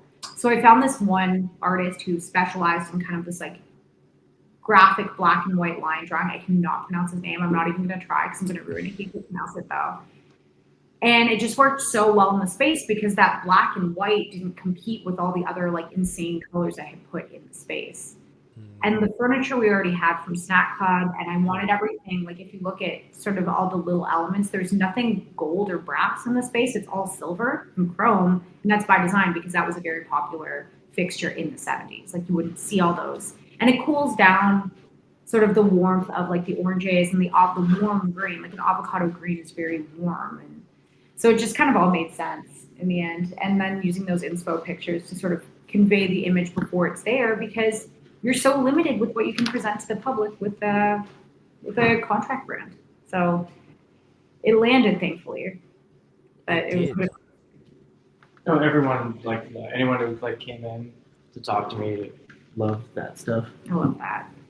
It was so cool, and that was like coming back to what we were saying earlier briefly, like when there's like founder-led businesses, we always talk about the ones that typically do better, and we always highly encourage anybody who are the founders to sort of show face and to talk about it. And even if you don't show face, do what you did. This was textbook perfect example of how you can share the story, because people will be like, oh, we're building the space, and they're like, oh, here's the space. I'm like, no, you didn't do that. You took through the thing, like, hey, we're trying to find the thing, find a vibe here, and here is a bunch of inspo that we have. And like I felt like without talking to you, people would be able to understand the brand and be able to understand what you're doing. And that comes back to what you're saying. How do you tell that story while you're currently contracting? Because the next phase won't be just contract. They'll be contracting the more popular stuff or the lagers to make it more consistent. Then you can do the one-offs and all the shit that we've been drinking tonight, like in-house there. But like, how do you sort of like tell that story? And I feel like you guys did it masterfully. It was really cool, and it just lit up. And then Honestly, it's such a beautiful space. Like I really felt like, because I was, like I said, I gassed it up to Tiff real hard, and then she was like, yeah, okay, I see what you were fucking. I just like anytime people say that, like my imposter syndrome kicks in, and I'm just like, do people actually like this? Because like I get like, you know, it's so fun. Like when either people pay tons of money for interior designers to design their space, or they put a space together without asking anyone for advice, and it just is kind of like lackluster.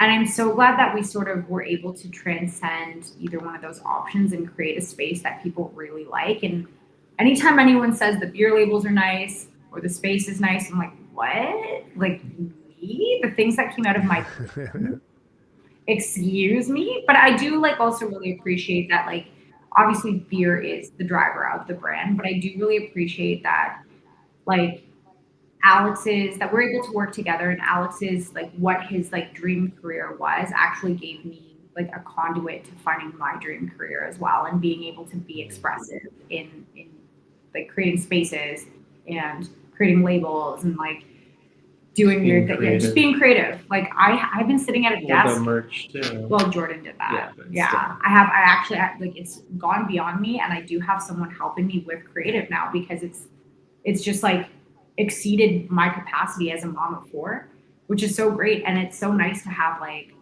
sort of like a fresh take to discuss, to actually talk to someone about what I'm doing and to like find ways to improve. It's like how I try to nice. talk to you about the beers. You're like, I'm tired. I don't know what you're talking about.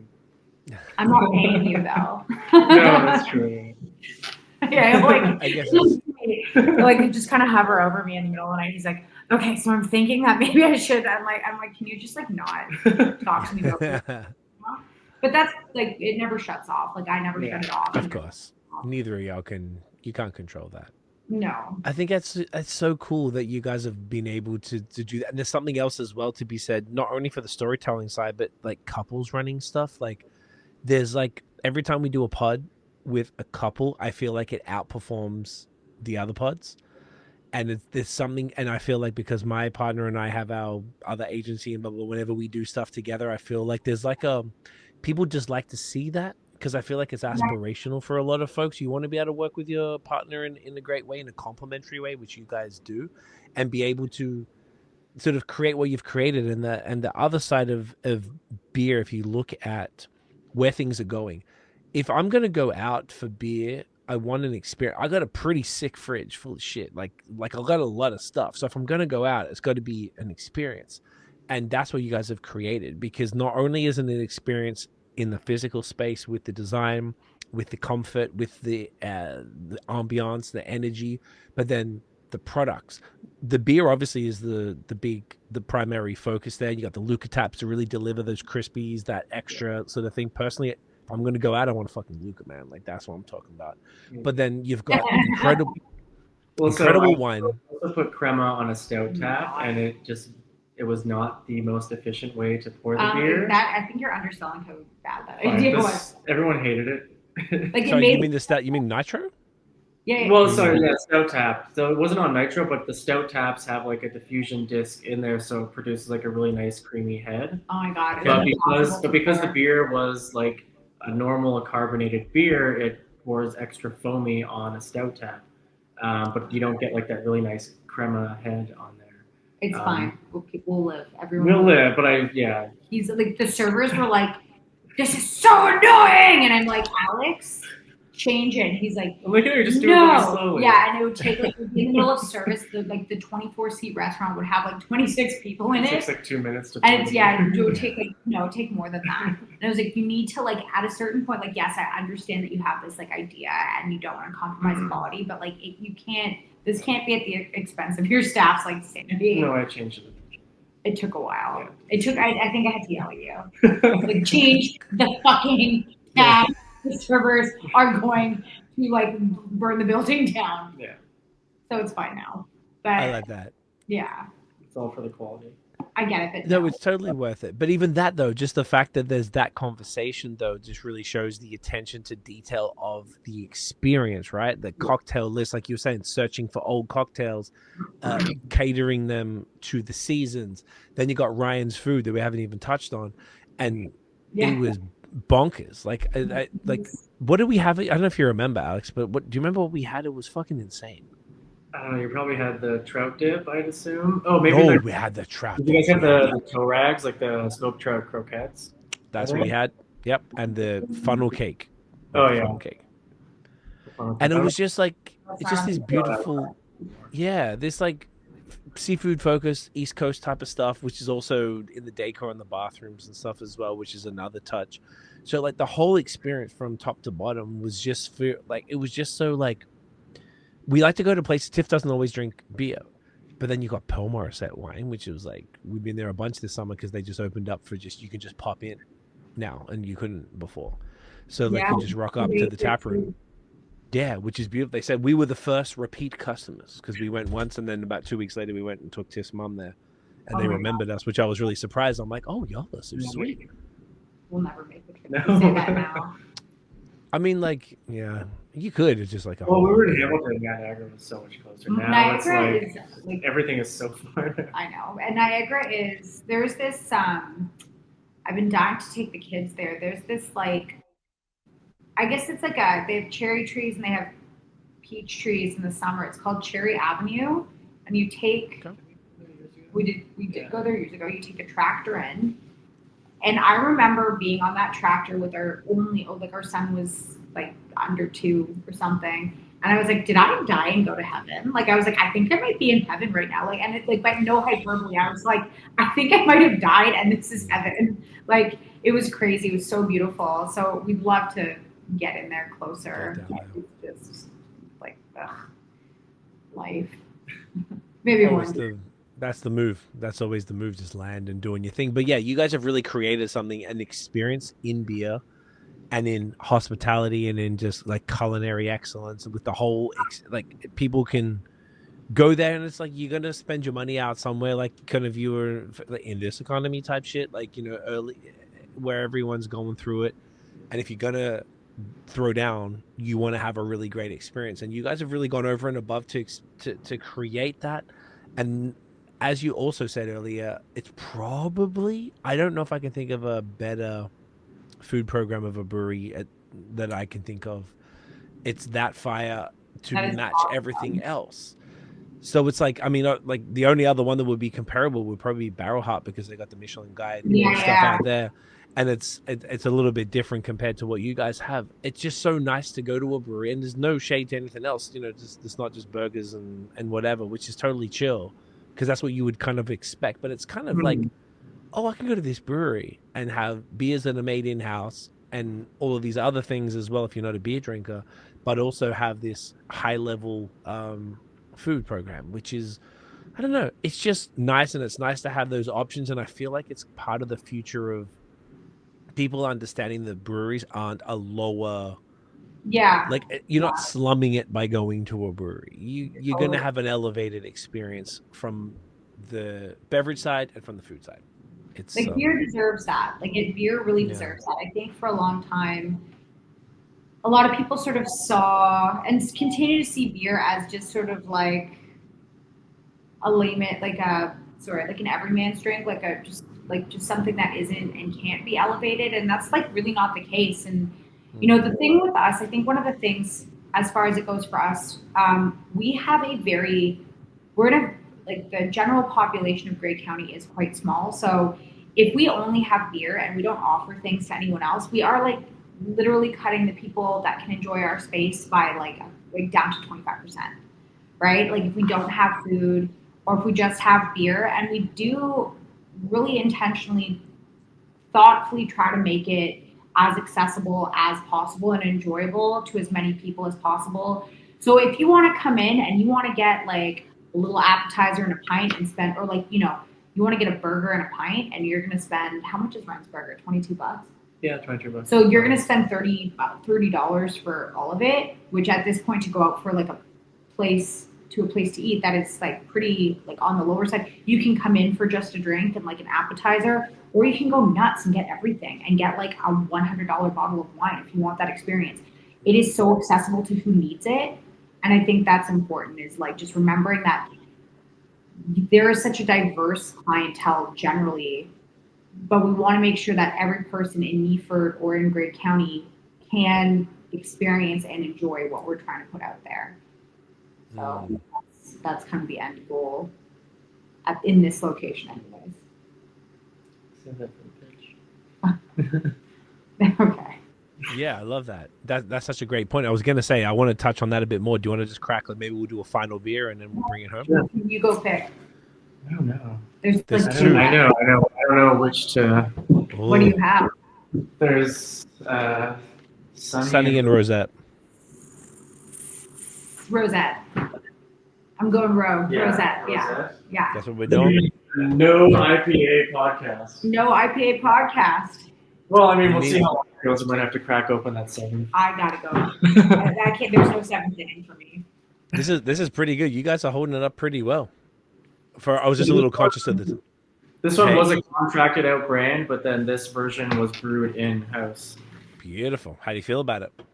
Good. So this one came out of like It- yeah, because they're all hand labeled, and in a rush. Oh, yeah, I got a so- nice crooked one too. I like it. I like that. That means Yeah, it's somebody did it. It's character. I did it.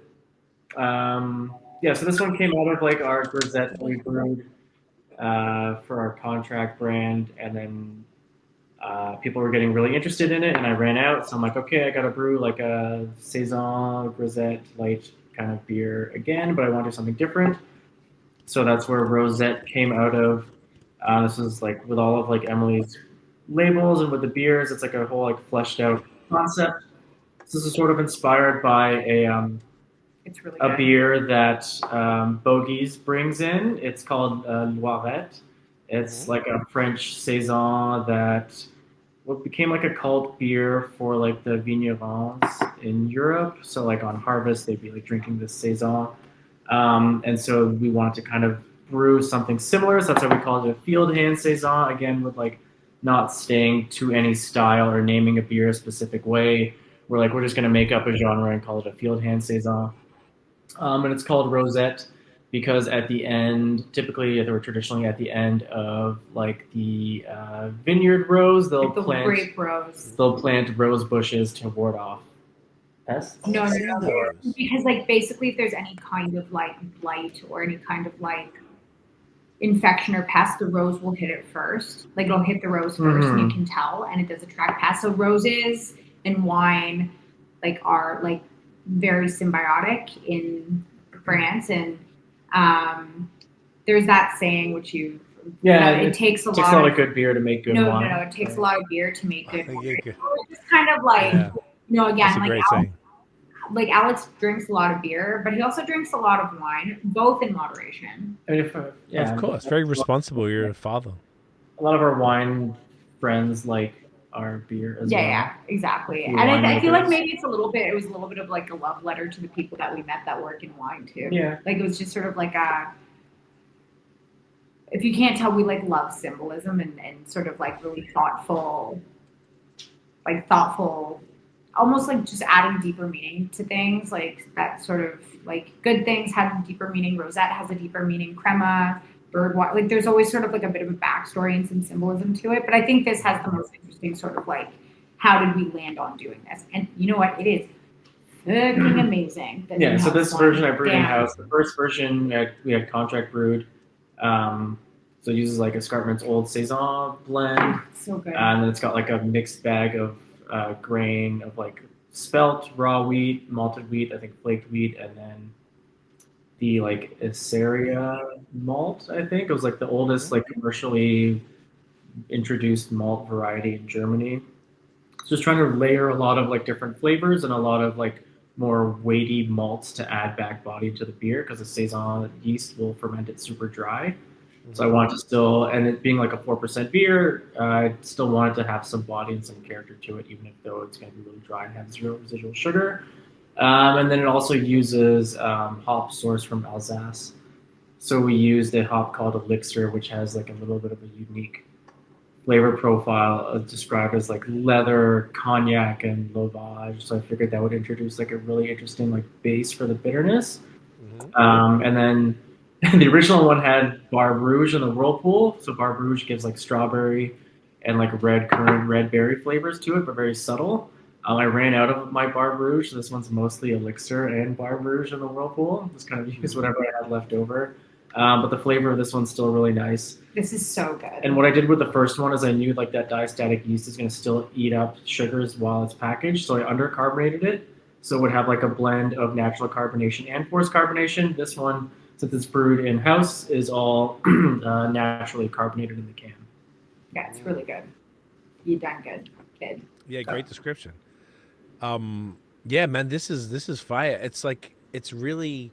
Is it like a mix? It's not a mix of a grisette and a saison at all intentionally, because it's a lower ABV and Like the style, yeah. Like it came out of me like having brewed the grisette and then that growing in popularity. Like it was one of the first beers that restaurant Pro Morset picked up, and then they wanted more, and I didn't have any more. So I'm like, okay. Actually, we got a few. We had like Bar Isabel and Pro Morset and a couple other licensees that could really gravitate towards the grisette as I was running out. So I was like, okay, I got to brew something again, and I didn't really want to do the same thing. This is better. I also prefer this label.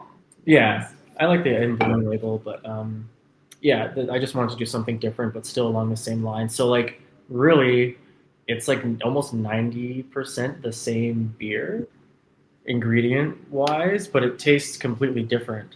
Like the for the grisette, I use the French Saison yeast that Escarpment has, and then the French Saison yeast is also a component of the Old World blend. It just has like I think one or two other like Saison varieties in there. I added like a little bit of Munich malt to this one just to give it a bit more like malt character. But oh yeah, and the hops are a bit different. In Bloom, I use Strisel Spalt for like the bittering, and then Barbe Rouge on the back end. So this one I changed the bittering hop. So it's like yeah, it's similar but different. But I changed enough things that like you get a completely different beer out of it. It's really good. Yeah, okay, in Bloom. I think we had in Bloom on the last one. Maybe, or I think I gave you a couple cans. I think I threw in some extra stuff. So maybe that's why. I'm sure you may have had it. Oh no, I've definitely had it. I'm just checking right now. Yeah. If I had it November, so that means I had it after the pod. You're right. Yeah, so I think I love a grisette. Yeah, which is wicked. I love grisette, man. Even like when I remember when Fairweather first opened, and one of their first beers was a grisette. Oh yeah. I loved it. Yeah, you rarely see like a brewery do a grisette, and I was just like, I really like the style. So grisette was like the fourth beer we produced, like our fourth lineup. So like just to that was a bit of a differentiate ourselves. Yeah, the smoke beer and the grisette and the pasta pilsner. Everything we did was insane. And we did like a Czech pilsner, and we have to rebrew it because like a couple ski clubs took it on, and then I think that's going to be a big one, après. And then you have the après when you can buy it. It has like the label's like a mountain,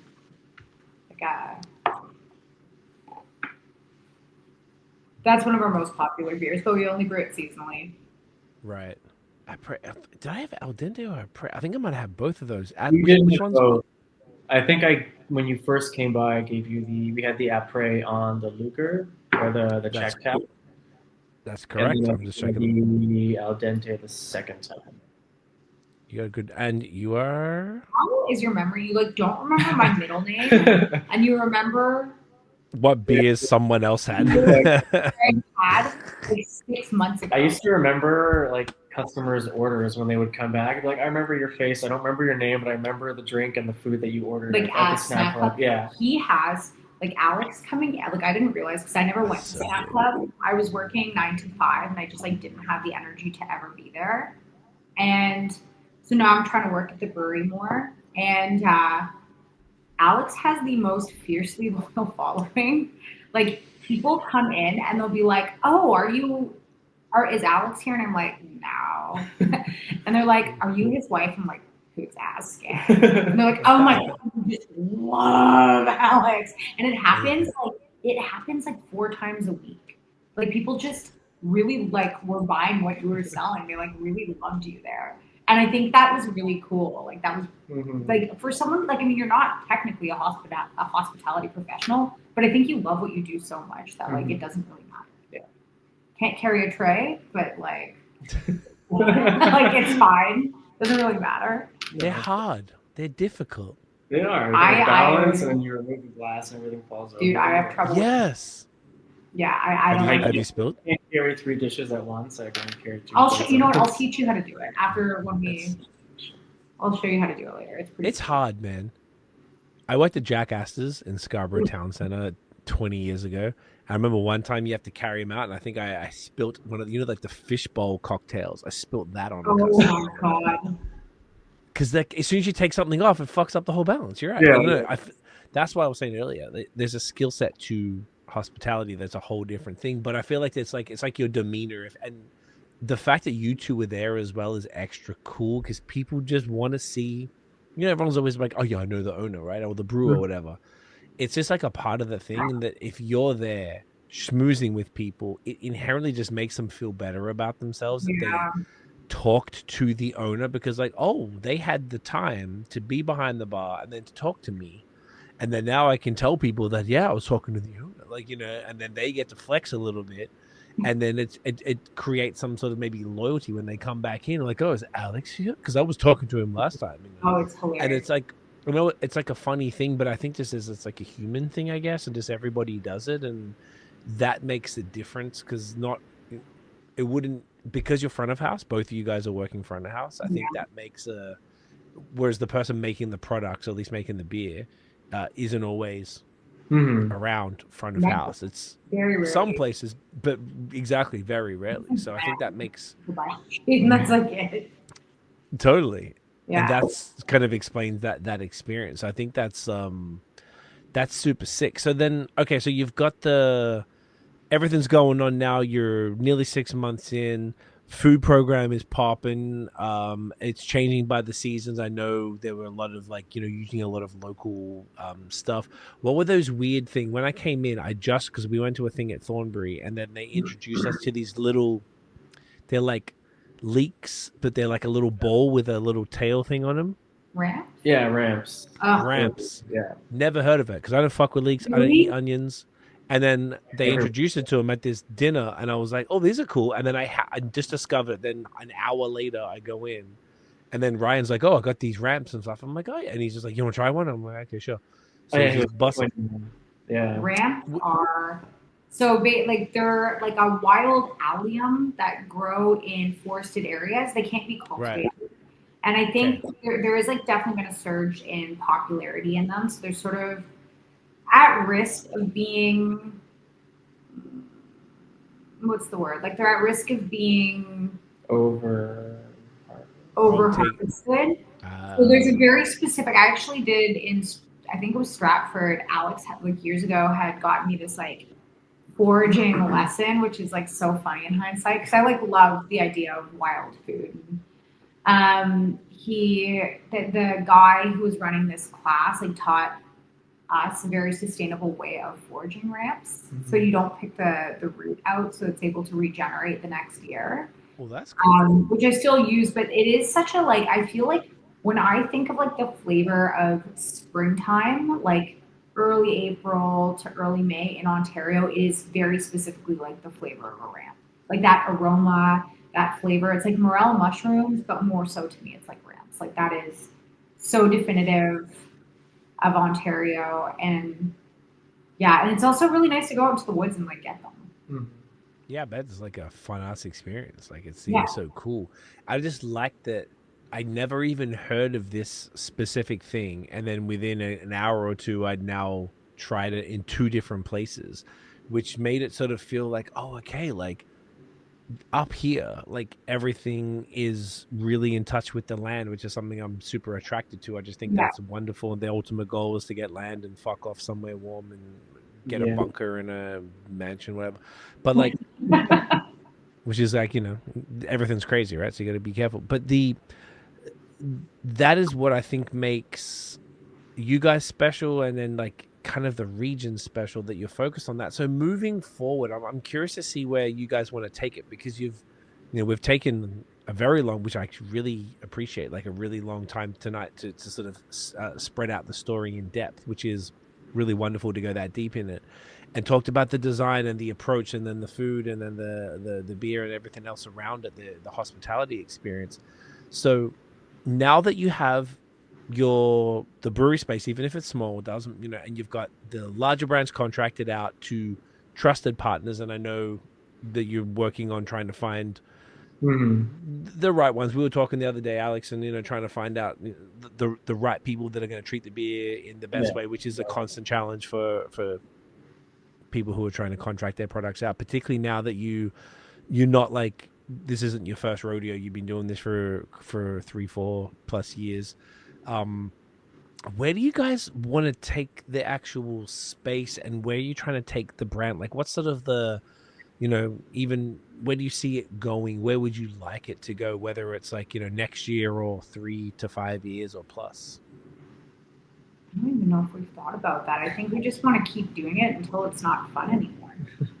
You know what I mean? And hopefully it just stays fun forever. Like we do, obviously, it would be great to be able to scale up. That would be great. But obviously, the one thing, like we're both so hesitant on that like large scale because like when you scale up that much, you can't go back. You have people to pay, you have ingredients to buy, you have tanks to fill, you have to make these sales. Whereas now, we're not, the pressure isn't really there. Like what is the goal? Like do we want to leave a legacy for our kids so they have something like where, you did what your parents did and they like inherit this position that they're passionate about. Like, is that like, I don't know, is that what it is? Probably to a certain degree, but none of them will probably do it. No, they don't need to. I mean, there's 4 of them. One of them might want to do something. Yeah. It's are we leaving, like it maybe like bringing craftsmanship back to lineage. You remember how like back in the day, like your last name was based on your profession. And, if you were like an artist, your kids were artists and there was the elder and like, if you're a blacksmith, your kid was a blacksmith. Like, is that what we're doing? Like, what is the goal? I don't even know. If global internet and financial markets break down, yes. You always need, I always say always need brewers and bakers. Yeah. So I feel like I'm fine for a job.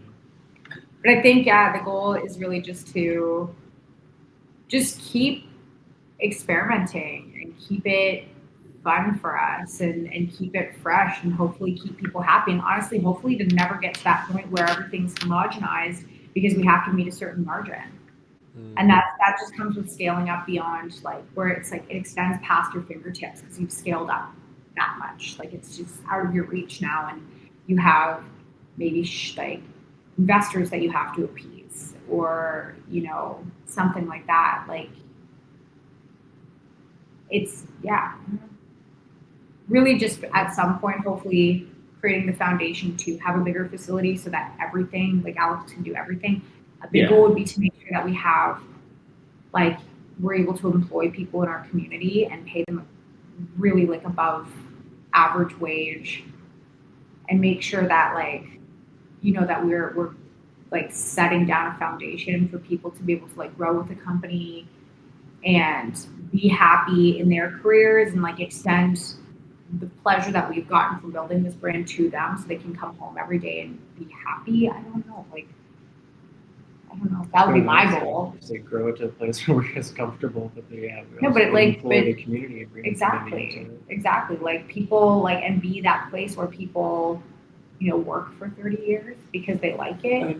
It's been really fun to create. Well, you created a space, but to have a space that we can create together that like people feel comfortable coming into. Like it happened at the snack club where like locals would be like, "This is like my other living room. I can just come in here and hang out all day." Love and that. To see that like you built a space where people enjoy coming back to, and like you create regulars and they really love the space and have fun being in the space. I think that's like the most rewarding part of it. It's to really like welcome the community in and have them be proud that something like this is part of their community. Yeah, that's a dope goal. Keep exceeding Meaford's expectations, I guess, just because they deserve it. Like Meaford in the surrounding area, like they've been so kind to coming us. from everywhere. But no, I know, definitely but like, Meaford is they've first. been so receptive to what we're doing, and I think the one thing with Meaford or any of the small towns is people from the city come in and they have this idea that the locals in a small town just want like mediocre food, and they don't. They want this experience. And we got accepted to this like Meaford Dragon's Den competition thing. And we were sort of like, we did like a pitch workshop for it yesterday because you have to pitch to the dragons or whatever. And it's just really sort of being able to offer something to a community that's given us so much opportunity as well, I think. What do you want to do? Take a nap at some point? I'm enough staff that you can like, take a nap in the middle of the day. No, I don't know. The business is like, we're not at the peak of, I think, of what we can do yet. It's just still, the business is still so young just to grow it to a point where you don't need to go back to insurance, and you can just be creative, and we can just make beer, and I can employ a brewer, and I can mentor someone who's interested in beer, and we can just grow it to a point where like we can have a comfortable lifestyle, and we can also provide comfortable and meaningful employment to people in the community. So like you said, it doesn't need to be big.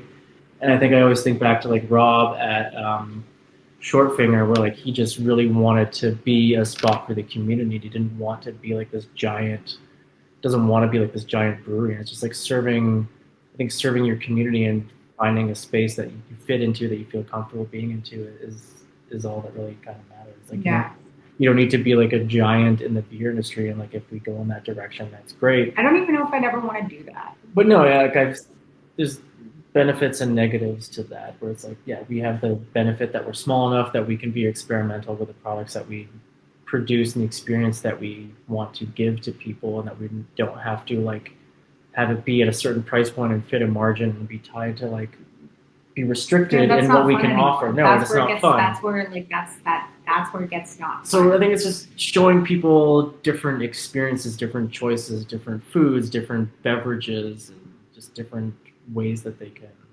have a good experience while still making it be fun and have it support families with I would just children. Like to travel with my kids and maybe live in a house that's like not disintegrating. Yeah, like there you go. So as long as we get that out of it. Yeah, that's all that matters. Like just take my kids to see the world and live in a house where the sod isn't falling off. Yeah, we'll get there. I like that. I think that's dope goals, and I think it's extra cool that you guys are offering this level of experience up there, which is a small town. But from what I understood, we stayed in both Thornbury and Collingwood that are all pretty. Thornbury's like 10 minutes from you, 11 minutes directly from where we stayed to driving down. Collingwood maybe it's 20, or 30 or whatever it was. But like there's a lot of folks, and from what I understand, and whether it was you told me, Alex, or other folks told me, that a lot of folks from Toronto and other places during COVID moved up that way because they wanted some land and space and fresh air and da-da-da. So there's like a cohort of people who either like have the money that they want that experience, but they don't want to drive fucking 2 hours plus to the city, which is a nightmare. Even here in Hamilton, driving to Toronto is probably my least favorite thing in the world. Yeah, it's the worst. And they're just making it worse and worse and worse with all of the construction, all of the nonsense all the time.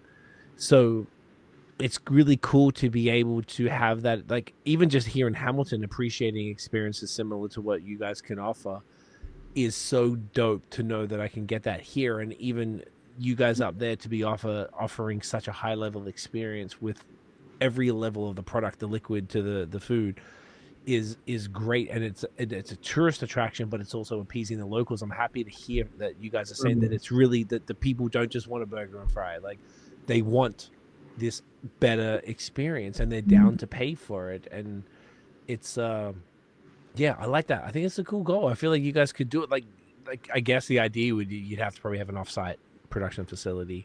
Yeah. And then and something the like next that step would be is like finding money to be able to buy a bigger brew house. That'll just come with time. Yeah. Like it's not like the thing is like if you any empire that expands too fast, like someone's real estate portfolio or like an investment portfolio, if it grows too fast, it's really you're building on a house of cards and it's going to collapse, right? Like when people were buying all those homes during COVID, like just sort of, they were like, oh, I want to be a landlord and it's a hot time to buy. They're all like in shambles now, and then the market, like as the interest rates changed and like I just see that from like my insurance life, and there's so many ways that can apply, like a business growing too fast or you go too big at first. Like you really need to set down a steady foundation before you can grow, and create sustainability for yourself by making sure that like your anchor points are really sort of like ground in before you can keep going. Because like as tempting as it is to just do something as big as you possibly can to make as much money as you can, like that would be fleeting. Like, and you don't want to be fleeting. You want to be sustainably profitable for a long time. So I resonate with that. There's people I couldn't agree more. And I feel like there's like a, as time has gone on, we've found there's like a I want it now kind of culture. Like we're like I'm older than y'all, but not that much. So that we come from it. I don't think you're older than us. I think you think No, I'm 44. I'm older than you. Like no, we're 38, but you're like barely older than us. But that's what I'm saying. We're similar. We're born in the 80s. Because Right? we have kids. Yeah, the kids have aged us into be 44. So like we all came from a time where you kind of had to earn your stripes. You had to do your shit, right? As time has gone on with the internet, with the ease of access to different things, where we used to have to, whatever. I don't want to go into and make it sound like we had to walk 10 miles in the snow to school. You gotta walk in the snow like your grandma. To walk in the snow But we, compared to the kids today, that's what they would hear if we tell them how we lived, and when we didn't have a GPS in the car, we had to have a fucking book. And you had to be like page 55, J10. That's where it is. You had to figure it out. Like these kids have no fucking idea how we lived. So then we are used to earning our shit and building it brick by brick. So even in our social media world, our agency on YouTube, like we've been doing this since the YouTube's for 7 years. There are people who've done it much less time. We're at 87,000 subscribers, which is not something to turn your nose up at. But there are people who, and there's a difference. We call them parrots or practitioners. We're practitioners, meaning we did the work and then now we're sharing how it works. And we've worked for $1 trillion companies, and we've had like Meta, like trillion, not a B-T. Wow. Then these motherfuckers who have 10x our subscribers have done nothing. They're just saying shit, and they've only ever built they've only ever promote themselves. They've never done the work that we've done. But a lot of them have gone viral, and guess what? Half their YouTube videos are them crying on YouTube because they can't handle stuff, and they'll go and burn their own house down type of thing. Yeah. I've got multiple examples, and I don't want to throw shade at it, but I'm like, it's because they got too big too quick. Yeah. They hadn't done the real work to build any sort of foundation, which is what I'm taking from what you're saying, and I very much relate to. And I see people get too big too quick, and then they can't handle it because they haven't had that slower rise. There's something to be said about skipping steps doesn't help you. Exactly. So you have to go through each one to understand how to navigate all of the system. Because if you go from step 1 to step 10 real quick and you don't go through all those other ones, you're setting yourself up for failure. It's like washing kegs at a brewery. You got to do the grunt work before you can get. You got to package. You got to wash kegs. You got to sweep the floor. You got to empty grain. Yeah. It's like, like when there's like some people who really romanticize the industry, and their wealthy parents will buy them a brewery or like a restaurant, and they have no idea what they're doing. And it's like, they didn't earn it. So how can you appreciate it? Exactly. Well, it's not even that. It's like, you do need to like create a foundation for yourself of experience to be able to do it. Otherwise, like, it's impossible. You just cannot do it. Like it's not, there is nothing glamorous about what we're doing. Like, this is not glamorous. We're exhausted, and it's creative, and it's very fulfilling, but it's not glamorous. There's nothing romantic about it, but it's something that we both love, and we think about what we're doing to grow it all the time. And, and we are earning it. And I think that is, that's special and important. And I mean, it is so easy to self-implode, like, and in what you're doing with like social media too. And it's like, or like, as far as like representing yourself on social media, and it's like one misstep can sink your ship so fast and everything you've worked for. So, and if you just take slow steps up, you can always like recess if you need to back to a more comfortable position. But if you just kind of like come in and you put $5 million into like this like grandiose brewery, you're like absolutely screwed. And then I think the other thing too is when you, like, what some people do is they'll acquire they'll start a new business, and then they don't want to like absolve control to anyone else. They think that they know everything because they started the business. And I think it's really, really too important as a business owner, if you do want to grow, to recognize your deficiencies and hire people who are better than you to help you grow, which is what I try to do. Every server that we have at that space is significantly better than I am at the job. They have more energy. They're nicer. Like, but I can't say that I'm the best at it. Like, we all learn from each other, and I need them to grow, to succeed. And I hope they all know that. Guys, if you're listening. And I think that's really important. No, it's not. I heard a beep. Yeah, I thought I was charging my computer, and I just got the your computer's gonna die in 2 seconds notification. Is it good? I think so, yeah. Yeah, it's just it's complicated. Like, it's complex. Like, being a small business owner is so complex, especially when you've had like the relatively quick growth that we've had in the past 3 years. It's like really taking a step back and recognizing like what needs to happen to be sustainable, and like, where do I stop my ego from, or where do we stop our, you have no work. I have no ego. You have no ego. But where do you absolve your ego? Where do you let your ego go and say like, I do need people to help me like do this because I can't. Where do I say, like, you know, I don't even know.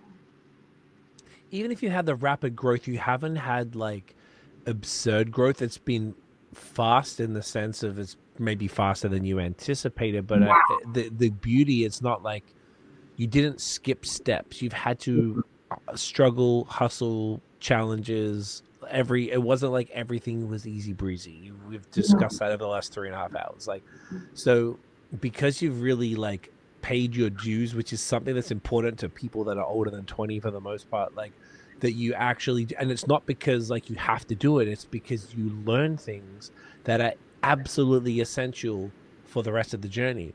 So you haven't had like a rise to the point where it's unmanageable. Exactly. It's quick, and you're like, all right, cool, we're at this, boom. So you'll be able to, because you've got all these learnings from before. If things do move even quicker than they've currently moved, then you'll be able to navigate those situations because you've had that experience to figure that out. And I think that's what a lot of people like forget, or like I've noticed that the younger folks are sort of often like they see someone getting big on YouTube or Twitch or TikTok, and they're like, I want that. I want to post on Twitch. Why don't I have 100,000 followers right now? Like, they don't understand sometimes that things take work. And people put in like, to growing a social media following, like it takes so much work. I do not put in enough work to actually do it. Like, and I'm aware of that. Like, there is a lot that you have to do. Like, you can't, there's a lot of work to doing it. And like, you'll get, like, the payoff will be there if you put the work in, but you're not going to get it without doing it on it. You know what I mean? Like, that's honestly, I post a lot of stories, but I don't really post like great content, and like, that's fine. Like, I think it just depends the way people consume like social media. Like, it changes so much so fast, and then like with the social media platforms changing the algorithm, it's like some days like our stories will get like an insane amount of views, and some days like it's half. And, like, it's crazy. Like, you would know better of like what kind of like diabolical asshole is sitting there deciding like what the algorithm is. Like, why don't you just keep it consistent? Like, I feel like like my tinfoil. Like, I'm not gonna put my tinfoil hat on, but like, it just doesn't make sense. Like, it's like, make it consistent forever. Like, don't be like, well, the algorithm's changed now, and you can see it. Like, when you have a business or you're a content creator. Like, my best friend has a pretty large Instagram following, and like we've talked about it. Like, she'll see like the algorithms change and she gets a decline in content, and I'm like, I see it too. Like, it's crazy. It's just like they like flip the switch, and that it is such an integral part to growing your business, because how else do you get your name out there without hiring like a multi-million-dollar marketing agency? Put it in the newspaper like everyone's telling us to. We're not. Newspaper. A lot of people telling us to put it into print media, and we're like, that's so cute. I know. Yeah. I know. Let's go post in the marina or something. Actually, it'd be pretty funny. Maybe it works locally, but no. Yeah. Like a Hamilton Realtor style, like billboard. Like Golfy. Yeah. Golfy gets us sold. Rosemary and are those still up? The Rosemary and whatever? Like, Rick and Rosemary. Are they the like the lawyers or something? Or No, they're realtors, and it's like, call me, not Rick. Call Rick, it's like, did you call Rosemary? Call Rosemary, not Rick. Like, no, that's not up. realtors. They would have like combative ads. One ad or like billboard would be like, It was "Did you call amazing. Rosemary?" And other ones like, another part of Hamilton would be like, "Oh no, we're calling Rick." Yeah, it was Oh, hilarious. I haven't seen that. That's You need amazing. to, like, Maybe it doesn't exist anymore, but No, I I love think the it does. Hamilton real estate advertisement. It was amazing. The It billboard. really it got me. Yeah. And Rick, the But golf Rick is ingrained in my mind forever. But what about Michael St. Michael St. John, yeah. He was the other one. So Yeah, Michael I saw the other St. day on near Merritt on, I think it's called what's it called, Wilson. I think it becomes York. There's like a fucking mural, like that's a graffiti mural of Golfy with the arms out. If people don't know, Google Rob Golfy, Golfi. It's insane. And then I took a photo of it because I was like, "Hey, yo, this is fucking bonkers." I couldn't believe that was what it was, and it was one of the first things that we saw like moving to Hamilton, because you're just like, they're everywhere. It's on every bus station, Oh my god. Found billboard. it. I'm gonna see if I can just find it in my phone. I might not be able to. Is this like a natural thing, or did he pay for this? He must have paid. You know what? He has to have paid for it, because who else is going to paint a massive mural in the peak of downtown Hamilton? I think the best artist. I don't know. It's hilarious. Golfy, So he neat. has not as many Instagram followers. Oh, this is Phil Golfy. That's not Rob Golfy. We don't want Phil Golfy. No, Phil Golfy. We're not fucking with Phil. We about Rob, bro. Like, geez. You know what? He doesn't have as many Instagram followers as I would have expected, considering he is literally the most iconic person in Hamilton. I kind of almost feel like he's just like annoying to people. Like he's just, because it's like so everywhere. You're just like, I can't find this photo. Like the Hamilton realtor game is strong though. Like they are so good at marketing themselves. It is unfucking believable. They're genuinely not messing around. Like they're really about their business. And the other one are the lawyers, the realtors and the lawyers. They go hard. Keep your That's where you gotta peepers really- peeled though for the Rick and Rosemary Ferroni. What if one of them died? And that's why the ads are gone. Oh my god. I feel like they would still play with it and like incorporate. Like the please Is call Rick- Rosemary and Harold. Are they related, or are they? We're a married I couple. think they're a couple. Oh, so they're like, that's why they're playing on the billboards. Like, hey, don't call her, call him. Yeah. Whatever. Oh, it's so funny. And they're both still alive. Okay, they're both not dead. Okay, I can't find They this photo. could have died. But they're It's amazing. And they're like, I remember just every house that they would list for like a long time, everything was like 300,000. Ah, the fuck. Yeah. Yeah. But like obviously it can't would find go like anything for that double. person. Yeah, no, but it would like double. 300K, you'll get a garage. I mean, Particularly in Hamilton, it's out of control now. Like, it's so crazy how it's changed. same Yeah, with I was- this area. When I think Yeah? about how much my mom bought her house for in this area, she bought it. Oh my god, Yeah. literally Rob Golfy. You Isn't son that of a- insane?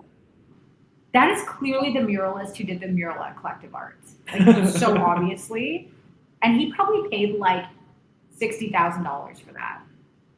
What an I wouldn't be honor. surprised. It's pretty Yeah. crazy. And yeah, maybe it is, because I know the girl. The girl is a friend of my brother's who did the floor of the Collective Arts patio. So the concrete. Her name's yeah, Brienne. So that's just her like style, is this little weird art, like abstract art and stuff. But like it might have been a different person who did the wall murals to do. We need to find out. Like, we need to figure it out. Maybe we need a Lovebird. Maybe we need Alex and Emily on the side of Meaford. We do, yeah. Oh my god, can you imagine Like that picture we took with the Meaford Dragons thing? They made us take a picture like. I feel like we That. have to like this Is it high res? Because could we use it for the thumbnail? for our Could you send it? headshot. Yeah. We Could you get send it to me for the? We have to find Yeah, it. we can get it. We can contact the photographer. She's Yeah. probably gonna be like, Yeah. It's like so ridiculous. If it's ridiculous, that could be fun for a thumbnail for the YouTube. Say, Yeah. hey, we have a media opportunity. You guys want to see us in the only professional photo we've ever had taken together? I've never had a professional photo taken. No, I don't think. Oh no, I had a headshot in the Collective Arts. It was I think very it's bad, Still, was it very Yeah, it was bad. Well, that one could be the one. That one might be the joint. I'm gonna reach out to the photographer. It was hilarious. So can you See if we guys- can. As long as I get it like next week sometime, towards the end of next week. Still got a bit of time. It's only Yeah. Wednesday. Yeah. Should we crack Sunny and then bring it home? Yeah. Yeah, might as well. I think Might I'm as well.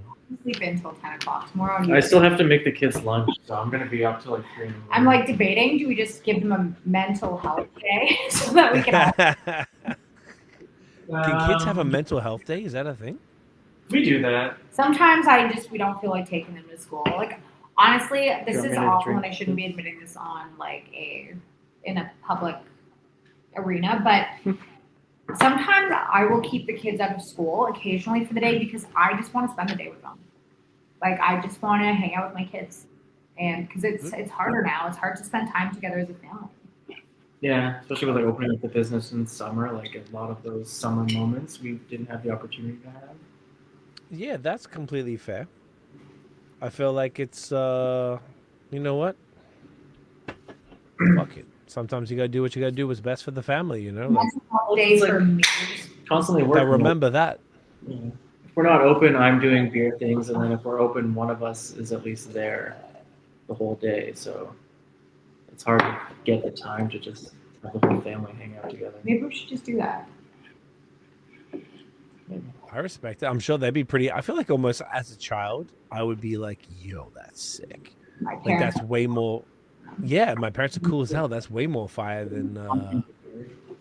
Yeah, maybe we take them to like Kitchener if there's some kind of haunted house there. Sorry, we're making No, it's okay. That's okay. like our potential day. I respect it. I think it feels like a fun day, to be honest. If I'm honest with you, I like that a lot. I'm looking here. I'm trying to find. This beer, was this not on Untapped when we went? Because I haven't checked into it, and I'm like, do I need to review it? I want to make sure I give it. Again, I don't know. I'm not updating it, so I don't know if people are. At one point I was trying to add the label art to the beers, but I just haven't had the time to go in and like upload the PDFs or whatever for it. You know what? It's okay, and it looks like I did do it on July 3rd, which would have been about right. Maybe it was July 2nd by the time I posted it, but yes. Okay, so Late, and I've had a little bit of beer, and I need some late night cheese. late night cheese. I just want to confirm as well. The Blue Jays won, 6-1. Oh, yeah, we saw that. Yeah. Okay, just making sure. Cheese Shout out to the Jays. Yeah, so this is like our answer to an IPA because I don't like to brew or drink really anything that's like too high in ABV, but I still want to be able to offer something hoppy and something that would satisfy the people looking for an IPA. Being at only like 5 or 5.2%, I can't really call it an IPA. My pet peeve is like a beer being called something when it really isn't. Like a session IPA. Yep. I don't like the terminology of session IPA. I feel like it's dated. And then like if someone says they have an IPA and it's like not at least 6%, I'm like, that's not an IPA. Cannot call it that. So I call it a pale ale. And so I brewed it to at least embody that body that you get from drinking an IPA with, I say, as much hop saturation that you can put into a beer.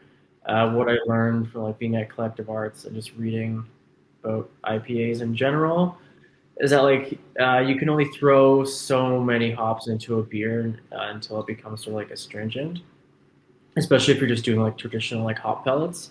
So like bigger IPAs, like IPAs and double IPAs, it has the alcohol, it has the residual sweetness, it has the body and the substance to like handle more hops. But if you go lower on the ABV, there's less alcohol, there's less sweetness, there's less stuff there to balance out a big hop load. So I wanted it to be like saturated hop-wise without becoming like astringent or having like kind of like a hop burn flavor. To me, I just associate that with like too much hops into a beer. Because we used to recirculate the beers at Collective Arts, so we'd dry hop and then circulate the tank for like X amount of hours depending on the tank size. And then I taste test the beers after, which tastes like licking a bag of hops. And I'm like, oh, that's just too much. Too much. So I want it to be like already at that stage of like, you know how like you have like that big hop burn flavor, you let the beer settle for a bit. Usually like IPAs are good like 2 weeks after it gets packaged. That's like the sweet spot. They kind of need some time to settle. Every time you disturb them and move them, things get shooken around and then like it needs to resettle into its thing and come together. But like for the pale ales, I just wanted to bring it like this nice hoppiness where like you get like that full flavor, but you don't get like, again, you don't get overwhelmed. I think like nice balance on the palate while still having that hop saturation. That's exactly it, man. So yeah, we've always done like a pale ale, but I kept changing. Like I would tweak the malt a little bit, and then like I would change all the hops completely, and then Emily would redesign a new label and brand for it when we would do that. And I think just for like licensees, I found that they want more consistency in what they're ordering, especially because like I release a beer, it would sell a lot, it would taper off, and then it would sell a lot again as I was running out, and then so again I'd have like a bunch of people wanting a beer I don't have anymore. So for this one, for Sunny, I was just like, whatever, we're just going to keep this one as like the mainstay brand. And just It like, does so well. it hit really well. I switched to surprised. New Zealand hops this time. Is it the one that I had Mateca, Raquel, and Nectaron?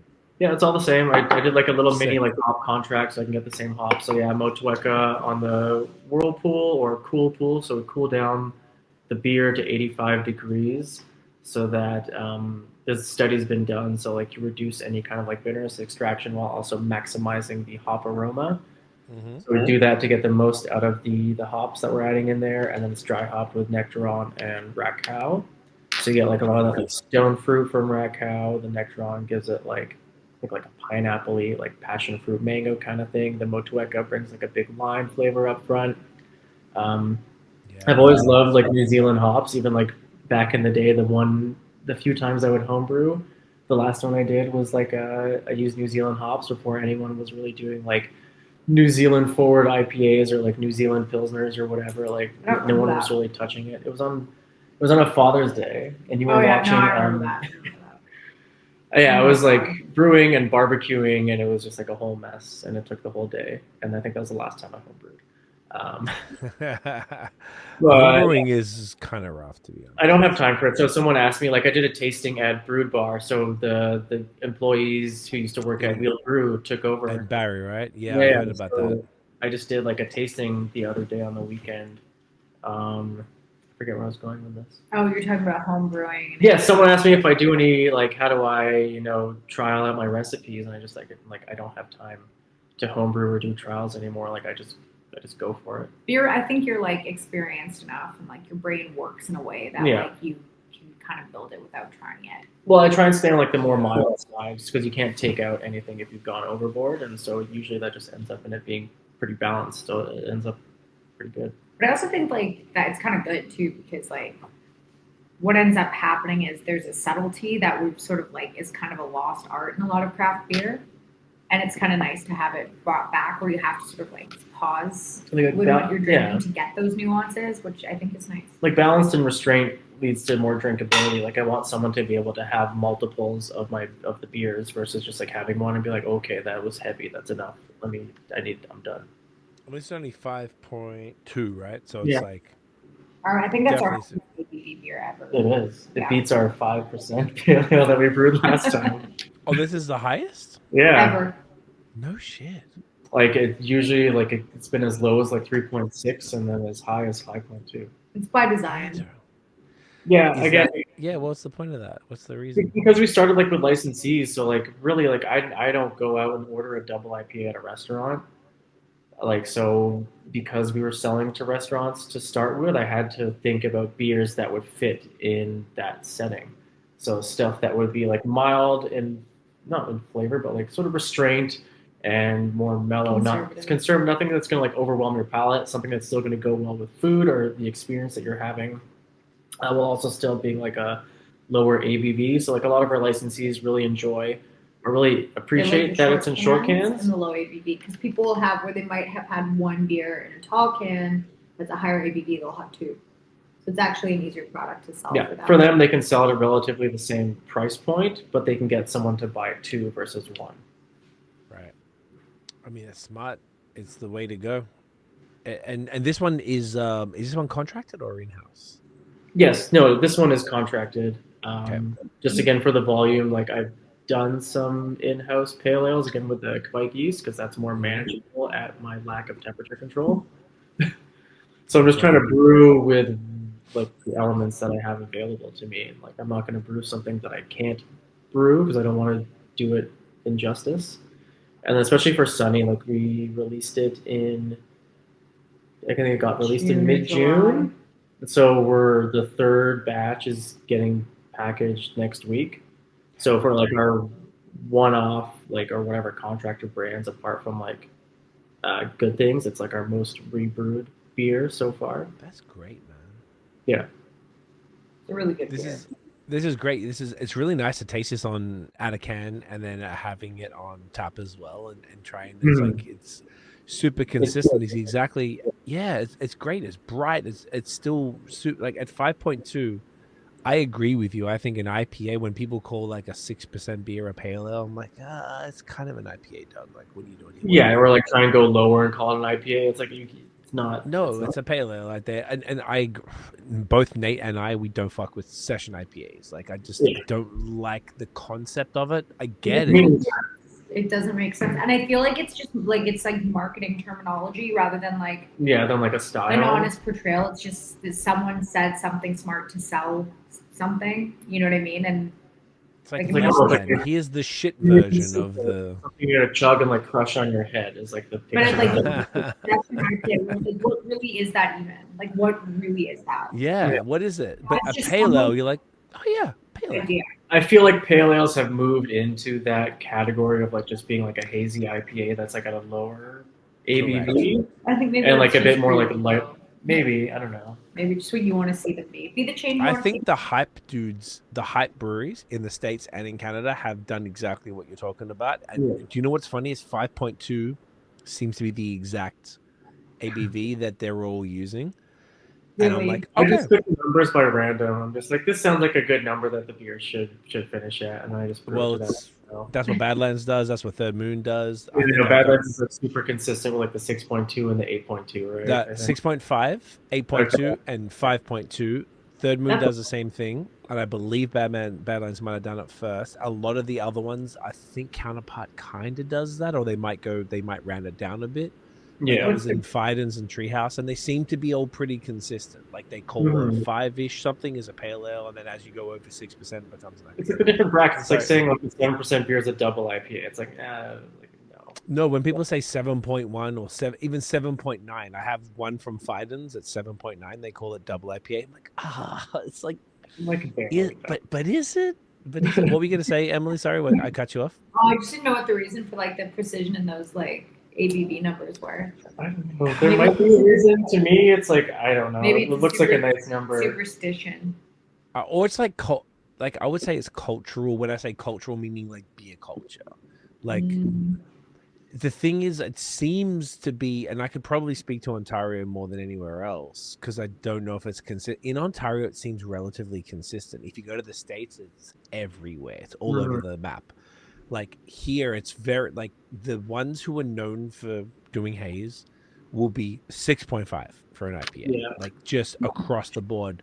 There'll be some breweries who sort of fluctuate a little bit, but like Counterpart, Badlands, Third Moon, things like that will be pretty consistent. Maybe even Rorschach, pretty consistent with that. There'll be some, maybe Willowbold might do a little bit of fluctuation. For the most part, that's what I tend to see. Then you go to the States and they're all over the map and they call it different things. There might be 7.5.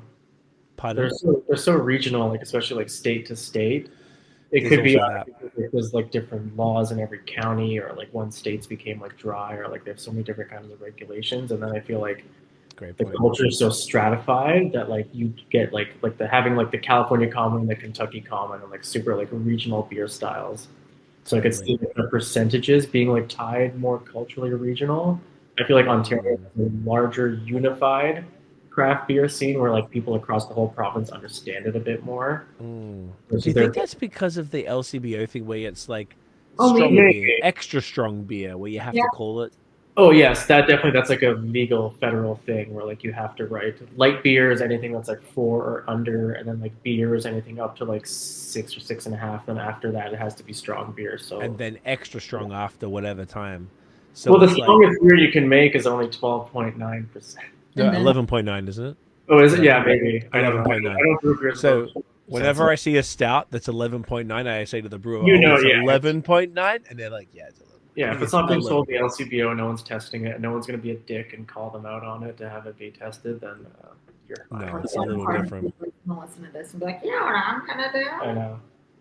Yeah, it's like. But yeah, whatever. 11.9. You know, it's like they have no idea. It's like 15% or something. Particularly, even if it's not through the LCBO, it's even worse if it's not through the LCBO. Like, Well, it's because like you're putting it in barrels, depending on how fresh you're getting them. Like some of the barrels we get at Collective Arts would still have some whiskey in it. yeah, And then I've heard that. we're just putting beer in there. Like it's obviously going to change the ABV.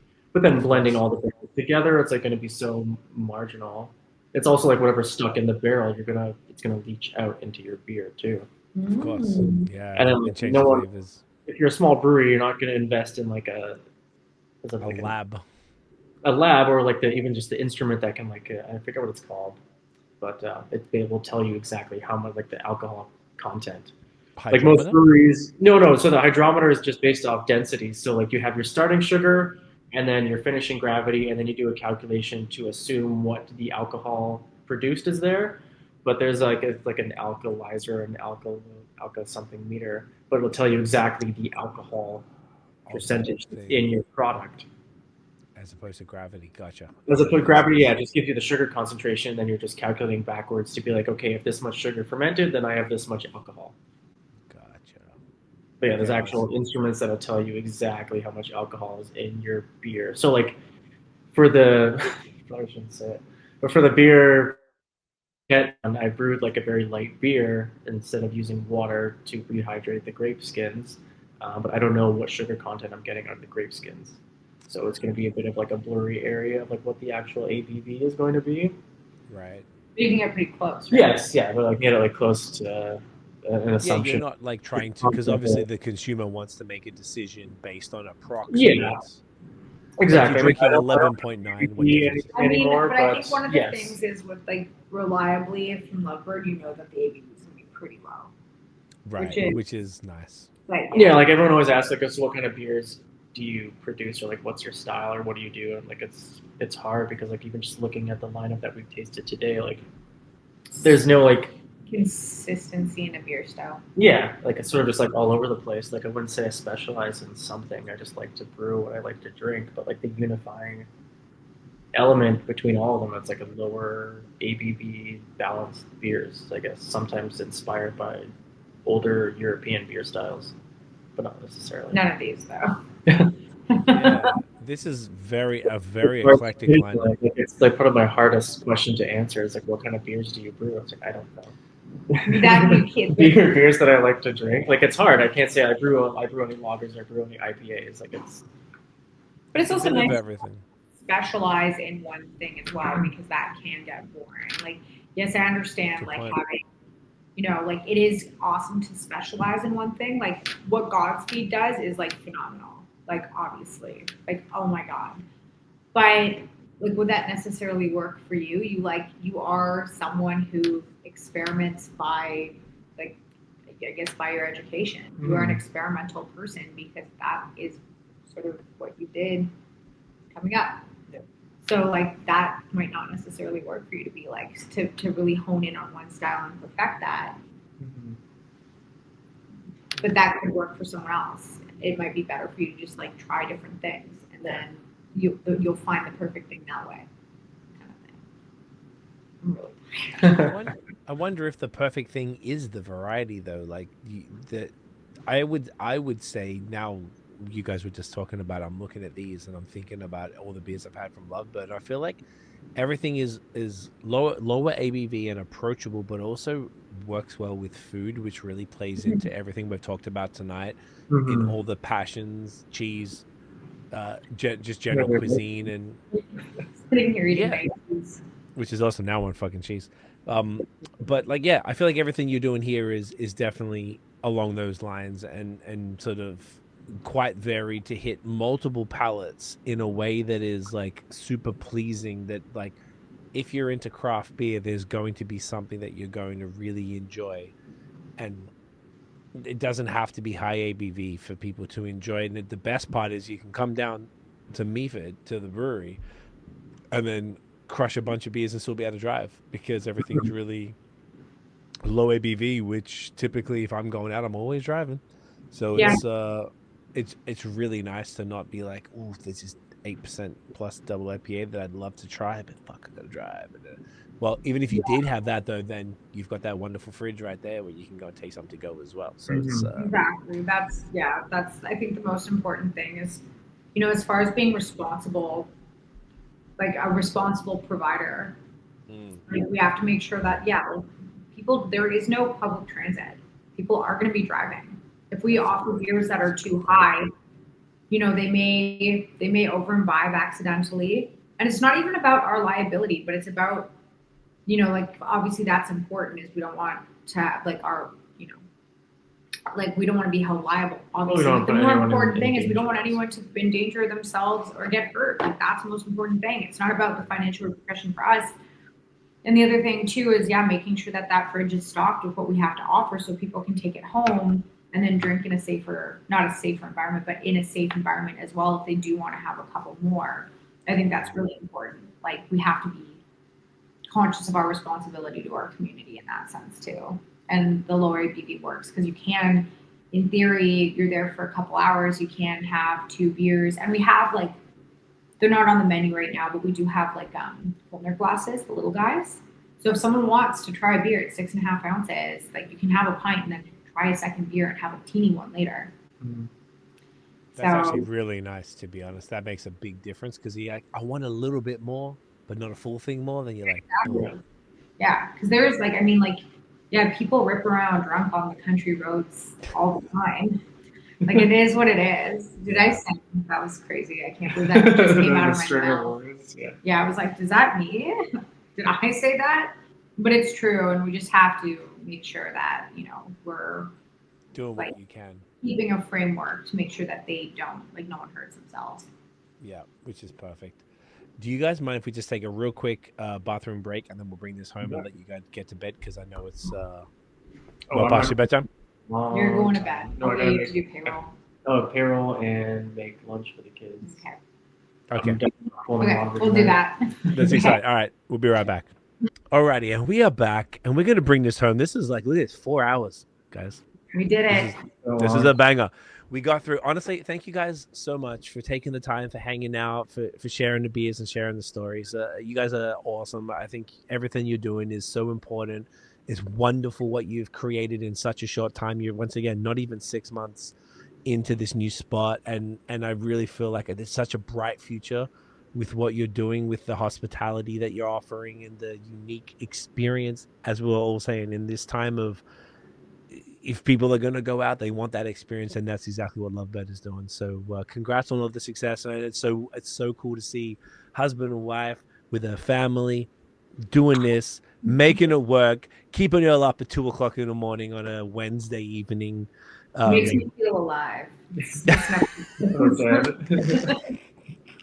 Y'all are the best. Okay, everyone's going to get to bed. Where can everybody find Lovebird online and in real life? Lovebird.beer on the internet and on Instagram. Otherwise, come check us out at 82 Sykes Street North in Meaford, Ontario. If you can't make it there, we are hopefully at a bar or restaurant close to you. Maybe a bottle shop. Or a bottle shop. And if we're not, then just drop a word to your local beverage manager and say Carrie Lovebird. Get it. Don't go to your LCBO beer ambassador. We're not with those guys. But tell your local cool spot that you want some Lovebird. And that's what I'm saying. I won't order because I drive out all the beer. Because physically. Can people order online yet or not quite? Not yet, but if you drop us a DM, we can make it work. Yeah, if you email or message us, we'll figure something out. That's what I thought. Okay, beautiful. Guys, thank you so much. Stick around. We'll finish up off air, but I appreciate you both immensely. Thank you for the time. This was super fun. I've been looking forward to this for quite some time. Congrats again.